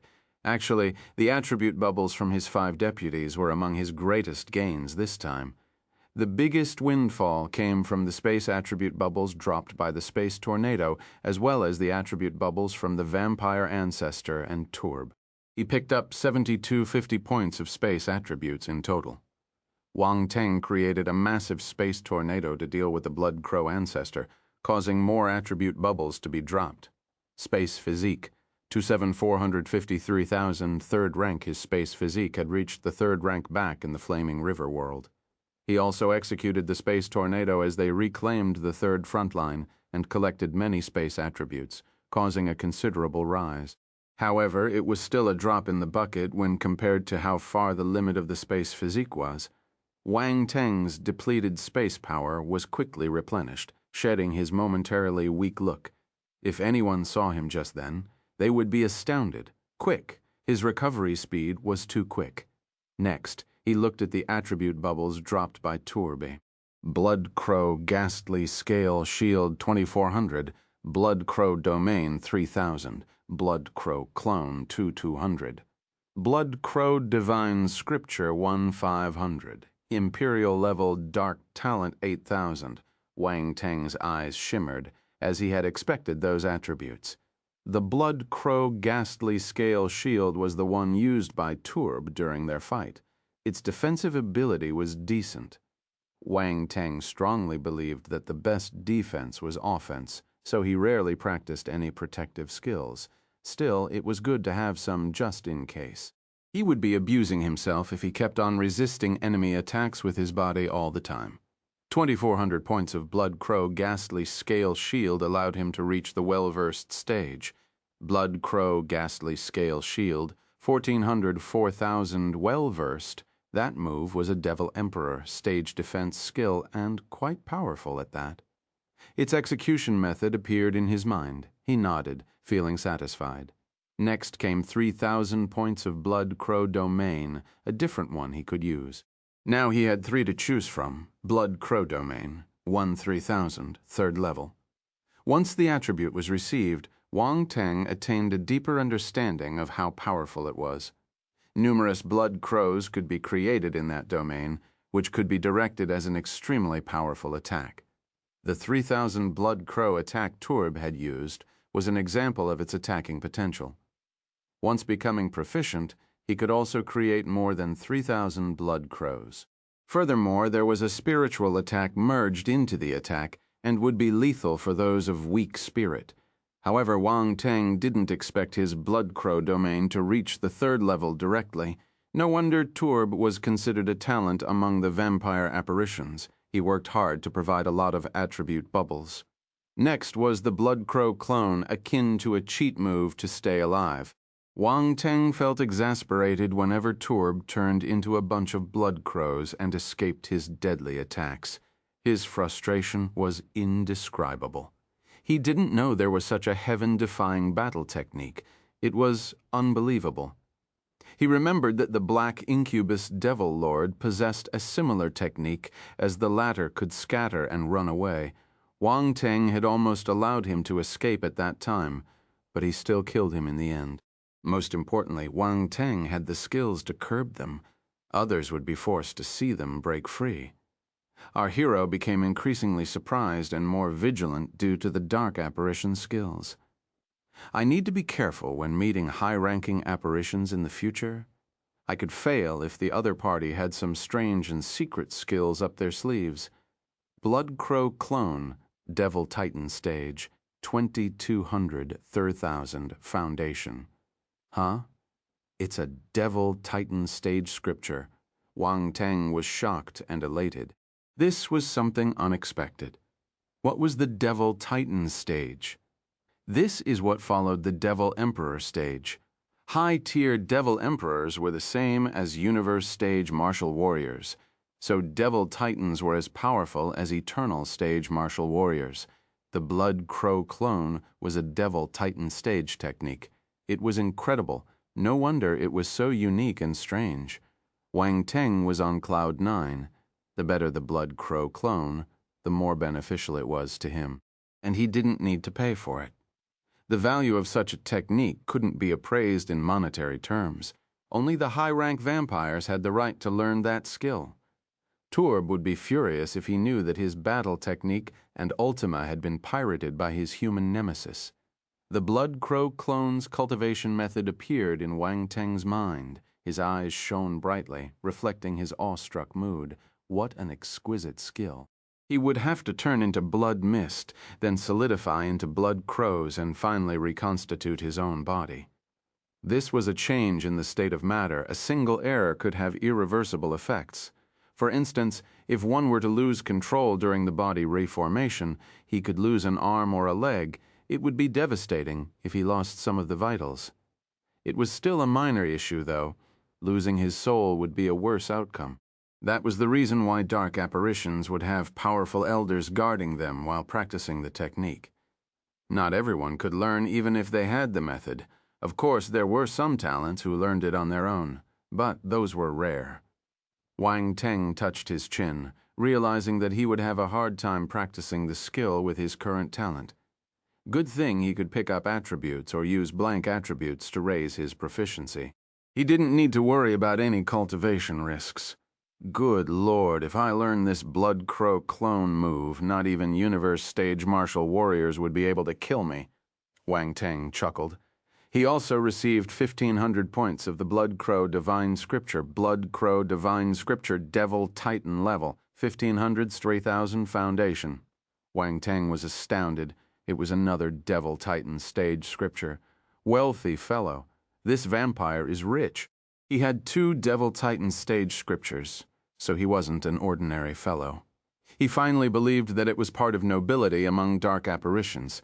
It would be good to find a chance to get more attributes from him. He mustn't let the opportunity pass him by. Wang Teng squinted as he made his decision. The captive Turb felt a chill down his spine. He had the ominous feeling that something bad was going to happen to him. Lastly, There were 8,000 points of Imperial-level dark talent. The number was high, being a greatly talented vampire. He had dropped many talent attributes. Our hero's dark talent was also at the Imperial level and benefited greatly Imperial-level dark talent. 20,000, 25,000, 5,000 more for a breakthrough. Wang Teng was caught between laughter and tears. The gains were good, but he felt that he was walking further and further into the dark path. Walking this path until the end. Who would believe he was a human if he executed all those strange and mysterious dark battle techniques? Come on, you're a dark apparition, the kind with a powerful bloodline. Wang Teng quickly shook his head to throw that scary thought out of his mind. Oh right, he still had the attributes dropped by the Blood Crow ancestor. He had gone through a lot so he could get rid of that old fellow, being almost exhausted in the end. It would be a huge loss if he didn't get anything. Of course, being an ancestor figure, the Elder had dropped many attributes, even though they came from a mere drop of blood essence, blood sickle, /5000. Wang Teng learned the battle technique as the bubble attribute entered his mind, blood sickle / a devil titan stage battle technique. A terrifying blood sickle was instantly manifested in his mindscape. It slashed through the darkness and shot right into the sky. Boom. A loud explosion echoed in Wang Teng's mind, virtually enough to split his consciousness apart. Gasp. Wang Teng let out a huge sigh after some time. He had seen the Crow Elder executing the move in real life, but the blood sickle slash in his mind was even more horrifying. That was the real blood sickle slash. Wang Teng finally understood how scary the attack was. Had the Elder Crow acted in the flesh, he wouldn't have had any chance to resist. He would have died before he could even look at the move. He wouldn't survive even with the Blood Crow clone skill. The difference in ability was vast. Fortunately, entities like the Blood Crow ancestor wouldn't act so readily. It was rare enough for his blood essence to appear on Defense Planet number 29. Wang Teng became serious and felt an unprecedented sense of danger. It was a wake-up call to realize his weak status. He was nothing compared to someone like the Blood Crow ancestor. Now he needed to get more attribute bubbles to improve his ability. The world was too dangerous. Blood sickle / devil titan stage, 2,000, 50,000, well-versed, as expected of a skill executed by the Blood Crow ancestor. It was a huge bubble. 5,000 points of the attribute allowed him to jump directly to the well-versed stage. Honestly, it was hard to become proficient in Devil Titan battle techniques. Just the foundation stage alone required 3,000 points. His Blood Crow clone and the Blood Crow divine scripture were both at the foundation stage only. Either way, he had 3 Devil Titan scriptures and battle techniques representing a great harvest. He didn't waste his efforts. Did I forget something? Wang Teng suddenly touched his chin with a shimmer in his eyes. Oh, right, this thing. The next second, a drop of blood essence appeared in Wang Teng's hand. Chapter 1282. Do they mean that thing when they say eat? A drop of blood essence floated on Wang Teng's palm, producing a thick, bloody smell. Wang Teng's eyes lit up, and he immediately disappeared. The strong scent vanished as well, like it never appeared. In the next moment, Wang Teng appeared in the space fragment. So dangerous. This thing can't be seen by others. Wang Teng let out a sigh of relief. He secretly retrieved the drop of blood essence from the dimensional rift. Good thing that General Cameron reminded him in time, or he wouldn't have made it. Of course, only a person with space talent like him could retrieve things inside dimensional rifts. Anyone else would die in the attempt. Only Heaven's stage martial warriors could enter dimensional rifts for short periods of time. There was no more consciousness in the blood essence. It was just a drop of pure blood, the essence of the vampire ancestor. Vampires had always liked drinking blood, especially that of the strong. It was their favorite. Vampires would suck the blood essence from other creatures, then refine it to make it part of their own blood essence, which was in itself like a treasure blood essence, refined by vampire ancestors, was even more amazing. Definitely a treasure that others would scramble for. Of course, the chances to get such a boon were low. Wang Teng appeared directly in front of a small wooden house when he entered the space fragment. The small wooden house was the work of the floral fairies. They lived in the space fragment and conscientiously maintained all the facilities within the fragment. Wang Teng had only been away for a while, and yet the floral fairies had already tidied up and redeveloped the place. They were spending their days living happily. From being seized with fear in the beginning, they gradually adapted and grew to like being there. After all, the space fragment was a place Wang Teng used to grow various spiritual herbs. It was full of vitality and was extremely suitable for floral fairies to live. In a sense, the place was like a paradise for them, aside from the fact that a devil king would appear and disrupt their peaceful lives once in a while. They couldn't find anything bad about their home. At least they didn't have to live their lives in fear like before, with a bad man capturing and taking them away. At the moment, Wang Teng, the Devil King, had no awareness he was deemed a villain.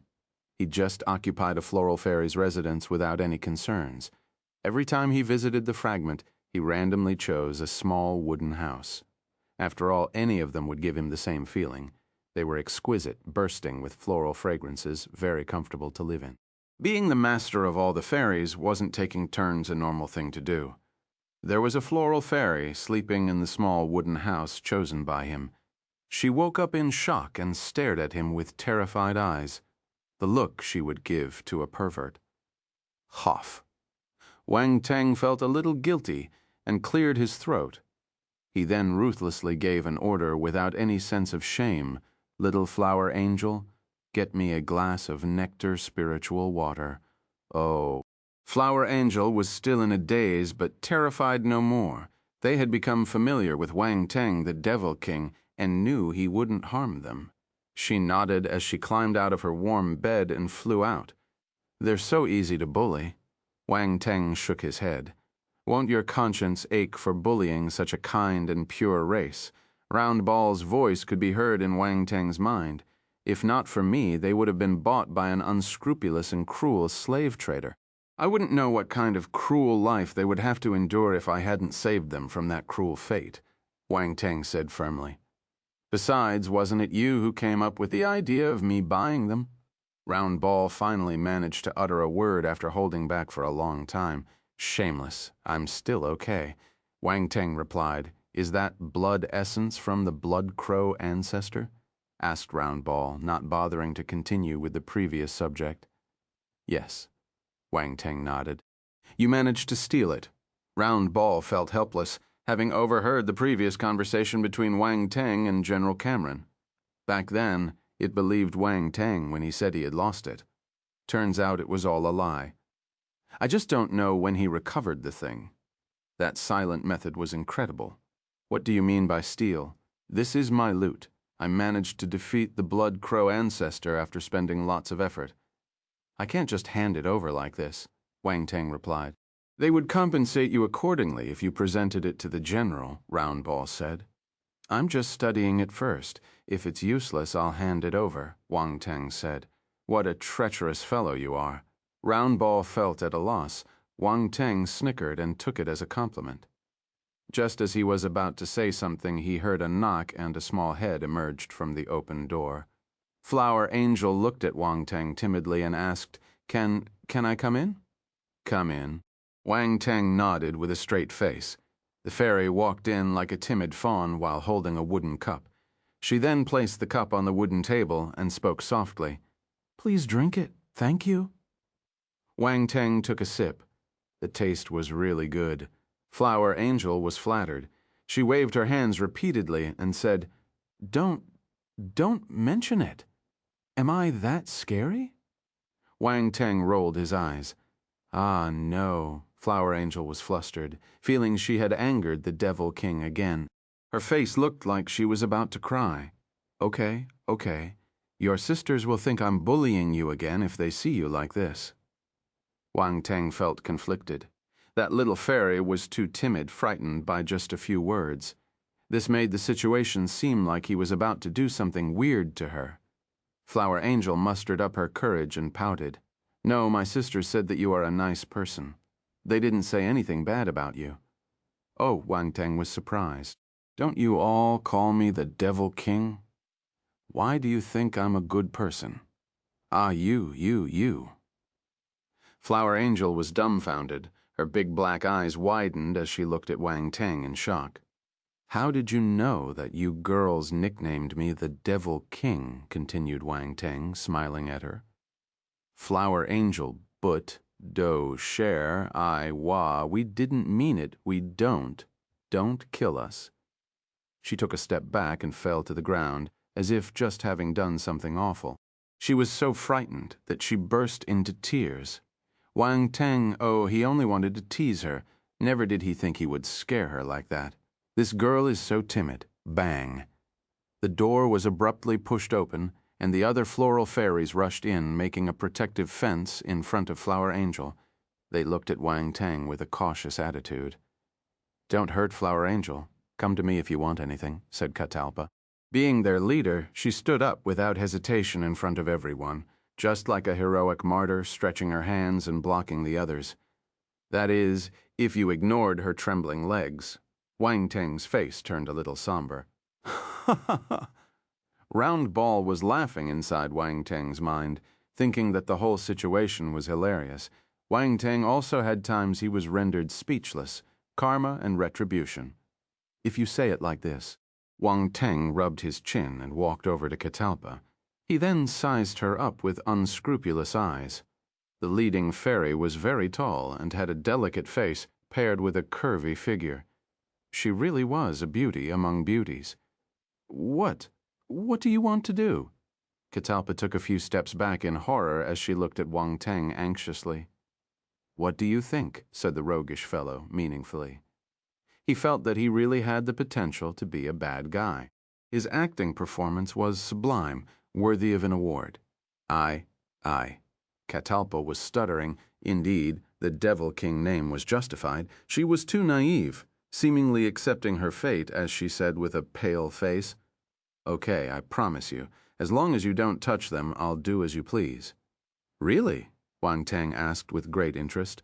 Catalpa became paler, but she nodded solemnly in the end.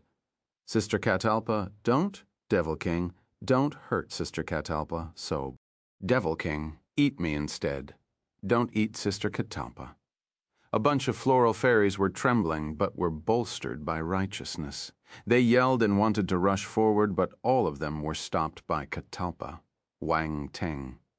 Do they mean that thing when they say eat? He felt that the floral fairies were thinking about the wrong thing subconsciously. These females are frightening. Cough. All right. I was just scaring you a bit. I won't be doing anything. Leave, said Wang anxiously, shaking his head. He fooled around a little too much. He wanted to hurry up and shoo those fairies away. His head was aching from all that crying. Who could stand that? Gasp. The cries stopped abruptly. The fairies stared blankly at the human. They couldn't quite understand what was going on. Catalpa seemed to have grasped the last straw. She raised her head and looked at Wang Teng in surprise. Master is letting me off. Why? Looks like you guys want to accompany me for a while longer, Wang Teng said. The floral fairies shook their heads in unison and rushed out the door as if chased by a monster. Wang Teng, his reputation was ruined in one day. He shook his head and looked at the blood essence he was holding. He then released his force, and a strong bloody stench wafted in the room. He then began to observe. Wang Teng breathed a soft, sudden gasp after some time passed. Just as the bloody stench was filling the air, he immediately felt Little White's extreme thirst. He walked out of the house and saw Little White approaching from afar. The little fellow arrived in a short while, with eyes fixed on the blood essence he was holding. Chapter 1283, Transformation and Reporting.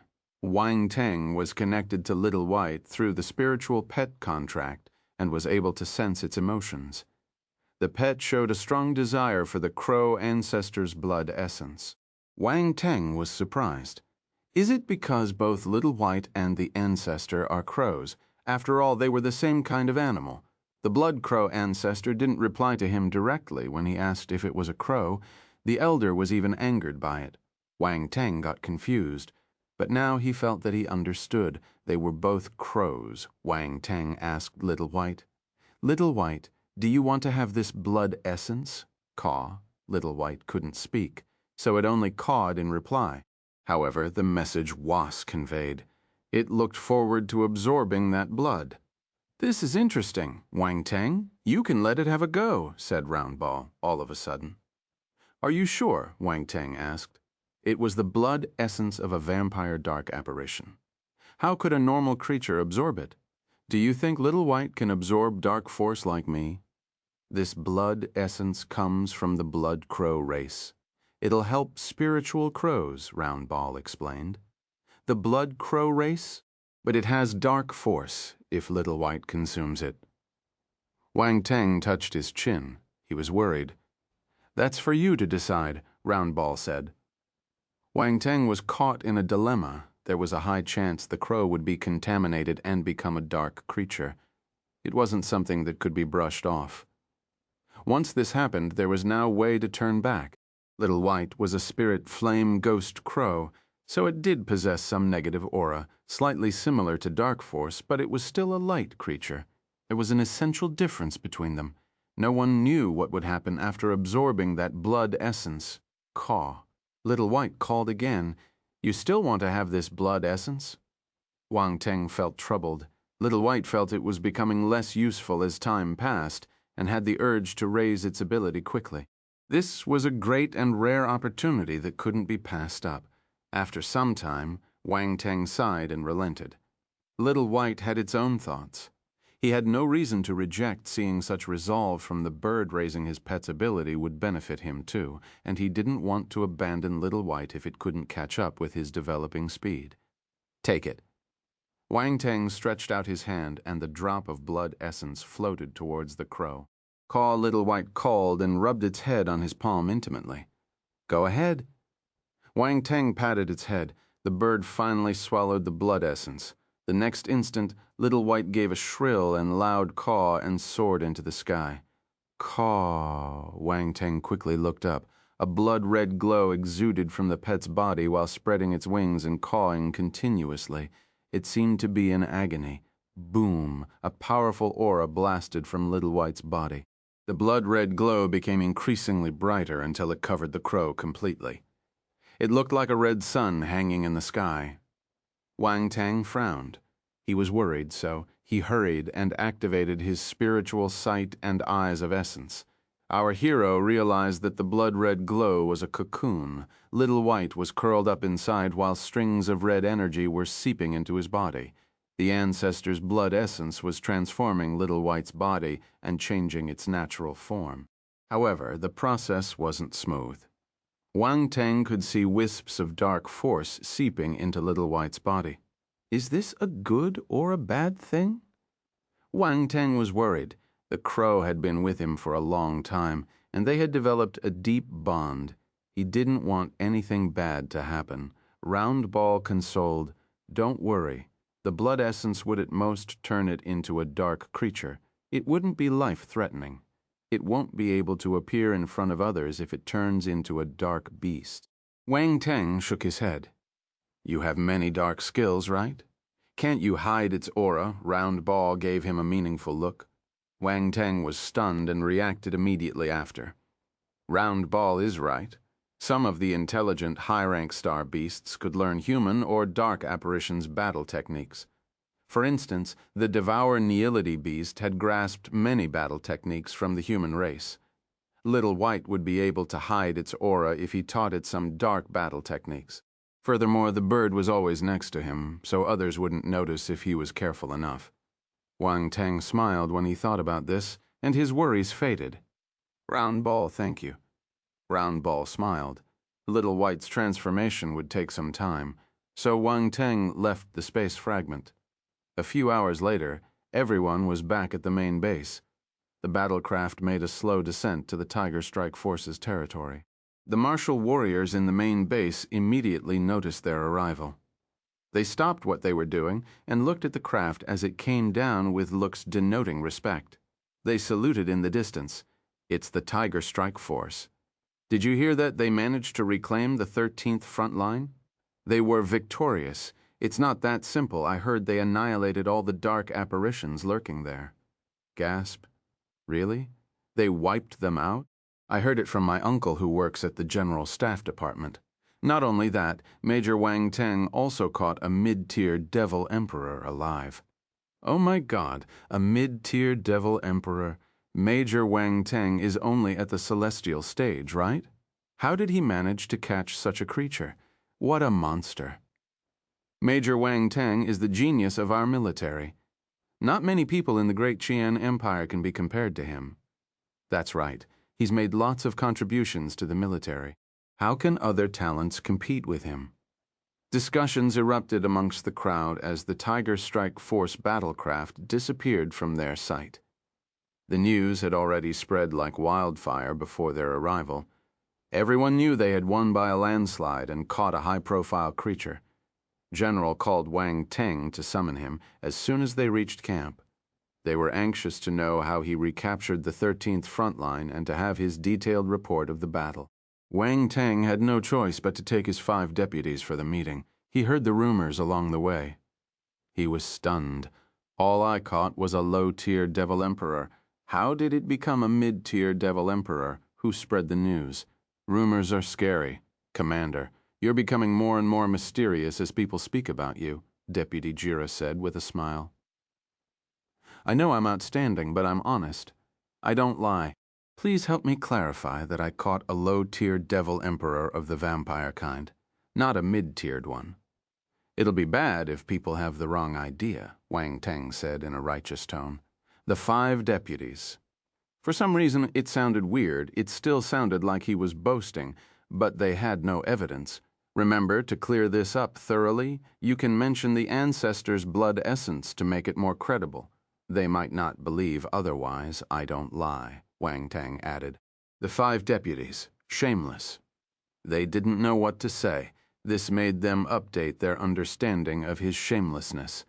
Some time passed. They arrived at the commanding hall. Everyone was already waiting for them. The door opened. Everyone's gazes landed on Wang Teng. The sudden appearance of those people shocked Wang Teng, especially their intense eyes, seemingly ready to cut him up. Scary. Hey, everyone's here. Wang Teng swallowed his saliva and raised his hand to greet them. Silence. Everyone was stunned. They didn't know whether to laugh or cry. Wang Teng made the serious occasion funny with a single sentence. Both Red Scorpion and Raging Bear commanders were present. They felt at a loss when they saw their young peer in the flesh. He was a little different from what they expected. Shouldn't a talent be extraordinary and full of arrogance? Why does he seem like a funny guy? That's right, he looks like a funny guy. Those thoughts randomly popped up in their minds at the same time. Is this really the talented martial warrior who annihilated the dark apparitions dominating the 13th front line and caught a low-tier devil emperor alive? They started to doubt themselves. Our outstanding martial warrior is back. General Cameron broke the silence with a smile.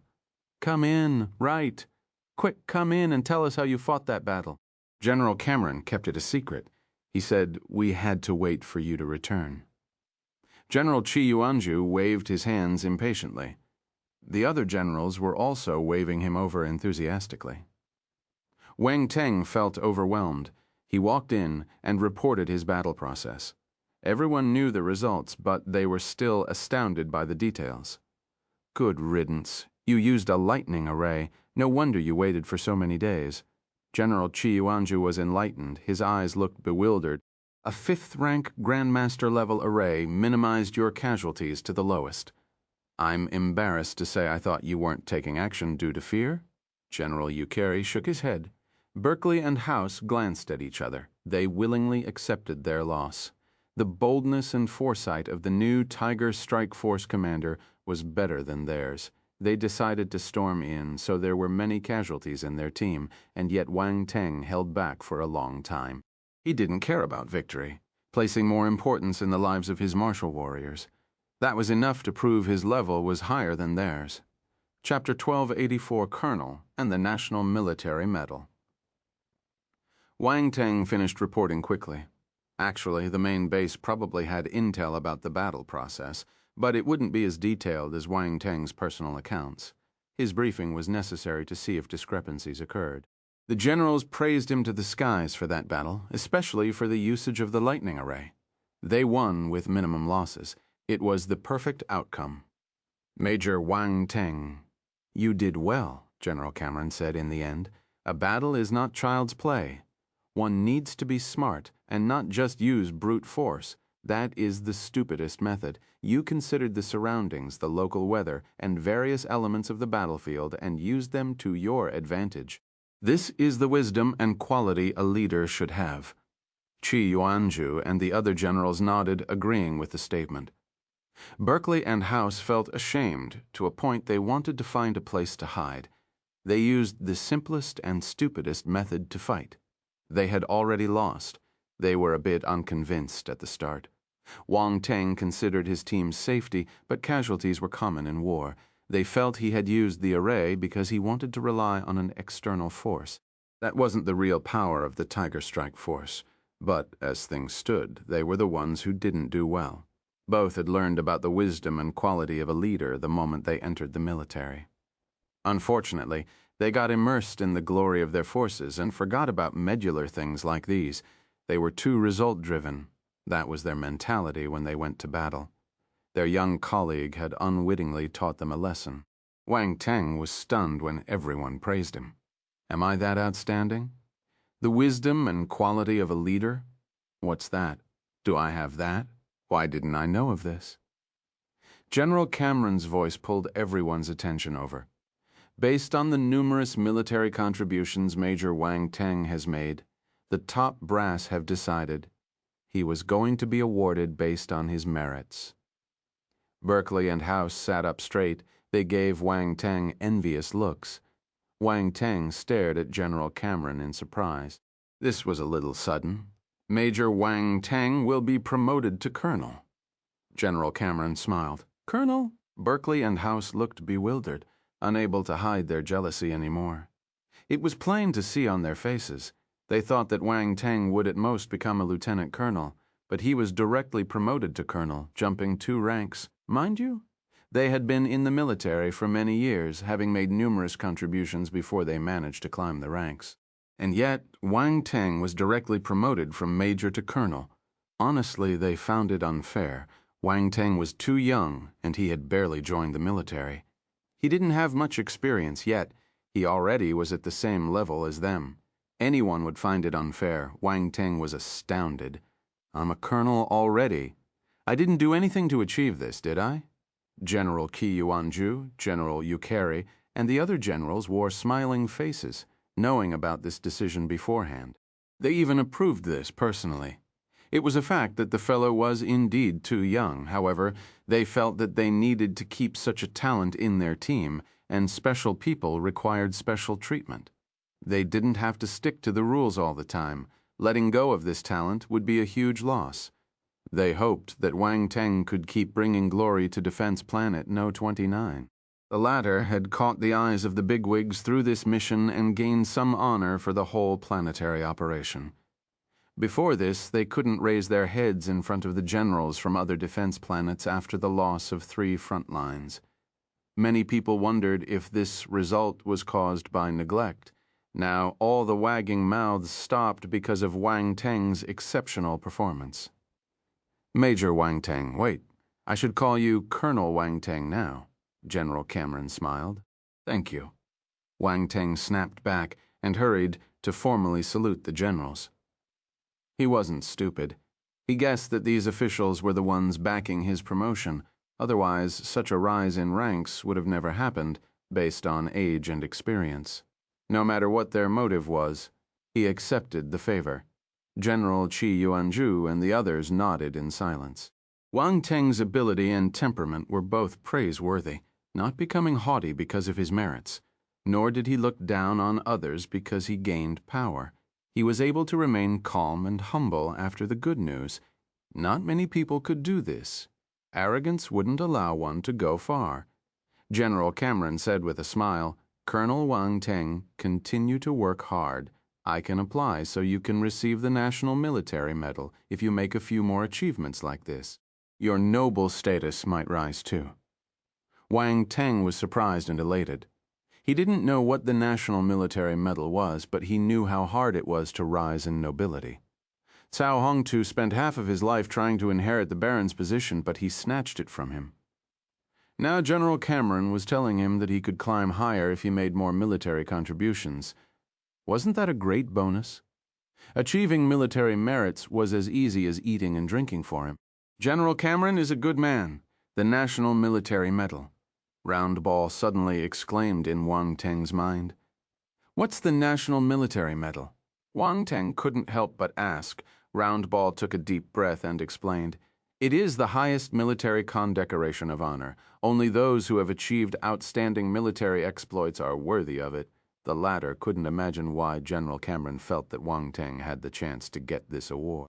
It was worth noting that many Heaven Stage martial warriors had been unable to get it, and Wang Teng was just a Celestial Stage martial warrior. Still, he was a veritable monster. His achievements were no less than those of a Heaven Stage martial warrior. He had even surpassed most of them. Seen through that lens, Wang Teng did have an opportunity to get the coveted medal. Furthermore, General Cameron wouldn't speak of this for no reason. He had certainly heard something. The military top brass were probably paying special attention to the boy. Roundball felt troubled for a moment. This fellow is extraordinary wherever he goes. Chapter 1285. Let's see how long he can remain arrogant. Roundball felt emotional. Many thoughts went through its head. If Nangong Yue had that ability, he wouldn't have been tricked and killed. Comparisons were scary. The latter may well have been a talent, but he was nothing compared to Wang Teng. Is the National Military Medal that impressive? Wang Teng asked in his heart. It's a symbol of identity and honor. You can't put it that coarsely. Roundball replied angrily. We need to face reality. Honors are fake. It's better to be realistic, Wang Teng said. Roundball's mouth moved, but he didn't know how to refute. This is infuriating. He ignored Wang Teng. Hey, you haven't told me what that medal is good for, Wang Teng asked, feeling agitated when he saw the small guy go silent. The more Roundball said, the more curious he got. That medal sounds amazing. It must come with some special perks for those who have it. You can check by yourself, Roundball replied furiously.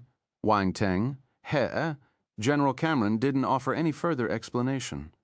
Wang Teng would have to rely on his own performance to see if he could get said medal in the end. But everyone felt jealous after hearing what he said, including General Qi Yuanju and the other generals. They didn't have the National Military Medal but had a good chance to receive it. Berkeley and House were no exception. Their eyes almost turned red in envy. All of them were military martial warriors, so it was normal for them to yearn to receive the highest recognition. However, before they could see any signs of getting the medal, the young man already had a shot at it. In comparison, they felt they had nothing to be proud of. The briefing ended, and the generals left the commanding hall. Berkeley and House went over to greet Wang Teng and introduce themselves. Colonel Wang Teng, congratulations, said Berkeley. Congratulations to you, too, Wang Teng replied with a smile. Never slap a smiling person.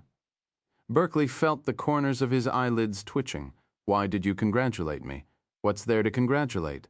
They were the ones who lost terribly. Howes wanted to say his praises, too, but he hurriedly swallowed his words. He couldn't say it out loud anymore. Wang Teng could choke someone with words alone. If you have time, come and visit the Red Scorpion Force, Berkeley said with a bitter smile. He would have left grumbling, but he knew that the young man wasn't doing it on purpose. Definitely, Wang Teng replied politely. You should also come and visit the Raging Bear Force if you have the time, House said. They were jealous, but they couldn't ignore Wang Teng's potential. So they chose to maintain a good relationship with him. They wouldn't act on impulse. All right. Wang Teng nodded hurriedly. The older pair felt at a loss when they saw how polite he was.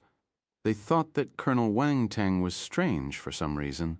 His way of doing things was vastly different from the norm. They bid farewell after some polite exchange. Wang Teng met up with his deputies and prepared to head back to their camp. His lodging had been moved, being more comfortable than before. His 5 followers were astounded when they heard about Wang Teng's promotion, a jump of 2 ranks. Our commander is amazing. Skipping a rank was rare. Normal martial warriors would have a hard time moving up a single rank, especially after becoming major. Once the colonel rank was reached, the next was to become a general. Every general had to possess heaven stage ability and earn numerous merits. Not everyone could fulfill those requirements. That is why the promotion to colonel was strict. One level was hard enough, let alone two. A figure rushed out and blocked Wang Teng's path as soon as they got to their camp. It was a young man. There were a bunch of martial warriors behind the young fellow. The guy looked at Wang Teng indifferently and asked, "Are you Wang Teng?" Wang Teng squinted as he sized up the newcomer, immediately recognizing him. The Parker's family. He was bald, and there was a crimson flame symbol on his forehead. He wasn't muscular, and looked no different from a normal person, aside from being a little taller. With a sharp and angular face, he gave off a cold and distant aura. "Why are you looking for me?" Wang Teng wouldn't show a welcoming attitude to the Parker's family. The young man glanced around him and said in a demanding tone, "I have something to tell you. Ask them to leave." Wang Teng snorted. "Why are you laughing?" The young man frowned with disdain. "Can I ask you a question?" Wang Teng asked. "What?" The young man furrowed his brow even more violently. However, he curbed his impatience when he remembered the reason he went there. "What are you?" Wang Teng asked calmly. "You're tempting fate." The young man was infuriated. His gaze turned sharp. Boom! An immense pressure surged out of his body and swarmed towards Wang Teng. "How dare you!" Huo Qiya and the others shouted when they saw this happen. They took a step forward, and a powerful aura erupted from their bodies. Wang Teng had gained their recognition. He was the commander of the Tiger Strike Force, the backbone of their team. No one could offend him. Furthermore, Wang Teng was speaking up for them. That youngster was looking down on them, ordering them to leave as if they were servants. It was too much. They would have flared up if Wang Teng wasn't there. Boom, boom, boom, boom. 5 auras exploded and clashed with the other party. The young man snorted. His gaze flashed and his aura increased further. Boom! Huo Qiya and the others couldn't resist. They were forced to take a few steps back. They stared at the young man in astonishment. Who is this? How could he possess such ability being so young? What's more, he was only a Cosmos stage martial warrior. He was already capable of facing off against 5 Cosmos stage martial warriors on his own. Boom! At that moment, Wang Teng took a step forward and released a bloodlusting intent which collided with the young man's aura. A dull thud was heard. The young offender's expression changed somewhat, and he took half a step back. He stared at Wang Teng with a distorted expression. The young man's helpers shouted and gathered. "How dare you!" There were more than 10 of them. Each of them was giving off a celestial realm aura. One was at the Cosmos stage. All of them gave Wang Teng cold stares. They took out weapons and pointed at the latter. They would have no qualms to attack if the young man ordered them to do so. Who gave the guts to parade right in front of the Tiger Strike Force camp? A cold glint flashed past Wang Teng's eyes. He shouted, "Get ready!" Boom! All the martial warriors in the camp had already noticed the situation at the entrance. Thus, they rushed without hesitation upon hearing their leader calling. 5,000 celestial stage martial warriors scattered in the sky, completely surrounding the place.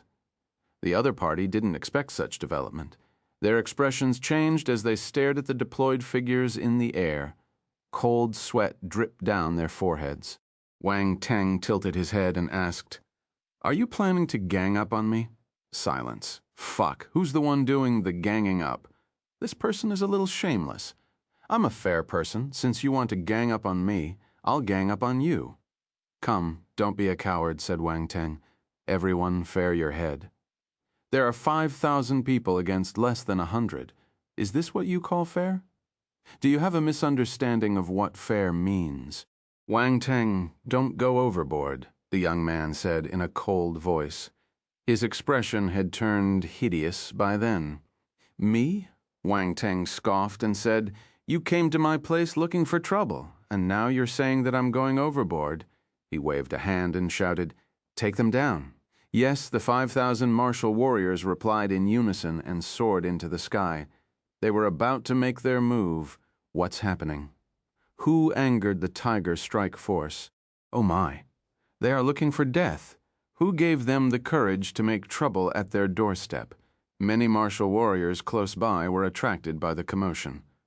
They started discussing when they saw the confrontation. Wang Teng, how dare you? The young man's expression changed. His pupils constricted violently. He didn't expect Wang Teng to attack for real, so he hurried to shout, I, Swait, came under the third prince's orders. I just want to make a deal with you. Please don't misunderstand. The third prince. Wang Teng squinted. Aside from the imperial family, no one would call himself a prince. This young guy from the Parkers family came on the third prince's behalf. This is unexpected. The expressions of Huo Qiya and the other deputies changed. They were now hesitant. They knew what the third prince's name entailed.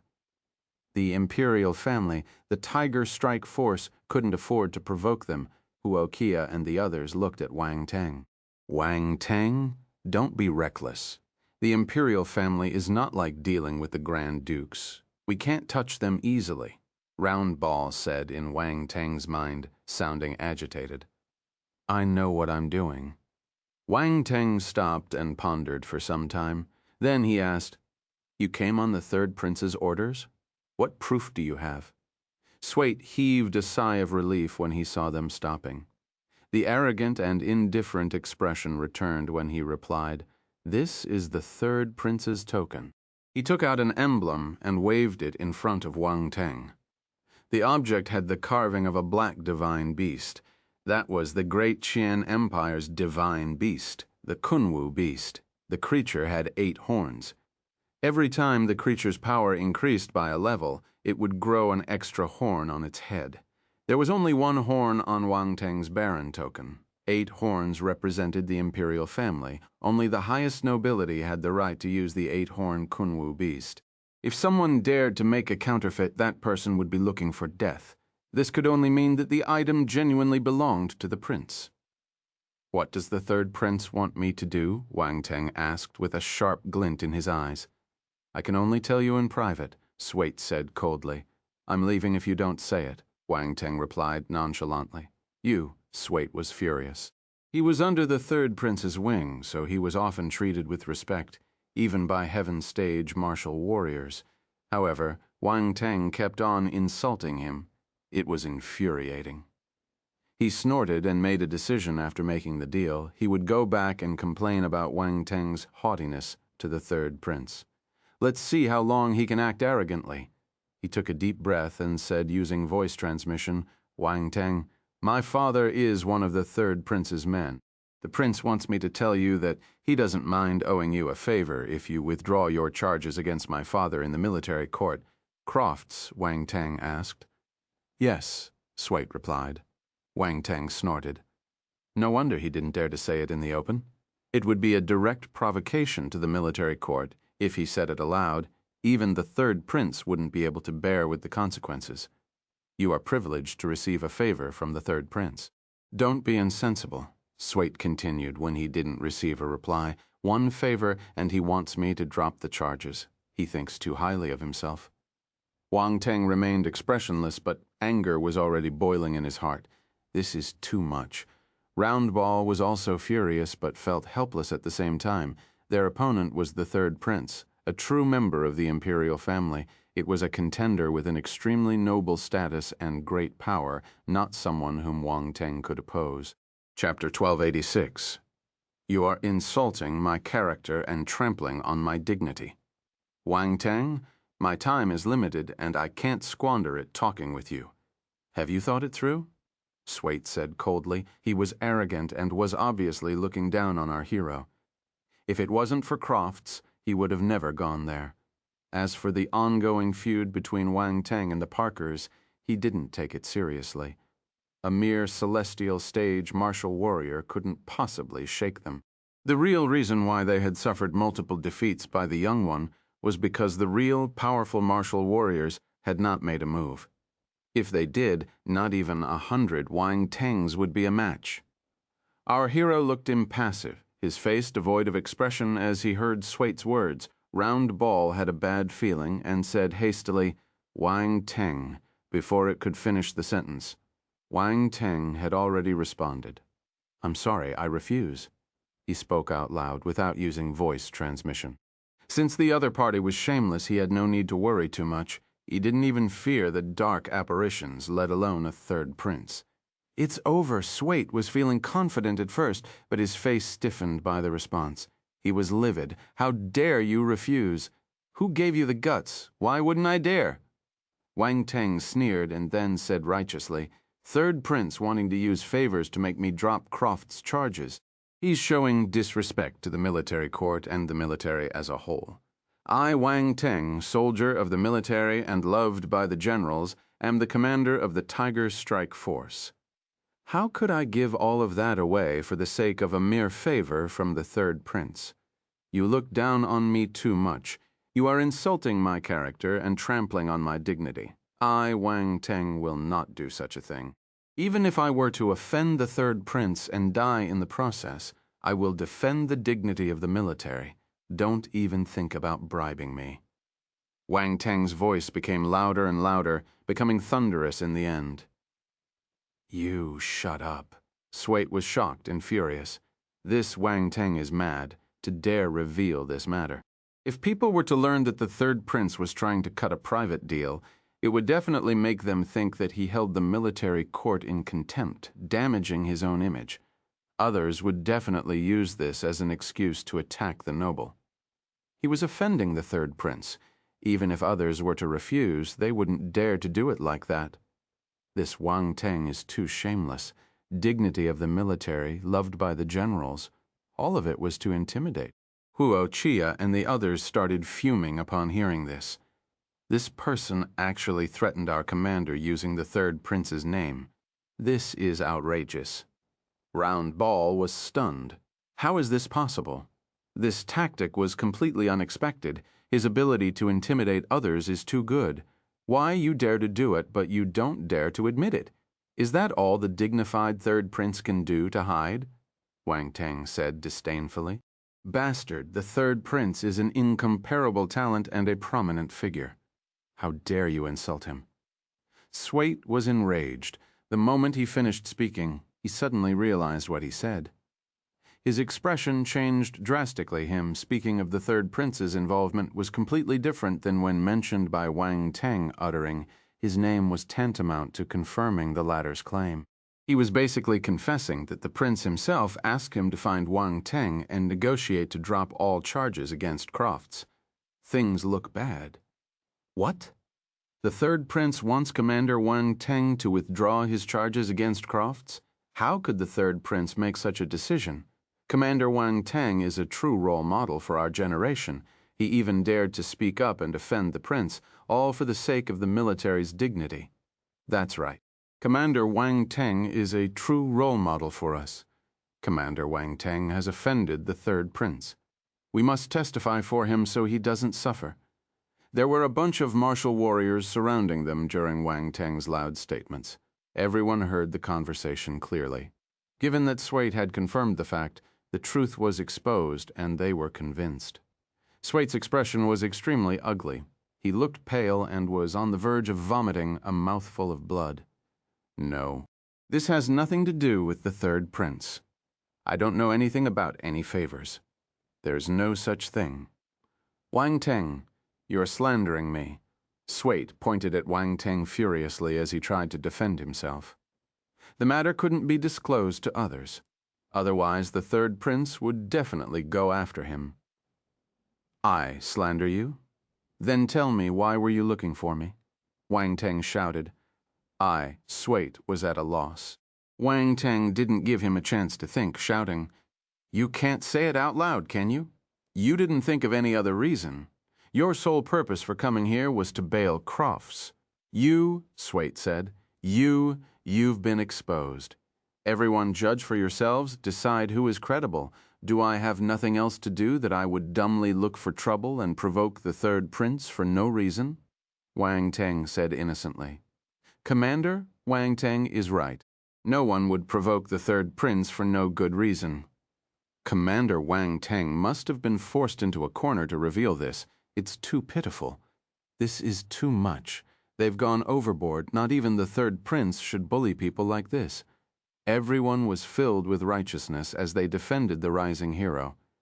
There were others who merely witnessed all of this happen. But the news would continue to spread as long as there were 10 people speaking up for Wang Teng. The matter couldn't be covered up anymore. Swait's face was black when he saw everything go downhill. He gritted his teeth and glared at Wang Teng. He wanted to kill him badly. Cold words spurted out of Swait's mouth. You're good. You will regret this. He didn't want to stay any longer, so he turned around to leave. There was no point in saying anything else. It was the military. They would only believe Wang Teng's side of the story and ignore him. The man had to rush back and let the prince know about the situation so he could take proper measures. "Who said you could leave?" Wang Teng scoffed. "You dare to stop me?" Swait stopped and looked back at Wang Teng with cold eyes. "You come and go as you wish.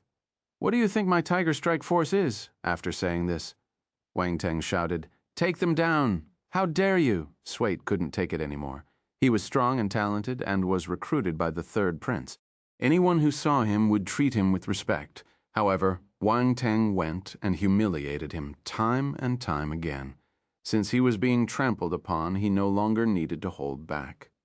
Boom! He thrusted his palm, and a dense constellation fire force was condensed into a palm-shaped image aimed to slam Wang Teng's chest. Capture the boss and the entire group will fall. As long as Wang Teng was defeated, the Tiger Strike Force would be unable to do a thing. Chapter 1287, this is how Wang Teng does things. One boom, the palm rushed over with a scorching heat sweeping out. Wang Teng was the first to bear the brunt, instantly feeling the incredible temperature. Swait was indeed worthy of being a member of the Parkers family. He was another fire user. However, our hero was fearless. His eyes squinted and the nether frost in his body produced an outward chill. The high temperature had no impact on him. In an instant, green flames burst out of the ladder's body and wrapped around one of his fists. Wang Teng sent out a punch. Fire Ultima, Strength Ultima. Both ultimate attacks merged, quickly condensing into a fist glow. Boom. The next moment, the palm and fist collided, producing a terrifying explosion. The resulting blast affected the surroundings. Huo Qiya and the others were instantly pushed back, while the ones fighting remained at the center. No one could stay within a radius of 500 meters. So hot. The deputies' expressions changed a little as they looked at the center of the collision in surprise. Both rivals were using fire force attacks, generating terrifying temperatures and distorting the air. Even Cosmos stage martial warriors found it hard to adapt to it. In an instant, the fist and the palm were split apart. Both Wang Teng and Swait flew back. The latter took 10 steps back, while the former only took 7. How is this possible? Swait's pupils shrank in disbelief. He knew that Wang Teng had defeated Dragon 14 and the others, but he was in a different league. He was only at the 3rd level of the Cosmos stage, but he was able to go head-to-head with those at the peak of the Cosmos stage. No one could match up to him. He was deemed a talent among talents, and for that reason he was valued by the third prince. However, he was at a disadvantage when fighting the young commander. He couldn't accept that Wang Teng was just a celestial stage martial warrior. It was a tough blow to his pride. Wang Teng didn't give him any chance to react. He rushed over in an instant and blasted the other with ultim-powered fists. Boom, boom, boom. He was truly angered by the third prince and Swait, and would dole out no mercy. Is the third prince so great? Just a few words, and he wanted him to withdraw all charges against Crofts. The man really thought he was made of mud, and could be played however he wanted. They would think he was easy to bully if he didn't show them what he was made of. Swait's expression changed, but a cold light immediately flashed in his eyes. Fire force erupted from his body, and he used Ultima power without holding back to clash with the other. He didn't believe that he wasn't powerful enough to defeat a celestial stage martial warrior like Wang Teng. The deputies looked at Swait with pity. The bastard doesn't know how frightening our commander is. They had no intention of intervening and merely watched from the sidelines. Wang Teng and Swait fought at ground level and later in the sky. Swait used all means, even using the dragon blood battle physique. His body was covered by flames, which greatly improved his physical attributes, power, speed, and even control of his constellation fire force. It was just like transforming into a humanoid dragon. Boom, boom, boom. Sounds of dull collisions echoed in the sky. Their attacks were accompanied by terrifying force fluctuations as they swept across the sky and attracted the attention of many martial warriors. What's going on? Why are they fighting? Looks like it's the third prince's man. He wanted to threaten Commander Wang Teng, but he stood his ground. The third prince is Commander Wang Teng that tough? There were many who didn't understand what was going on, but their faces revealed shock after the other spectators explained what was happening. Swait was becoming more impatient as he fought. No matter how hard he attacked, he couldn't shake Wang Teng. He would rarely encounter such a situation. It only happened when he sparred with the third prince. Only then could he feel such pressure. But that was the third prince. How could Wang Teng compare to the third prince? Suddenly, Wang Teng profited from a moment of distraction. He appeared behind Swait and smacked him hard with a lightning slap. Boom! Swait was horrified, but he didn't have the time to react. He felt his head go blank for a moment, then helplessly fell down. He was blasted from the sky and smashed into the ground. The dust cloud dissipated, and a large hole appeared, surrounded by web-like cracks. Even so, Swait was still a Cosmos stage martial warrior. He was indeed vomiting blood after such an attack, but he could still struggle and get out of the hole. Obviously, Wang Teng wouldn't give him a chance. The young commander descended from the sky and stomped his feet on Swait's head, slamming it onto the ground. He lowered his head and said, "It really feels better when I step on someone from the Parkers family." "You," blood spurted out of Swait's mouth. He was a talented martial warrior, but he was being trampled by someone he looked down on. It was humiliating. Wang Teng squatted and smiled at him while sending a voice transmission. "Do you think I would quake in my boots if you mentioned the third prince? Wanna save Crofts? Dream on. He's already finished. By the way, this is just a bit of interest. My feud with the Parkers will be settled slowly in the future. You're just an ant trying to shake the skies. Brat, don't overestimate yourself." Blood oozed from Swait's mouth as he shot Wang Teng with a resentful glare. "If you touch me, the third prince will be the first one to come after you." Chapter 1288. This is how Wang Teng does things. 2. You're stubborn.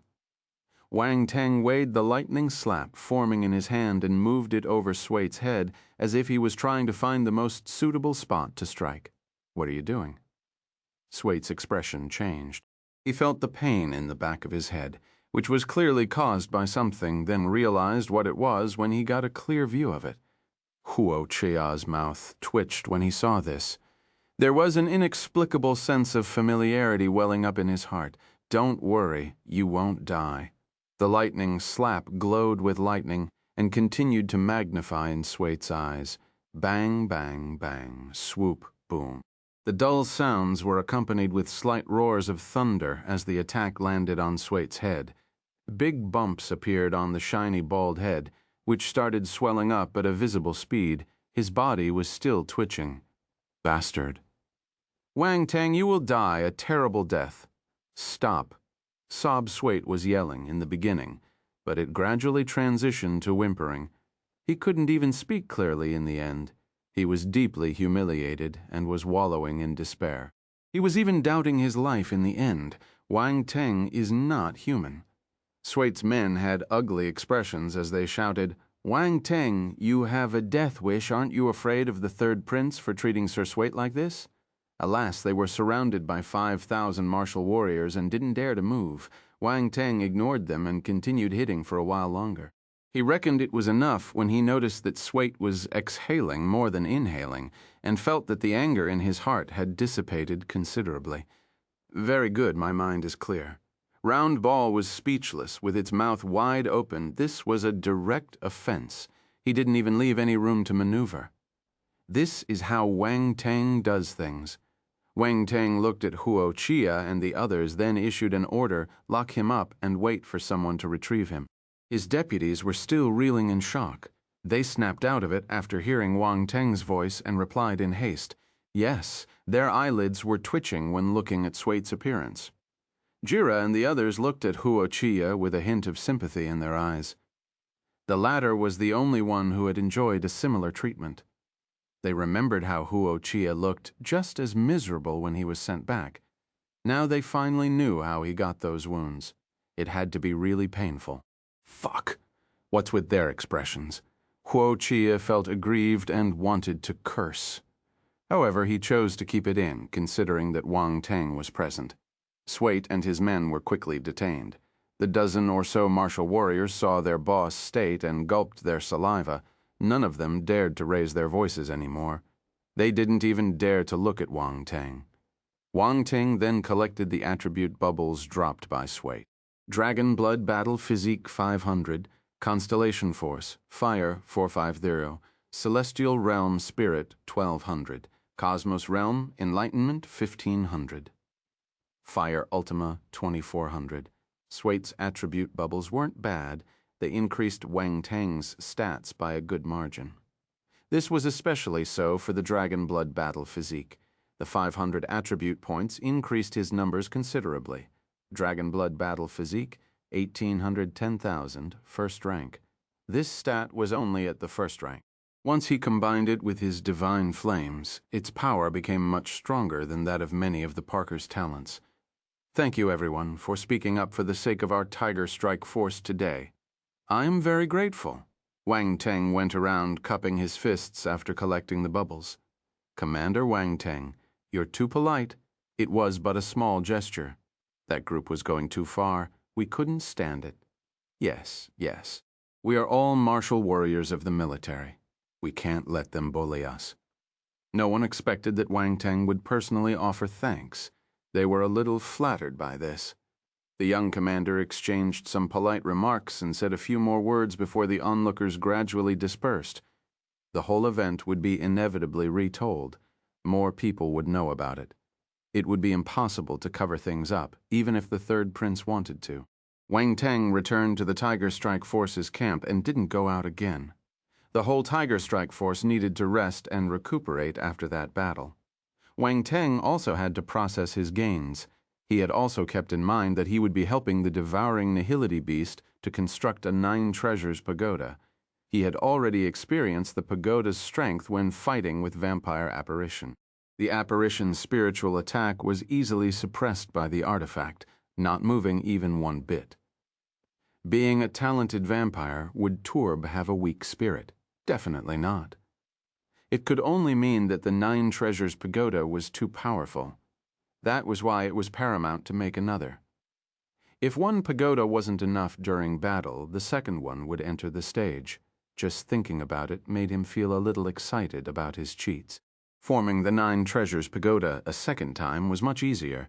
After all, he had prior experience, and the 2 god hammers were still available.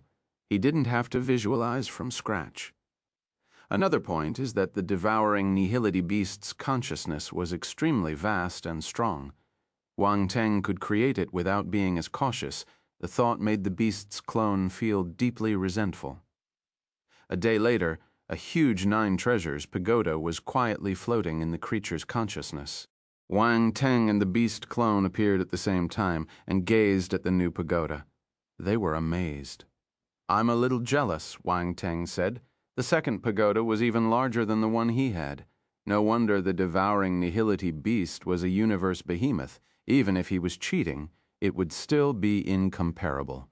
You and I are one. What's mine is yours, right? What's there to be jealous about, said the creature, caught between laughter and tears. Ha ha ha, makes sense. Wang Teng was in a good mood, 2 9 treasures pagoda.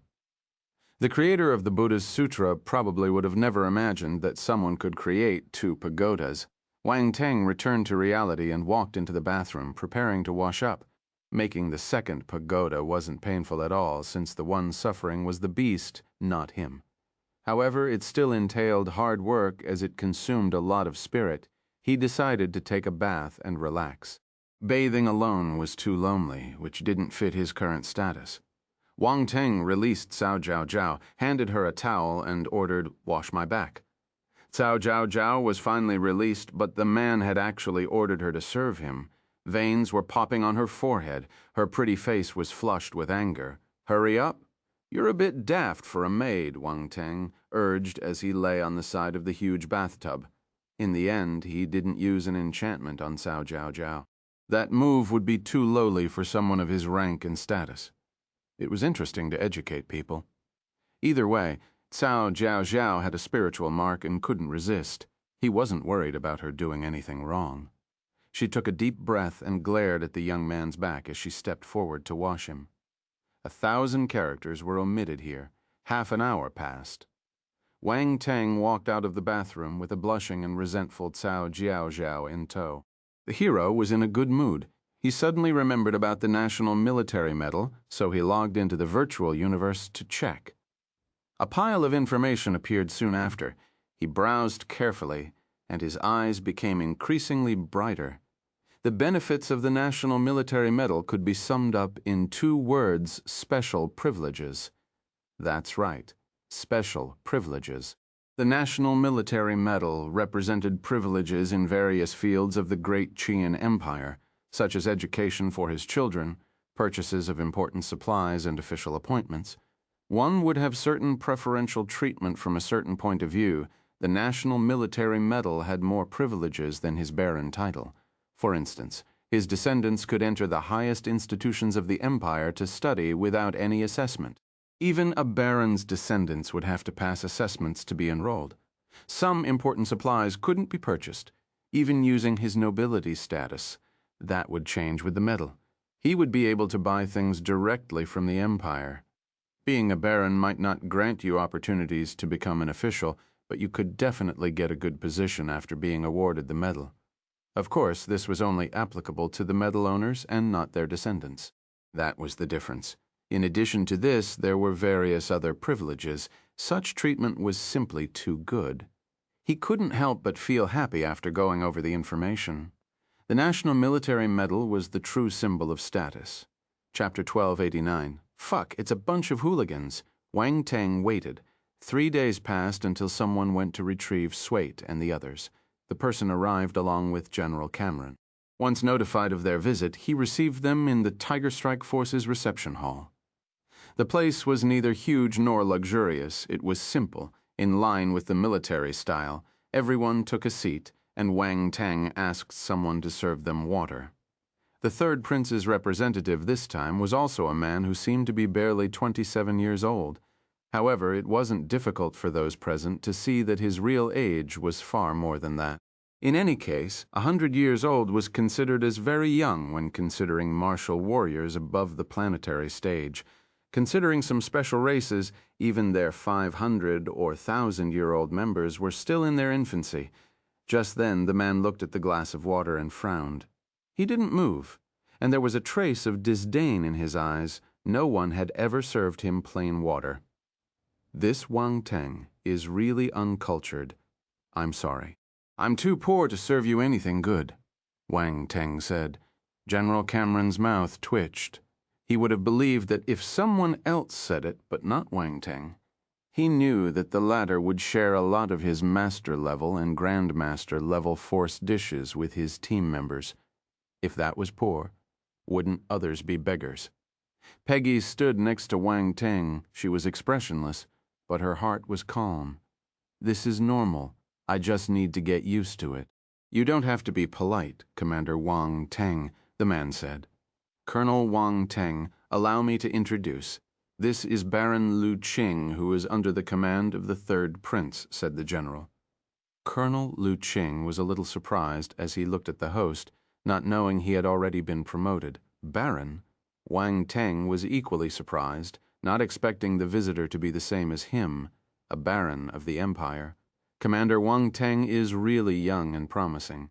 He is already a colonel, after barely joining the military. There was a flash in Lu Qing's eyes. He was already paying more attention to our hero. It was noticeable, since those who had spent time with the third prince had encountered many people of high status and had gotten used to it. You flatter me.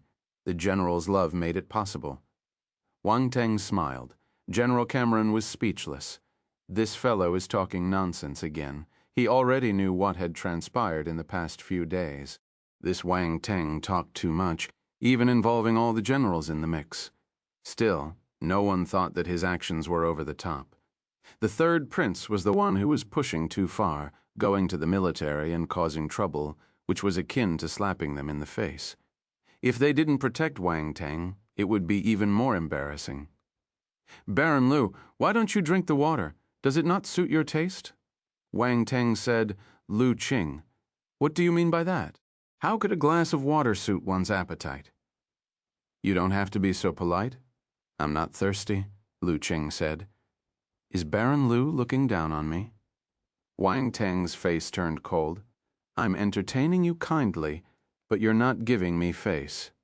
Lu Qing's face froze as he answered the latter with a cold stare of his own. No one had dared to speak to him like that. This Wang Teng, how impudent the atmosphere tensed up in the reception hall. Cough. General Cameron cleared his throat and broke the silence. Lu Qing's cold gaze faded. He said, Commander Wang Teng, let us cut to the chase. I'm here under the third prince's orders to take Swait back. Baron Lu, how can I talk if you don't give me face? I'm sorry, but I won't be keeping you company. Wang Teng stood up and was about to leave. Bastard. Lu Qing's face turned dark. He initially thought that mentioning his liege would intimidate the young commander. However, he didn't expect him to simply leave after a minor disagreement. He wasn't playing his cards according to common sense. Please stay, Lu Qing said hurriedly. It would be hard to see him again if he really left. The former took a deep breath and said with an aggrieved tone, This water, I'll drink it. That's right. Wang Teng saw the guest drink and smiled. He then sat down again. All right, we can now talk about the matter of releasing him. Lu Qing set the glass down and regained his composure. He spoke with a confident look. I will be taking Swait back. Tell me if you have any conditions. At first, I wouldn't have dared to detain the third prince's subordinate, Wang Teng replied. Lu Qing, bullshit. You didn't dare to? You even dared to threaten the third prince himself. There's nothing you didn't dare to do. General Cameron took a sip of water and almost spat it out. How shameless. However, that Swait was making trouble for the Tiger Strike Force and damaged our reputation. If I didn't act, our reputation would have been affected. It truly was a last resort move, said Wang Teng, playing the innocent card while ignoring their expressions. Lu Qing said, Commander Wang Teng, just state your conditions. Wang Teng said unwillingly, Baron Lu, you're wrong. You make me seem like I'm blackmailing you. You are the one doing the blackmailing. Lu Qing took another deep breath and said Swait was the one at fault. It isn't blackmail. That's great. Baron Lu is understanding indeed. It must be so for the third prince as well, being forthcoming and recognizing my difficulties, Wang Teng said. Being the case, I won't ask for anything excessive. Just 300 to 500 billion will do. Pfft, General Cameron really spat the water this time. This fellow is really daring. 300 to 500 billion? Isn't this the same as extortion? Lu Qing stared at Wang Teng. Baron Wang Teng, this is too much. No way, this is a very fair price. Didn't you see the smashed gate? This was all caused by Swait. A few hundred of my martial warriors were wounded and are still recovering. This is compensation for mental damage. Damage to our image plus medical and repair fees. Were it not for considering our esteemed third prince, I would have asked for 3 to 5 trillion, Wang Teng exclaimed. Peggy's lips trembled. Is that the reason why he asked us to tear down the gate as to those wounded warriors? Weren't they injured during the previous battle at the 13th front line? In what way is Swait involved in that? Lu Qing's face turned dark. Swait is a real piece of trash. What a failure. He was only there for a small matter, and things escalated to such a degree. He even attacked the Tiger Strike Force. Wasn't this a slap in their faces? He was at a complete disadvantage. The urge to kill someone was rising. This is daylight robbery. Lu Qing wasn't pleased. Nonsense, I have proof. If you don't believe me, take a look at this. Wang Teng took out a long list out of nowhere and waved it at Lu Qing. Show me. Lu Qing didn't believe him and took it to check, suddenly feeling uncomfortable. The losses and compensation costs were clearly specified, but all of it was ridiculously expensive. The damaged gate was made of extremely precious metals and stones, which was almost on par with that of the great Qian Palace's gate. Who would believe such a thing? However, the gate had been demolished. There was no evidence, and he had no way to examine the original material. He couldn't avoid Wang Teng's abuse. As for the mental and reputation damages, it was impossible to reach a conclusion. Lu Qing couldn't voice out his thoughts and felt so aggrieved he almost vomited blood. The only thing he could do was to look at General Cameron. General Cameron, is this the way the military does things? General Cameron cleared his throat. Cough. I think that this has nothing to do with our ways. It's each individual to their own. Lu Qing, fuck, what a bunch of hooligans. Baron Lu, have you given it some thought? You can let Swait stay with us for a while. We won't treat him badly. Wang Teng offered. There's no need for that. I'll pay the money. Lu Qing gritted his teeth. The third prince's face would be dragged into the mud if this dragged on. Those unaware might think that they couldn't afford the ransom, as expected of the third prince's subordinate. Truly generous. I thank His Highness the Third Prince on behalf of my wounded soldiers, said Wang Teng with admiration and gratitude. Lu Qing looked at Wang Teng in silence. He then asked for the latter's account number and transferred the money. 300 billion universe coins. He went for the lowest amount. Wang Teng had no objections, as it was already an enormous quantity. It wasn't as simple as asking the fellow to fork out 500 billion. Of course, the sum was exorbitant to ordinary martial warriors, while it was peanuts to the third prince. Wang Teng wouldn't have gone that high if it were someone else. Wang Teng received the money and instructed happily, "Bring Swait over." The captive was sent to the hall after a while. Most of the injuries on his face had recovered, but Wang Teng's attacks were too vicious as he still looked bruised and swollen. Lu Qing could barely recognize the fellow. Swait saw Lu Qing and his eyes lit up as if meeting his savior. He immediately switched back to his arrogant self and yelled, "Brother Lu, are you here to save me?" This Wang Teng went too far. "Brother Lu, you must avenge me. Shut up, you disgrace." Lu Qing snarled. Swait was stunned, not expecting the cold and chastising treatment. He felt at a loss. Lu Qing's status was much higher than his and would not dare act presumptuously in front of the former. "Swait, you're free. Be a good person once you head out. Don't ever come back again," Wang Teng said. "Why does this sound so weird?" Swait glared at Wang Teng. Lu Qing exuded a seemingly dangerous aura and looked at Wang Teng. "Commander Wang Teng, I will remember this. The third prince is noble and will not squabble with you, but I will keep an eye on you. The day of reckoning is yet to come." He left with Swait and the others without even waiting for the host to reply. Chapter 1290. They were both barons. Why is Wang Teng so outstanding? Sullen-faced, Lu Qing left the Tiger Strike Force's base with Swait and his men. "Brother Lu," Swait spoke carefully. He could sense Lu Qing's rage and knew he had caused a huge disaster. "Once you're back, go see the third prince and plead for forgiveness," Lu Qing said. But Swait wanted to say something? Lu Qing glanced back, making him desist. After taking a few steps, the former stopped all of a sudden and looked further ahead, his expression changing somewhat. Swait felt that something was off. He too peered into the distance and his pupils shrank. The man exclaimed, "Zhou Jintian, why is he here?" Swait stared in disbelief as though he had seen a ghost. Lu Qing squinted his eyes and spoke slowly. "Looks like the second prince overheard something and couldn't sit still." "He was sent by the second prince?" Swait asked. "Why else do you think he's here?" Lu Qing sneered. The person arrived soon after.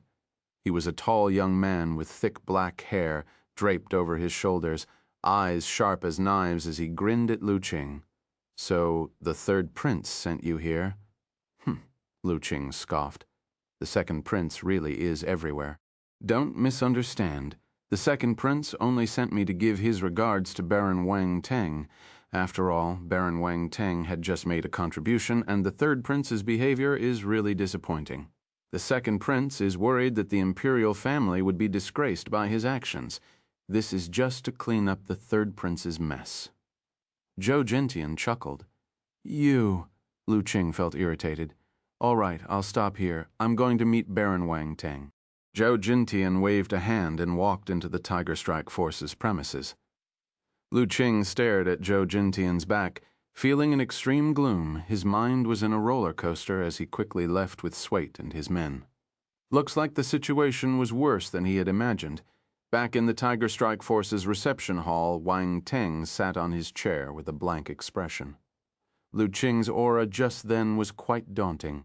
He was a cosmos stage martial warrior, but the feeling he gave was something Wang Teng had never felt before.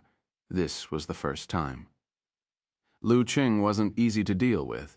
He didn't fear strong opponents, but he had to always be careful and be on guard against powerful poisonous snakes lurking in the shadows. This was truly annoying. "Colonel Wang Teng, you caused us a lot of trouble," General Cameron said. "I am also helpless on the matter. I didn't provoke them. They were the ones who started it," Wang Teng said, still playing innocent. General Cameron was speechless.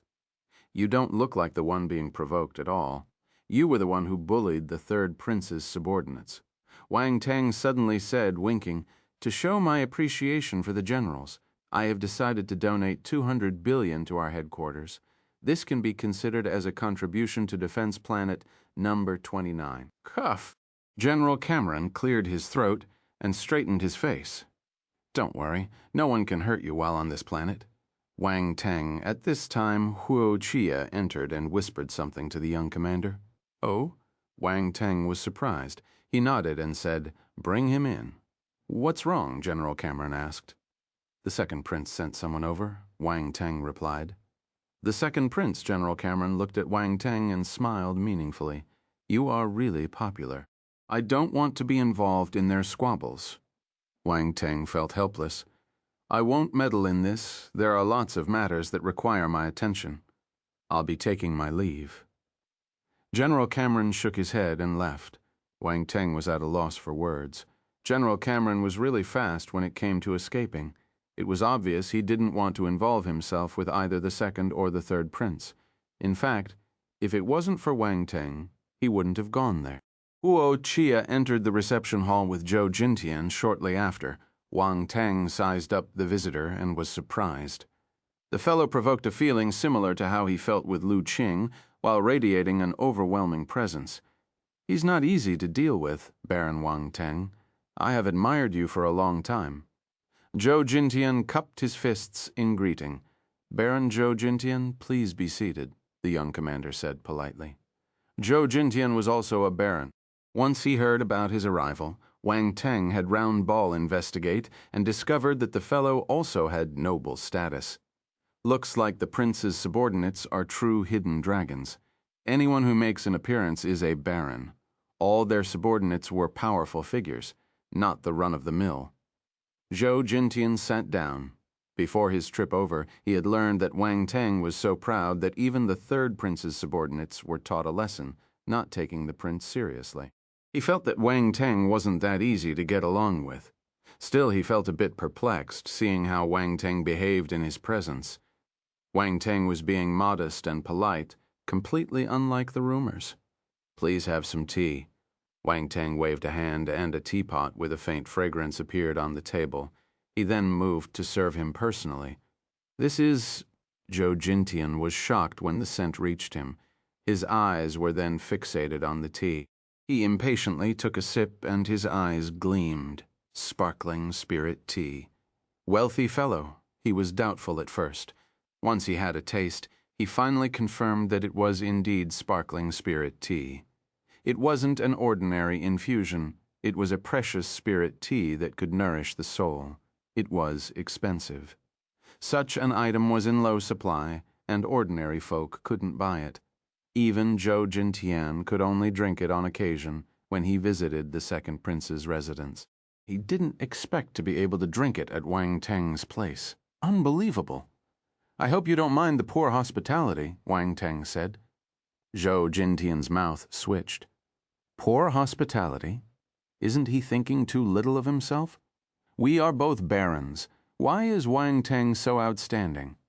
Zhou Jintian suddenly wondered if he was a fake baron. I wonder, why is Baron Zhou Jintian looking for me? Wang Teng asked. Don't call me baron. I'm a few years older than you. If you don't mind, you can call me Brother Zhou. Zhou Jintian said. I guess I'll have to listen to you. Wang Teng nodded. Ha ha, you really caused a huge mess. Many people on the great Qian planet have heard about it. Zhou Jintian was very happy. He smiled and said, That's the reason why the second prince sent me here to meet you. Could it be that he's trying to rope me in? Wang Teng smiled. That was the original intention.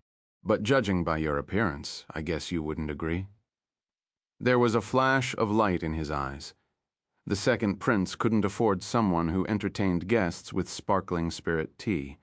Wang Teng was an outlier. Zhou Jintian was silently praising his wit. He saved some money for the second prince. Brother Zhou is perceptive. Wang Teng had already thought about how to reject him, but the other party had already given up.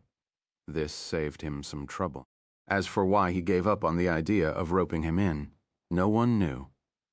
Wang Teng poured his visit another cup of the precious tea. The tea was originally for himself. He had exhausted his spirit recently and was drinking more of that sparkling spirit tea to recuperate. Where did it come from? Wang Teng didn't buy it. He found it among the treasures left behind by the Flaming River Universe Lord, being a universe stage martial warrior that powerhouse knew how to enjoy life. But in the end, Wang Teng was the one who benefited from his stash. He took it out to entertain Zhou Jintian when he heard he was there. The second prince had neither feud nor grievances with him. He didn't want another enemy, so he treated the visit politely. Lu Qing would be fuming if he knew that Wang Teng had offered sparkling spirit tea to Zhou Jintian. The difference in treatment was too obvious. Zhou Jintian felt overjoyed. He hurriedly grabbed the teacup and drank it sip by sip, as if afraid to finish it in one gulp. If Brother Zhou likes it, I can give you some. Wang Teng shook his head and smiled when he noticed how the other was acting. Really, Zhou Jintian's eyes lit up. Of course. Wang Teng nodded. I still have a lot of sparkling spirit tea, and I can't finish it. I can certainly give you some. Zhou Jintian was speechless. He also felt that Wang Teng was a little mysterious. How luxurious.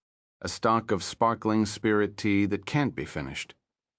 What's with this Wang family to actually have such wealth? Regardless, the second prince couldn't afford someone like him. Various thoughts flashed past Zhou Jintian's mind. He quickly said, You have my sincere thanks. You're welcome. Wang Teng smiled. The atmosphere was harmonious. Both of them chatted for a while. Knowing that the young man wouldn't join the second prince's side, Zhou Jintian excused himself and left. Wang Teng's life returned to normal. As for the turmoil in the great Qian planet, it was none of his business. There were no missions for the time being. He then returned to his room to cultivate in seclusion. He recently had the idea of merging Ultimus to see if he could create a stronger one. There were also domains to consider. He had obtained many of them and were extraordinary when combined. They would undoubtedly become much more powerful if he merged them. Time passed, night arrived in the blink of an eye. The Tiger Strike Force members were almost done with their cultivation, and Wang Teng gathered everyone to eat and drink, improving their camaraderie. A bonfire was lit, the smell of food pervading in the air. Some of the men were competing, while others were playing games. It was a lively sight. Wang Teng sat with Huo Qiya, Peggy, and the others, and chatted away. Happy times always passed quickly. 2 hours went by in a flash. Suddenly, there was a loud explosion in the distance. Boom. Wang Teng turned and his expression changed. That's Huo Qiya, and the others looked over and turned serious. It's Mr. Veblen's laboratory. Wang Teng was quick to recognize the origin and instantly took to the skies. He then shouted, "Get ready to deal with any possible accidents. I'll go over and take a look." Chapter 1291, Invasion of the Devil Mind Race. Wang Teng dashed towards Veblen's laboratory with a grim expression. Using his spiritual sight, he was able to see a powerful ball made with constellation dark force where the explosion took place. It wasn't outside their defensive walls. It was actually within the main base. What does that mean? Did some dark apparitions manage to sneak into the main base? Wang Teng found the conjecture absurd. Dark apparitions managing to sneak in through the tight security. Wouldn't that be a slap in their faces? But why was it in Veblen's laboratory? That old fellow had no battle abilities. He would be toast if he met a dark apparition. Wang Teng was worried. He raised his speed to the maximum and swiftly reached Veblen's laboratory. The area was in a mess. There were force explosions everywhere. The cries of martial warriors were being heard non-stop. However, they didn't panic, even though the situation was chaotic, all thanks to their military training. Most of them had split into a few teams and headed in different directions. That was the origin of the dark force bursts he had seen with spiritual sight. They were dark apparitions. And it wasn't just one. Damn it. Why are there so many of them in the main base? Wang Teng frowned. There was no time to think about it. He landed on the building and his expression changed. The place was badly damaged. The blast seemed to have come from within. The worst-case scenario took place. The martial warriors removing the rocks and debris recognized him and saluted when he landed. "Colonel Wang Teng." "How's the situation?" Wang Teng asked in a hurry. "We've just got here and set about clearing the debris. There are people stuck inside." A martial warrior replied instantly. "Move." Wang Teng's heart sank when he heard this. Knowing he would take action, everyone felt elated and quickly stepped aside. "Heart of magnetic essence, activate," Wang Teng shouted in his heart. An invisible force radiated from his body and spread further outward. Boom, numerous giant rocks were pulled into the sky by the magnetic force. Amid the rumbling, the rocks and pieces of metal were gathered, becoming two large spheres.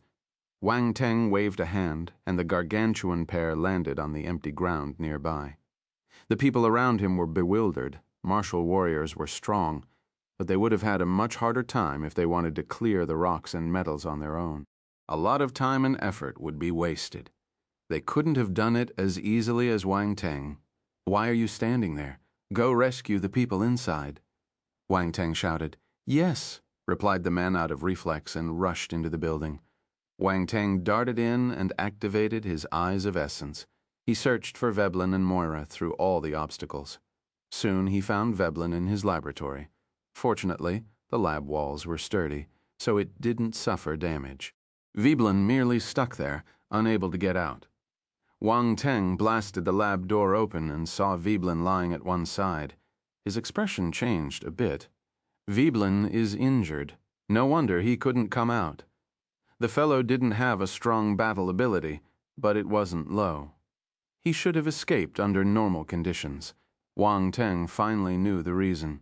There were signs of dark force attacks on him and was rendered unconscious. Wang Teng hurriedly executed the bestowal of the goddess. Veblen was wearing his light battle armor, so the dark force influence wasn't big. He quickly regained his consciousness after being treated with light force. "Old man, what happened?" Wang Teng quickly asked. "Wang Teng, you saved me." Veblen groaned and rubbed his head. Then he became agitated as he recalled something. "Where's Moira? And the devil ovum? Damn it!" The dark apparition stole the devil ovum and captured Moira. "What?" Wang Teng was shocked. "How did they sneak in?" "It was the devil mind race," Veblen replied with an ugly expression. The devil mind race. They sneaked into the main base. Wang Teng's face turned black. "Wang Teng, quick, you can't let them leave with the devil ovum. And Moira. Who knows what she'll become if she lands in the dark apparition's hands?" "You must save her," Veblen said anxiously, overcome with worry. "All right." Wang Teng nodded. His gaze turned sharp. "Don't worry, I'll save her." "Please do," said Veblen, while grabbing Wang Teng's hands tightly. "Let me get you out of here." Wang Teng instantly took the elder out of the laboratory, reaching an empty space outside. General Cameron and the others had arrived. They saw Wang Teng and Veblen. "Mr. Veblen, you're safe." General Cameron heaved a sigh of relief. "Veblen is too important. Nothing can happen to him." Fortunately, Wang Teng hurried over in time and saved him. The consequences would have been unimaginable otherwise. General Cameron, the devil mind apparitions, snatched human bodies and sneaked into the base. They stole the devil ovum and captured Moira. "Let me go chase them," Wang Teng said. The devil mind race, General Cameron knew of them. He had also wondered how they were infiltrated, but he soon got his answer. He couldn't blame the warriors posted since those apparitions were too strange and abnormal. He quickly nodded and said, "All right, I'll leave this matter to you." Wang Teng had caught one of those beings once, which made him the best candidate. "You have to catch them." General Cameron's gaze turned cold as he added that sentence with a stern voice. Wang Teng nodded. He flew up to chase the intruders. There were others trying to stop them, so they didn't run far. They had only reached the edge of the main base. The one handling Moira managed to leave the main base, leaving his chasers behind. Wang Teng ignored the other apparitions and went straight for the one carrying Moira. Boom. Wang Teng donned his battle armor. The wings of wind and lightning were spread, making lightning and wind surge around it. His speed increased exponentially as he dashed out of the main base like a beam of dark red light. Chapter 1292, Wind Ranger's Body Escape. One, Brumberg turned and smirked when he noticed the human martial warrior chasing him. "Naive? Do you think you can catch me?" Boom! Right. When he finished speaking, his speed was boosted as he shot towards the horizon like a beam of green light. He was holding a person, but it didn't affect his speed. He looked no different from a fairy with pointed ears and exquisite green scales covering his arms. It was a handsome-looking fellow with a green crystal embedded on his forehead, looking magical and mysterious. This race was rare in the universe, the wind element fairies. This fairy race was known as Wind Rangers, who possessed an extremely high talent for wind and were born sensitive to wind force. They could merge into the wind and travel just as fast as its currents. It was obvious that the wind element fairy was being controlled by the devil mind apparition. Why is this dark apparition so fast? Wang Teng squinted. He was going at a high speed with the help of the wings of wind and lightning, and was probably moving faster than a Cosmos stage martial warrior. Yet the apparition was faster than him. If his eyes weren't playing tricks on him, he saw wind force fluctuations. This meant that the creature was indeed harnessing wind force. Yes, he must be a devil mind creature. Only one of them can summon constellation wind force. Wang Teng managed to ascertain the kind of apparition he was dealing with. The mysterious devil mind race also gave him a headache. That monster was very likely controlling a wind element martial warrior who could travel at high speeds using soulbind. This enabled it to use wind force. This is cheating.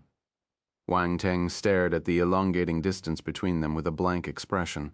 Complex, silver-colored patterns appeared on the wings of wind and lightning, glowing abruptly. The patterns became interconnected and soon covered the entire wing surface. Wang Teng had found a space element star core and a star bone back in the Saint Star Pagoda.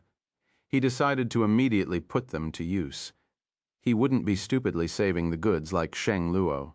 In the end, the things were taken by others.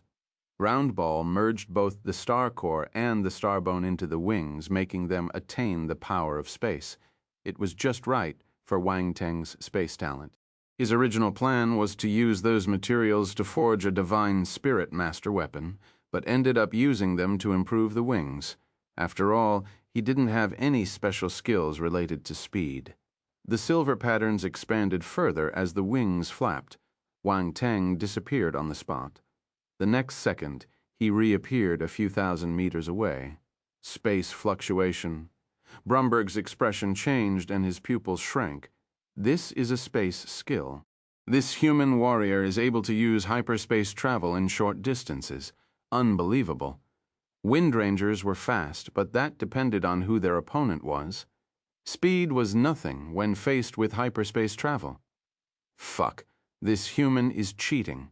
Without hesitation, he immediately increased his speed to the maximum and also disappeared, not minding his energy expenditure.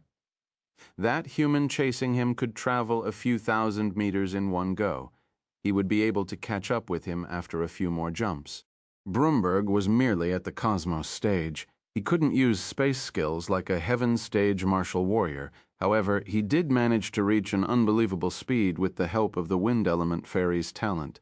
Being basically invisible to the naked eye, only lingering shadows could be seen from afar. Wang Teng squinted slightly when he saw this happen. That devil mind apparition definitely took the body of a Wind Element talent. He couldn't be as quick otherwise. This was the fastest among all the experts he had met. Wang Teng started to view the talent of the snatched body differently, no longer daring to underestimate the other party. He would lose the other if he didn't stick close. Wang Teng snorted and continued executing his hyperspace travel. The distance between them was shortening. Our hero gave chase and was soon after 50 kilometers away from the main base, entering the dangerous dark apparitions territory. A large number of apparitions could appear at any moment. Brumberg looked tired, having spent much of his energy. The human was like bubblegum stuck to his tail. Even worse, the latter kept using hyperspace travel. This proved that he possessed the rare space talent. When did humankind produce a monster like him? Brumberg's expression turned ugly. He kept on going as fast as he could, fearing that the enemy would catch up. Just then, a bunch of dark apparitions showed up in front of him. Brumberg's eyes brightened, seeing hope. A sinister smile was formed with the corner of his lips. He then pushed forward. Boom! The force in his body erupted, turning into an invisible element furiously pushing him forward. Chapter 1293, Wind Ranger's Body. Escape. 2. Damn it. Wang Teng saw the dark apparitions too. There was a slight change to his expression. He was mentally prepared, but he still felt anxious when he saw them. The incoming apparitions were the sheep-head kind that roamed in the wilderness and hunted human martial warriors. They had already noticed both Wang Teng and Brumberg. Even dark apparitions were unable to see through the devil mind's disguise easily. However, Brumberg then used his dark force so the creatures could tell he wasn't human. On the other hand, Wang Teng was a true human. Brumberg rushed towards them and took out a token. He acted in an overbearing manner as he shouted at them. Stop him, that is. The lofty and tall sheephead apparition was the leader. His face changed when he saw the token, as if witnessing something unbelievable. Why is Sir's token here? Are you going to defy my orders? Brumberg shouted in anger since they hadn't moved. The sheephead leader went down on one knee and stuttered. Yes, yes, Gardner accepts the order. Stop him no matter what. Brumberg kept on flying forward right after giving the order, leaving the sheephead dark apparitions behind. Gardner stood up only after the token holder left, his brows furrowed. Sir Gardner, does that token belong to that, sir? Said one of the underlings with a timid voice. That's right, it must be. Gardner threw away all doubt. His gaze had a frenzied look while crying excitedly. That, sir, must have come to Defense Planet No. 29. That means another dark apparition interjected. Gardner stopped him. Shut up. We shouldn't guess his plans. Yes, the apparitions replied in a hurry. His Excellency must be taking care of an important mission. We need to stop that human. If we succeed, we might get Sir's recognition. Gardner looked behind him with a cold gaze. His expression was ruthless. Ha ha, it's just a human. Kill him, that's right, kill him. He's just at the celestial stage. Piece of cake. The sheephead apparitions smiled ruthlessly. They stared intently at the approaching Wang Teng. The latter finally caught up to them after some time, then silently lifted a finger. The golden crescent blade flew out and cut through the air like a golden beam of light, shooting towards the dark apparitions at a fast speed. Fast? Gardner squinted. He flapped his pair of fleshly wings on his back and turned into a lingering shadow. Splat, splat. The sound of sharp objects piercing through bodies was heard. The other apparitions didn't react in time and got their heads cut. Their hideous expressions froze as their faces got chopped into two. Bang, bang, bang. The lifeless bodies fell from the sky, slamming heavily on the ground. How is this possible? A drop of cold sweat appeared on Gardner's forehead. He was astounded. This human is only a celestial stage martial warrior. Why is he so powerful? Wang Teng killed all the sheephead apparitions without even looking back at them. He rushed past them and pointed at their surviving leader. Swoosh! The golden crescent blade crossed the void. Gardner's head became numb, a chill going up his spine. He felt threatened. All thoughts of garnering merit were thrown to the back of his mind. All he wanted was to escape now. He immediately flapped his wings and turned to run away. However, the next moment, a golden beam appeared next to him and flashed past. A string of blood was spurted. Gardner became stiff, his vitality quickly disappearing as he fell backwards. That sheephead dark apparition was a low-tier devil emperor. It was killed instantly without offering any resistance. He couldn't withstand a single blow. The creature never expected that human to be so frightening, so much so that escape was impossible. All that remained in the apparition's heart right before death was resentment and hatred towards Brumberg. He went and cursed his entire family. The guy kicked him to the gates of hell. Wang Teng disregarded those apparitions and released his spiritual power to collect attribute bubbles. He was a few hundred meters away by then. Constellation Force, Dark 1600. Celestial Realm Spirit 200. Constellation Force, Dark 1400. Constellation Force, Dark 2500. Celestial Realm Spirit 500. Don't even think about running away. Wang Teng remained indifferent as he chased after his opponent. He was quick when killing the sheephead apparitions. The devil mind apparition had not gone far. Wang Teng could rely on the traces left to continue tracking the creature. Damn it. Brumberg didn't think that the human would be so powerful. The sheephead apparitions couldn't even stop him for a few seconds. Useless. However, those few seconds were enough for him to widen the distance between them. The two relied on time difference in that chasing game. No one was faster in terms of speed. However, Brumberg had the advantage. There were many apparitions in the area, so he just needed to lure the enemy to have his allies stop him. That way he could make a getaway. Brumberg's gaze flickered as he came up with a plan. Then he took Wang Teng to areas with dark apparitions and used them to slow him down. The effects were amazing. The distance between them kept widening. Damn it. Wang Teng felt helpless. His expression turned ugly. This devil mind apparition is sly. He didn't fight him head on, and he couldn't catch up with him. He could only follow behind him. Move, Wang Teng shouted in anger. He controlled his golden crescent blade and threw it at the devil moth apparitions up ahead. That was his 7th round encountering beasts. Other martial warriors would have been exhausted by then. Bastard. What kind of monster is this human? How can he still remain standing? Brumberg wore an ugly expression, too. He felt spent, but the human chasing him was relentless. He couldn't throw him off. Chapter 1294. Reappearance of the Devil Vines. In the middle of the wilderness, Wang Teng hovered in the sky above the forest with a distorted expression. The devil mind apparition had entered the forest and disappeared without leaving a trace. What troubled him the most was that he didn't know what technique he used. He couldn't sense their presence at all. The evil creature was cunning, planning to keep a distance from him in the beginning, then hid all traces when entering the forest before Wang Teng could catch up. Had they been closer, or if there wasn't enough time, he would have been incapable of shaking the human off. This could only imply that a plan had been set in advance. Alas, Wang Teng didn't notice it, and even if he did, there was nothing he could do about it. He was unable to catch up. He felt helpless. Wang Teng's eyes flickered as he kept searching for a solution. Suddenly, he had an inspiration. Next, a figure appeared close to Wang Teng, looking exactly like him, darkness clone technique. There were 10 clones, each one representing a different force. Wang Teng had 11 different forces, but he couldn't just simply use dark force. That was why there were only 10 of them. Those clones were only at the planetary stage. There was nothing he could do about it. The darkness clone technique was a devil lord scripture. It was impossible to create a stronger clone. This was the reason he used the technique as often as before. A planetary stage clone wasn't that useful to him. It could only be used to find people.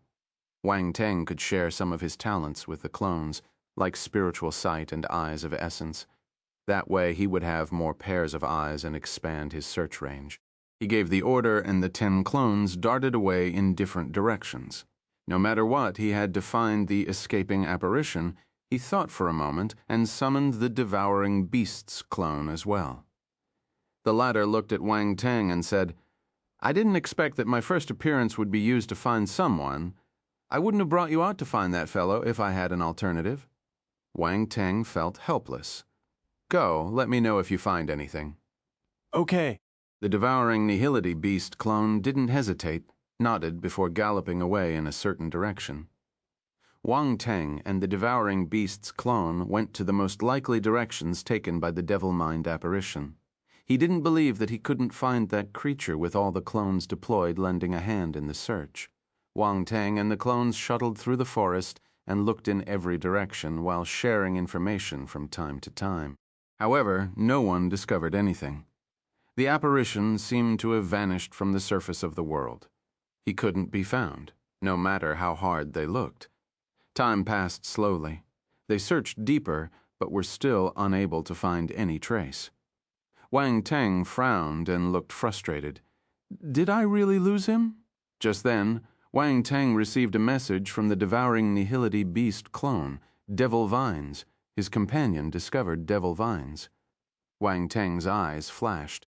He pondered for a while and hurried over.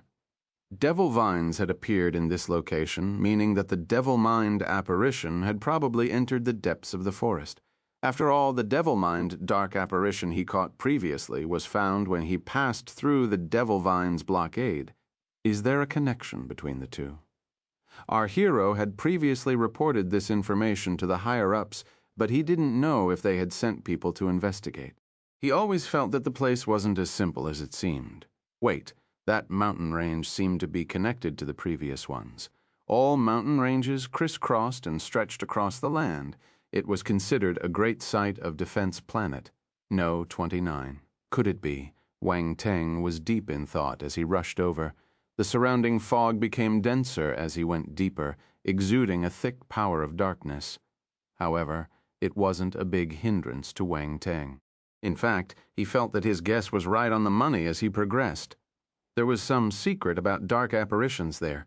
Soon, he stopped on a big tree and looked to the left. You're here? The devouring nihility beast clone emerged from a nearby tree. It pointed to the ground in front of them and said, "This is the place where the Devil Vines appeared. I've already squashed it to death." Wang Teng was surprised. The ground was still intact, yet the vines hidden deep underground had already lost all vitality. It was beyond dead. The devouring nihility beast clone knew how to control its power well. "What are you planning to do?" the beast clone asked. "There's something strange about this place. I can't find the Devil Mind apparition now, but I'm sure it's hiding here." "I'm going to sneak in," Wang Teng replied. "I knew you would do that." The clone beast smiled. "I shall head back then." "Thanks." Wang Teng nodded. The beast turned into a dark purple light and disappeared into Wang Teng's forehead. Concurrently, the 10 clones disappeared, turned into rays of light as they converged towards Wang Teng's position.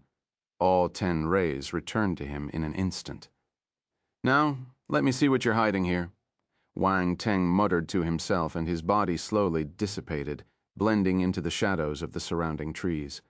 No one was following him this time, and he was unconcerned. He was using dark apparition stealth techniques. The Devil Vines underground didn't treat him as an enemy.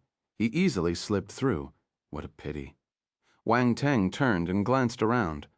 Those Devil Vines had attribute bubbles, but he couldn't get more out of them.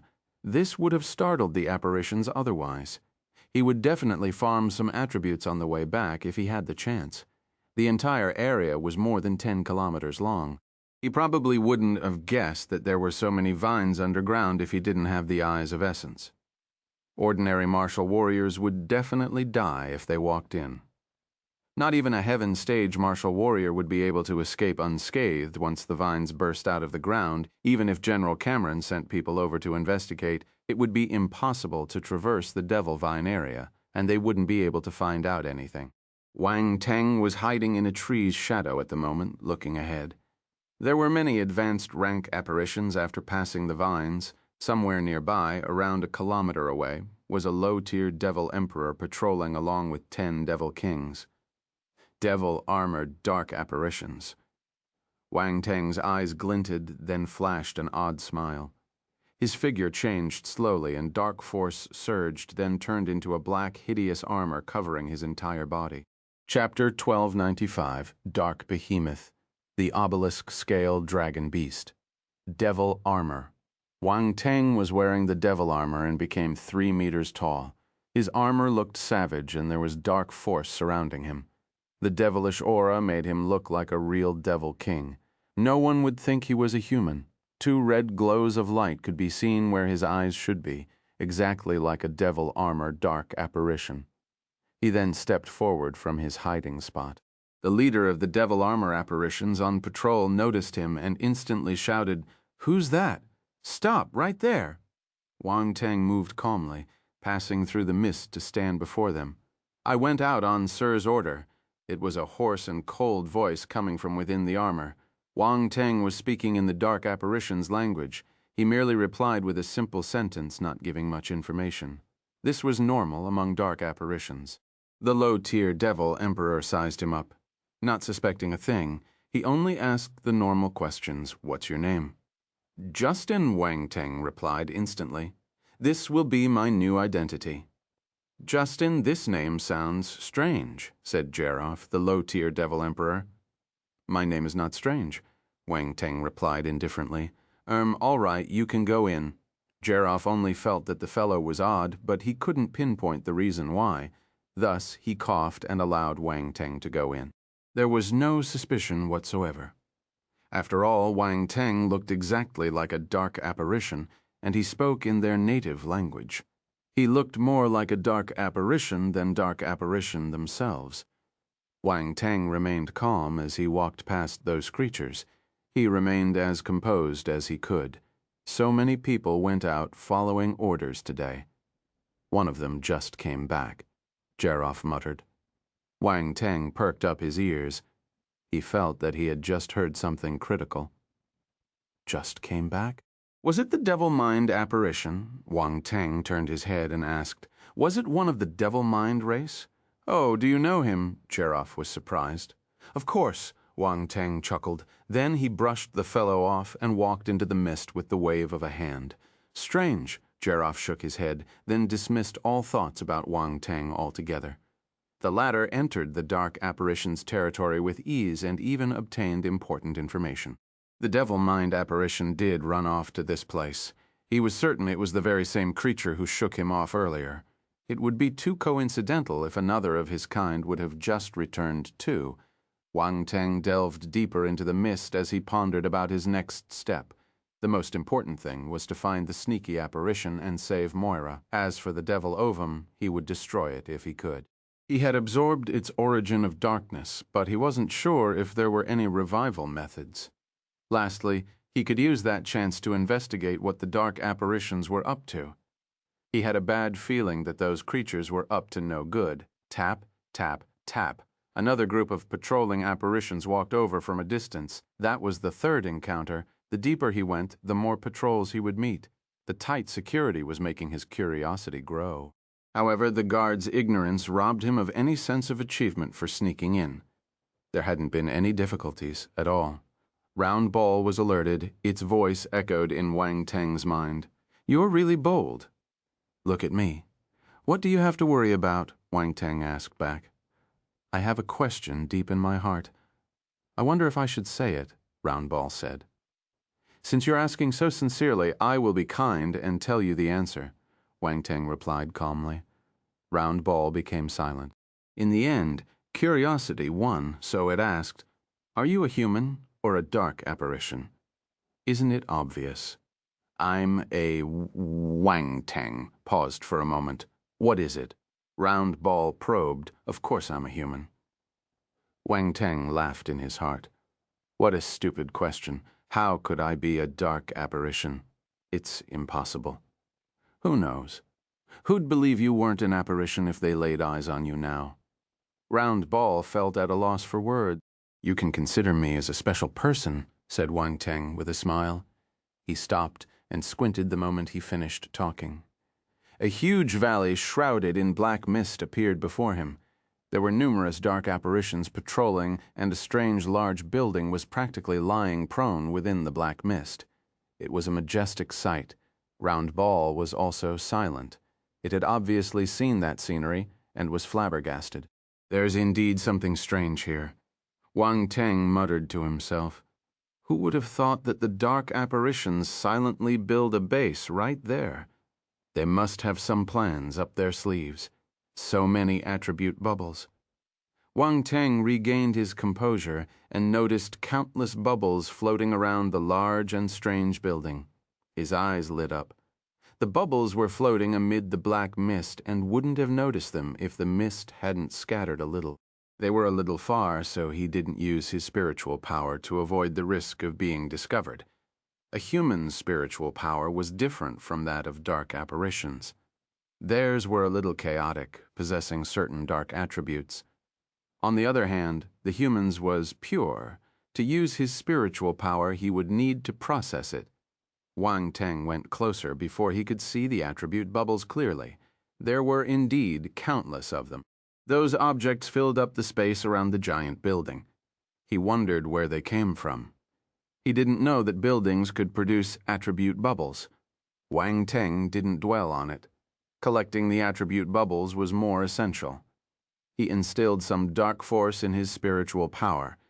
It would be safer and less eye-catching.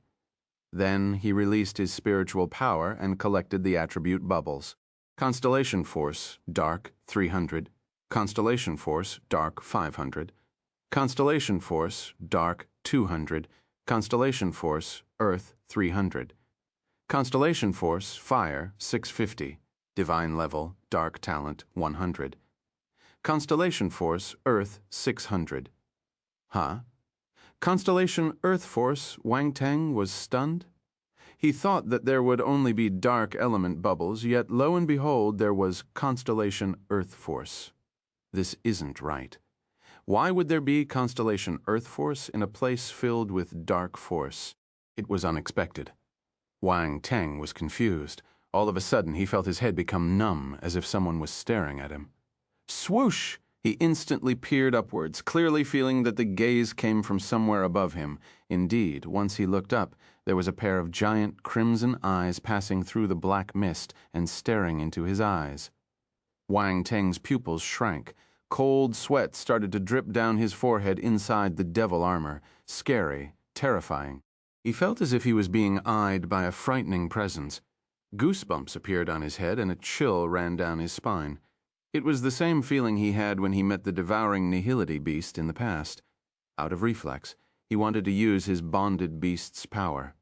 Only that beast's powerful bloodline could stand up against an unknown presence. However, he quickly dropped the thought. It would be too conspicuous if he revealed his special skills in front of that powerful presence. Fortunately, his mentality was strong enough. He wasn't afraid when facing universe-stage martial warriors, so he managed to calm down after a moment of shock.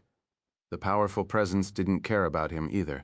It just spared him a glance, then gradually closed its eyes after not noticing anything abnormal. The crimson eyes disappeared inside the black mist. Lucky, Wang Teng heaved a sigh of relief and stared at the giant structure with a troubled gaze. That was not a building. It was a terrifying, dark behemoth.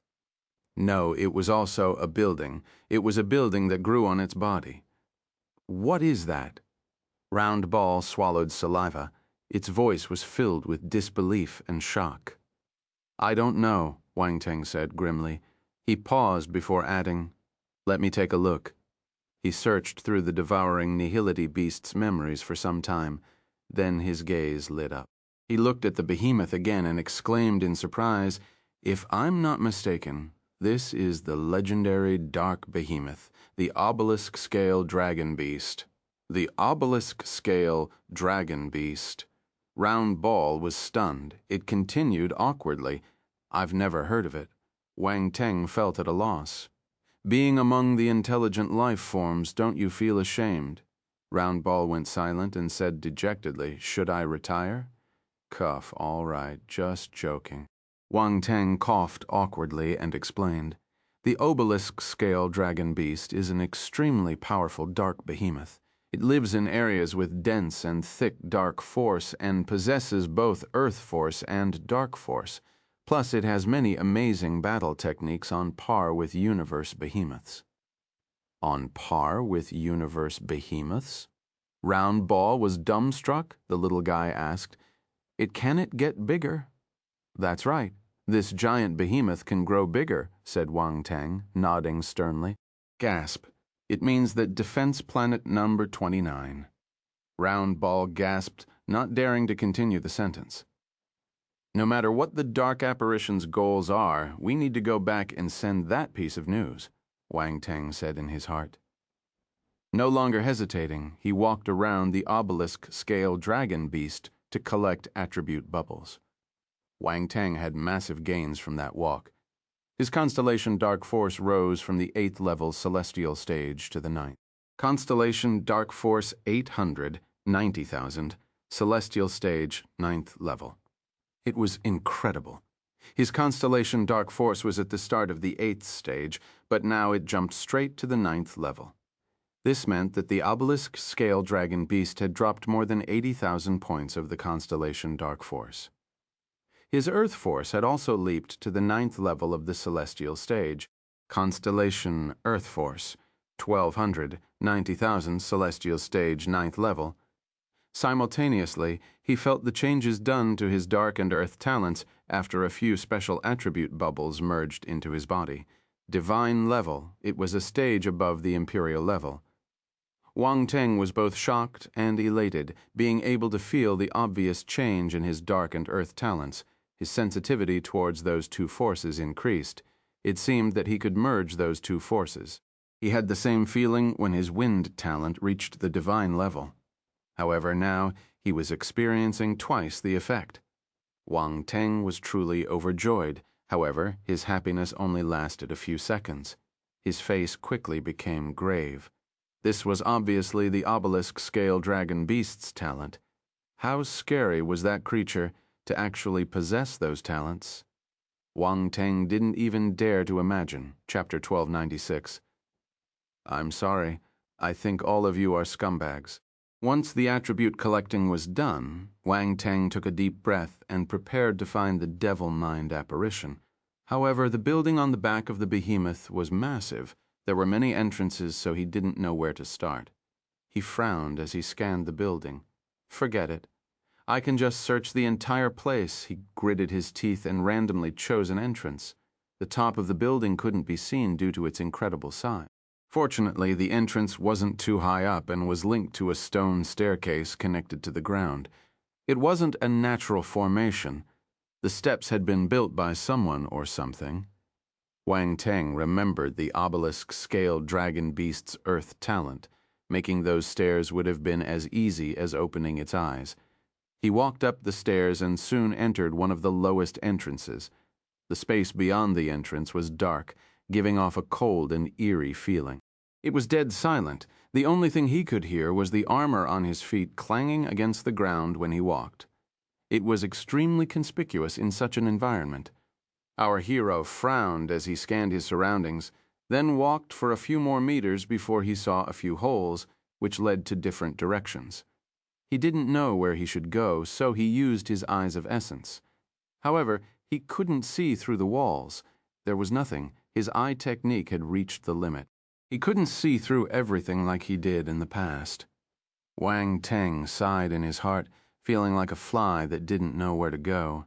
He could only roam around aimlessly. Thus, he stopped hesitating and chose one of the holes to enter. He could perceive a blood stench there. There was no attempt to evade the apparitions. He actually went straight to meet them. It was necessary to socialize and integrate with them if he wanted to break the game. He walked another few hundred meters and turned a corner. A giant space appeared before him. There were lots of dark apparitions inside. Vampire, dark apparitions. He scanned his surroundings and squinted. The vampire apparitions weren't the only ones present. There were actually many human martial warriors, hands and feet tied and hung in midair. A few vampires grabbed onto their bodies and sucked their blood. Those humans were extremely pale. They had lost a lot of blood and had much of their essence absorbed. Even powerful martial warriors would have been unable to withstand for long if their blood was sucked out. They would soon die. Gasp! Human warriors have the best blood, said a vampire apparition who sat on a stone chair, looking up from attacking the neck of a Rabbit Clan female martial warrior. Blood dripped from his canine teeth, but he then licked them clean and swallowed, not wasting a single drop. He raised his head and closed his eyes to savor the taste. He opened his eyes moments after and threw the corpse of the female rabbit warrior to the side, then said with a cold voice, "Take her away, she's out of blood." A vampire immediately rushed over and dragged the lifeless body away, disappearing into the darkness. Beast. Wang Teng glared at them furiously. A strong, killing intent rose in his heart. The vampire on the high seat turned to look at Wang Teng and asked calmly, "Hey, aren't you a guy from the devil armor race? What are you doing here?" He had noticed Wang Teng long before, but he chose to ignore the latter to finish his meal first. Wang Teng forcefully suppressed his anger and killing intent, taking deep breaths before he replied, "I'm lost." The vampire didn't expect that reply, feeling at a loss. He didn't want to let the intruder off so easily, so he squinted and said, "I sensed killing intent from you just now." The atmosphere tensed up the moment he finished speaking. All the vampires raised their heads and stared straight at Wang Teng with their crimson eyes. The latter's heart skipped a beat. "Wang Teng, do you think you'll be exposed?" Roundball asked worriedly. "Relax." Wang Teng was momentarily stunned by the other party's sudden change in attitude. He had hidden his thoughts well, yet the leading vampire was still able to feel his fierceness. However, he managed to recover and had no fear. In fact, he was filled with confidence. Based on his current looks, he would argue with anyone if they said he was a human. Wang Teng looked at the main vampire and replied calmly, "I'm sorry, I think all of you are scumbugs, so I wanted to pinch y'all to death. I accidentally revealed my thoughts and caused you inconvenience. Apologies for this. Fuck, is this how you ask me not to worry, Roundball? Is this devil armor apparition insulting us?" There was a moment of silence. All the vampires were stunned. They quickly recovered and started shouting, "You're looking for death! How dare you! Kill him! I want to suck his blood!" The main vampire was giving off a frosty killing intent. He fixed his gaze on Wang Teng and said, "Devil armor fellow, are you looking for death? Do you dare to kill me?" Wang Teng's voice was filled with disdain. He spoke in a provocative tone. "You can't even bite through my armor and you want to suck my blood. Aren't you worried your teeth will break?" According to what he knew, the devil armor race held a much higher status than the vampires. Their leader was just a fourth-level, low-tier devil emperor, so he wasn't afraid of him. He could fight it out with him as long as the guy didn't run away. This could even help him gain recognition among the members of the devil armor race. The vampires were speechless. They wanted to vomit blood out of frustration. Wang Teng was right. They couldn't bite through his armor, much less suck his blood. This was a little awkward. "You're good. No one has spoken to me like this in a while. Let me, Crosa, teach you a lesson today and make you understand the consequences of offending my Brule clan." The vampire's face turned black. Then he disappeared from the chair. Boom. The next instant, he reappeared right in front of Wang Teng with an arm shaped like a blade which was giving off a blood-red glow. He slashed at Wang Teng's chest. The latter stood his ground, not moving one bit, Suddenly, a glaring blackish glow was shot from his body. Devil armor divine scripture. A bigger devil armor image appeared around him, at least 5 meters tall. It looked extraordinary, giving off a black metallic glimmer. Clan Croza's blood-red blade landed on the armor image and a loud sound was heard. "Move," Wang Teng shouted. He raised his hand and a powerful black glow was produced by his armor, which turned into a giant fist mark as he punched. Croza squinted. He couldn't evade in time, so he had to receive the attack. Boom! A great force surged over, and he was thrown back forcefully, slamming onto the rock wall. The devil armor divine scripture, a devil king with the devil armor divine scripture. Croza walked out from the rock wall and stared at Wang Teng with a hideous expression. Chapter 1297. What right do you have to reprimand someone from the devil armor race? The devil armor divine scripture, Croza called out the name of the technique with an ugly expression. For that devil king to be cultivating the devil armor divine scripture was a complete surprise. It was an extremely profound scripture of the devil armor race. A regular member of their group would have no right to cultivate it. This indicated that their enemy had an extraordinary status. Did I misunderstand something? Wang Teng was stunned. His expression turned weird. "Young brat, which clan are you from?" Croza asked. Who knows what clan I'm from? Indeed, he misunderstood. Wang Teng felt even stranger, but acted calm on the surface. I can't tell you. Croza turned green with anger. This fellow is looking down on me. This was tantamount to looking down on the noble Brule family. The Brules were an ancient vampire family of noble blood. Other vampires couldn't compare. What does he think he is? His expression quickly switched to indifference. There was a strong malicious intent in his eyes as he stared at Wang Teng. He then sniggered in a low voice. "Ha ha ha, so what if you cultivated the devil armor divine scripture? You're just a devil king. Do you think you can fight against me? Come and try?" Wang Teng looked at the dark apparition while revealing a hint of contempt in his voice. "Come on, get angry. Roar." As expected, Croza became insanely furious. He roared and a frightening bloody aura exploded from his body. Boom! Croza turned into a beam of blood-red light and dashed towards Wang Teng. Wang Teng blinked. A corner of his lips formed a smile, and the constellation dark force in his body exploded. He dashed out. Boom, boom, boom. A fight ensued. The small space couldn't withstand their attacks. The stone walls, although made by the obelisk-scale dragon beast, weren't that sturdy and shattered soon after. Boom.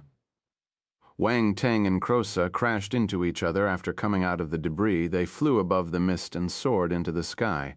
Many dark apparitions were attracted by the commotion.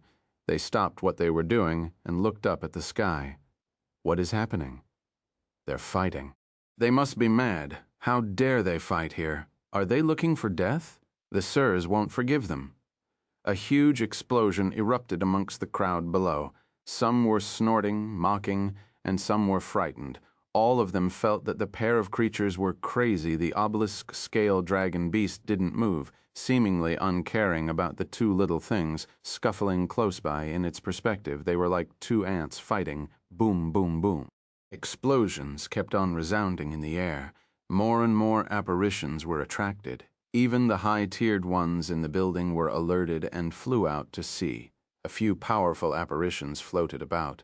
There were also vampires, devil moths, giant apparitions, devil armor races, and others. Based on their auras, they were at least mid-tier devil emperors. There were more than 10 of them. "Hey, Jeffred, that's one of your race," said a big and muscular apparition hovering with arms crossed. He was around 5 meters tall and looked as scary as a giant. He was talking to a devil-armored dark apparition. That little guy is not bad. The latter was also large, approximately 4 meters tall and covered with black armor. A red glow flashed in his eyes as he laughed heartily. He can fight with a low-tiered devil emperor while still being a devil king. "When did this talent appear in your race?" said another apparition. It was a black skeleton that spoke with a hoarse voice as he moved his jaws up and down. There was a blue ghostly flame burning in his empty eye sockets. That vampire is from the Brule family, right? Why can't he take down a devil king from the devil armor race? How embarrassing. A devil moth flapped her wings and a colorful powder was scattered, producing a beautiful effect. The apparition looked exactly like a pretty lady of the human race, except for the tentacles on her head, which looked a little strange. A powerful vampire snorted, showing an ugly expression. He then raised his fair palm and pushed forward. The other mid-tier devil emperors blinked, but none of them took action. Wang Teng suddenly felt a strong gale made with force rushing over from behind. He wanted to resist, but he suddenly thought of something and chose not to. All he did was gather his dark force on his devil armor to make it tougher. He executed the devil armor divine scripture once more, a glaring black light covering him. The energy had almost turned into matter. Boom. Almost instantly, the vampire elder formed a dark red palm that landed on both Wang Teng and Kroza. They started plummeting to the ground. Boom. Two dull thuds were heard and dust flew up into the air. Ha-ha, as expected, they got hit. I knew they were goners. They must be stupid since they chose to fight here. Many creatures saw Wang Teng and Kroza getting slammed on the ground and were gloating. The dust settled, revealing the situation below. Kroza had gone below ground, only a large hole could be seen. On the other hand, Wang Teng was standing normally, but the ground below his feet was cracked like a spider web. Many apparitions were left dumbfounded when they saw this. This fellow from the devil armor race was able to remain standing after being hit by a mid-tier devil emperor. Kroza climbed up from the hole. He wasn't heavily injured, but he looked miserable. His expression turned worse when he saw Wang Teng. Bastard. Interesting, said a mid-tier devil emperor hovering above, surprised by the outcome. A devil king able to withstand an attack from a mid-tier devil emperor. This fellow from the devil armor race has some ability. The mid-tier devil emperor vampire who had taken action furrowed his brow. A devil king was able to resist my attack. It was an embarrassment in front of all the dark apparitions. The mighty vampire's gaze was icy. He stretched out a hand and manifested a giant claw with his dark force. Then he used it to attack the armored junior. Boom! The giant claw rushed down with an explosion. A gust of wind was formed due to the powerful force, sweeping up the dust and sand on the ground. Wang Teng's expression changed as he cursed. Fuck, this vampire elder is despicable. Why did he attack again? Worse, he only targeted him this time, ignoring his vampire junior. Fuck, how biased, bastard. He had already held back much of his power. If not, he could have dispelled the attack with his current ability and avoid being slammed on the ground. He didn't expect the other party to be that narrow-minded. Attacking him a second time just because he was in better condition than the vampire counterpart. He would teach him a good lesson on how to be a proper human. No, it should be a proper dark apparition. What to do now? Should I act or not? Wang Teng was stuck in a dilemma. That attack wasn't enough to kill him, but it could injure him seriously. This wasn't his idea. However, the vampire elder would keep on attacking if he put up any resistance. It would be hard to end things if that happened. Wang Teng decided not to move in the end. He was betting on his devil armor senior to act. He had displayed enough talent so he believed that the latter wouldn't stand idle. On the other side, Kroza looked at him disdainfully, waiting to see how he was injured by the giant black claw. Boom, an explosion was heard. The giant black claw finally landed and clutched our disguised hero tightly. Dust flew everywhere. All the dark apparitions were staring into the dust cloud. The vampire elder emperor frowned, then turned to look at the devil armor peer hovering on one side. Jeffred, Schwellen, don't you find it embarrassing to fight with a devil king? Jeffred asked calmly. Humph, I'm just teaching the fellow a lesson. Schwellen replied in a serene tone. What right do you have to reprimand someone from the devil armor race? Jeffred asked angrily. What if I want to? The vampire elder squinted and stared back. Let's have a duel and see if you have the ability. said Jeffred with gravitas, hovering in midair and rubbing his hands with a smirk. Zhuilun's face turned black. He snorted but kept silent afterwards. The dust below scattered, and Wang Teng could be seen again. There was a giant black armor covering his body, bigger and tougher than the one he had manifested before. Obviously, it wasn't his doing. Zhuilun's attack didn't hurt him. The attack was dispersed. Wang Teng walked out of the larger devil armor and looked at the sky. It looked like his bet had paid off. Jeffred looked down at Wang Teng and said calmly, "Young lad, follow me." Wang Teng remained silent. He shot a cold glance at the vampire elder and left with the armored senior. Zhuilun's expression looked distorted, but he couldn't do anything to Wang Teng now. He felt exasperated, so he could only shout at Kroza, "Follow me." Kroza, Book, Do, Chapter 1298, Low-Tier Darkland. There were 3 levels in that building. The higher you went, the lesser the dark apparitions and the higher their status. The 3rd level was where mid-tier devil emperors and above would move around. Right then, in a room on the 3rd level, Jeffred, the mid-tier devil emperor, was sitting on a stone chair in a dimly lit room. He was sizing Wang Teng up amidst the shadows. His voice was laced with indifference. "You're quite bold, thank you for the compliment," Wang Teng replied calmly, standing in a lower part of the room with a composed expression. Jeffred was stunned for a moment, not expecting that reply. He snorted and continued, "Do you think I'm praising you? You're not."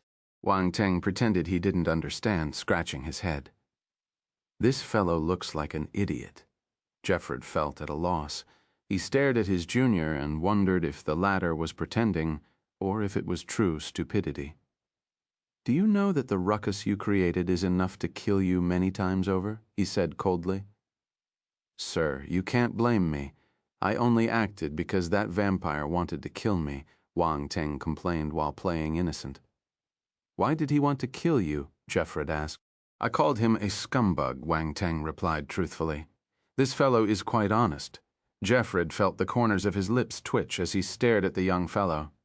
He was having trouble finding words. You called them scumbugs. They would definitely try to kill you, but he found it refreshing for some reason. He didn't like the vampires, always acting proud as if they were truly powerful. Jeffred said, "Cough, you're able to fight against a low-tier devil emperor while still being a devil king, giving face to our race. For this reason alone, I won't probe further into the matter. Just this once." "Thank you," Wang Teng replied. The elder nodded and asked, "All right, what's your name? Where did you come from?" "Here it comes." Wang Teng's heart pounded furiously. There was no hesitation, as he had already created an identity for himself. "Sir, my name is Justin, and I came from the Abyss World." "Oh, the Abyss World. That's a low-tier place. Looks like you don't have a noble status," Jeffred exclaimed in surprise. He didn't suspect anything. A low-tier world? Wang Teng muttered in his heart. The Abyss World I went to was a low-tier world. Back then, the highest level of dark apparitions he would meet were devil lords. Compared to devil kings and devil emperors, those entities were indeed small fries. This was enough evidence to know that it wasn't a high-tier world. Still, the idea left him astounded. There was a question in the air. Is the Abyss World a planet or an independent plane? Unfortunately, he didn't have the answer to that question at the moment. Good thing it was enough to fool the Dark Elder questioning him. He wouldn't have passed this filter if he hadn't gone to the Abyss World and knew some things about it. Just then, Jeffred opened his mouth and said, "Nevertheless, your talent is not bad. Work with me. You can be the leader of an elite guard team first." The leader of an elite guards team, Wang Teng, was stunned. He had done all that to catch the eye of the higher-ups among the dark apparitions, but never expected to land such an important position. Being a team leader of elite guards sounded extraordinary. Am I going to rise through the ranks in the Darkland? Indeed, an outstanding person would always be in the limelight, no matter where he went. How irritating. "Justice," Jeffred suddenly called. A devil armor apparition walked into the room and went down on one knee. He asked respectfully, "Sir, what are your orders?" Take this fellow to your group of elite guards and give him a small leader position, Jeffred said. Justice was surprised, but he didn't ask. He nodded and said, "Of course, go ahead." Jeffred waved a hand. Justice was about to leave. Sir. Wang Teng suddenly stopped and asked, "If I meet them again, can I keep calling them scumbugs, Jeffred?" Justice gave Wang Teng a weird look.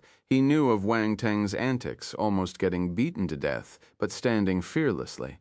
He even dared to badmouth some vampires. This guy is something else. If I can't, I won't do it. Wang Teng offered, feeling disappointed. "Why should we be afraid of the vampires?" Jeffred replied indifferently. "I understand. I'll curse them again when I see them," Wang Teng said with a sinister smile. Once the young one left, Jeffred laughed. "Interesting." Justice and Wang Teng stepped out of the building and went to where the elite guards were stationed. Justice asked as they made their way over, "Justin, are you related to Sir Jeffred?" "Related?" Wang Teng was stunned. He shook his head and replied, "No, I'm just an ordinary fellow from the devil armor race. I have no status or identity, nor do I come from a powerful bloodline." This can only mean one thing. "Sir feels that you're a talent that can be groomed," Justice exclaimed in surprise. "My talent is not bad." Wang Teng nodded. "Justice, what a shameless fellow. Ha ha ha. Justin, do a good job. The elite guards are personally handled by Sir. You will be in close contact with him. He'll promote you if you perform well and gain merits," Justice said. "It's what I should do," Wang Teng replied like a diligent worker. "That's right." Justice patted Wang Teng's shoulder and stopped. He then looked ahead and said, "We're here."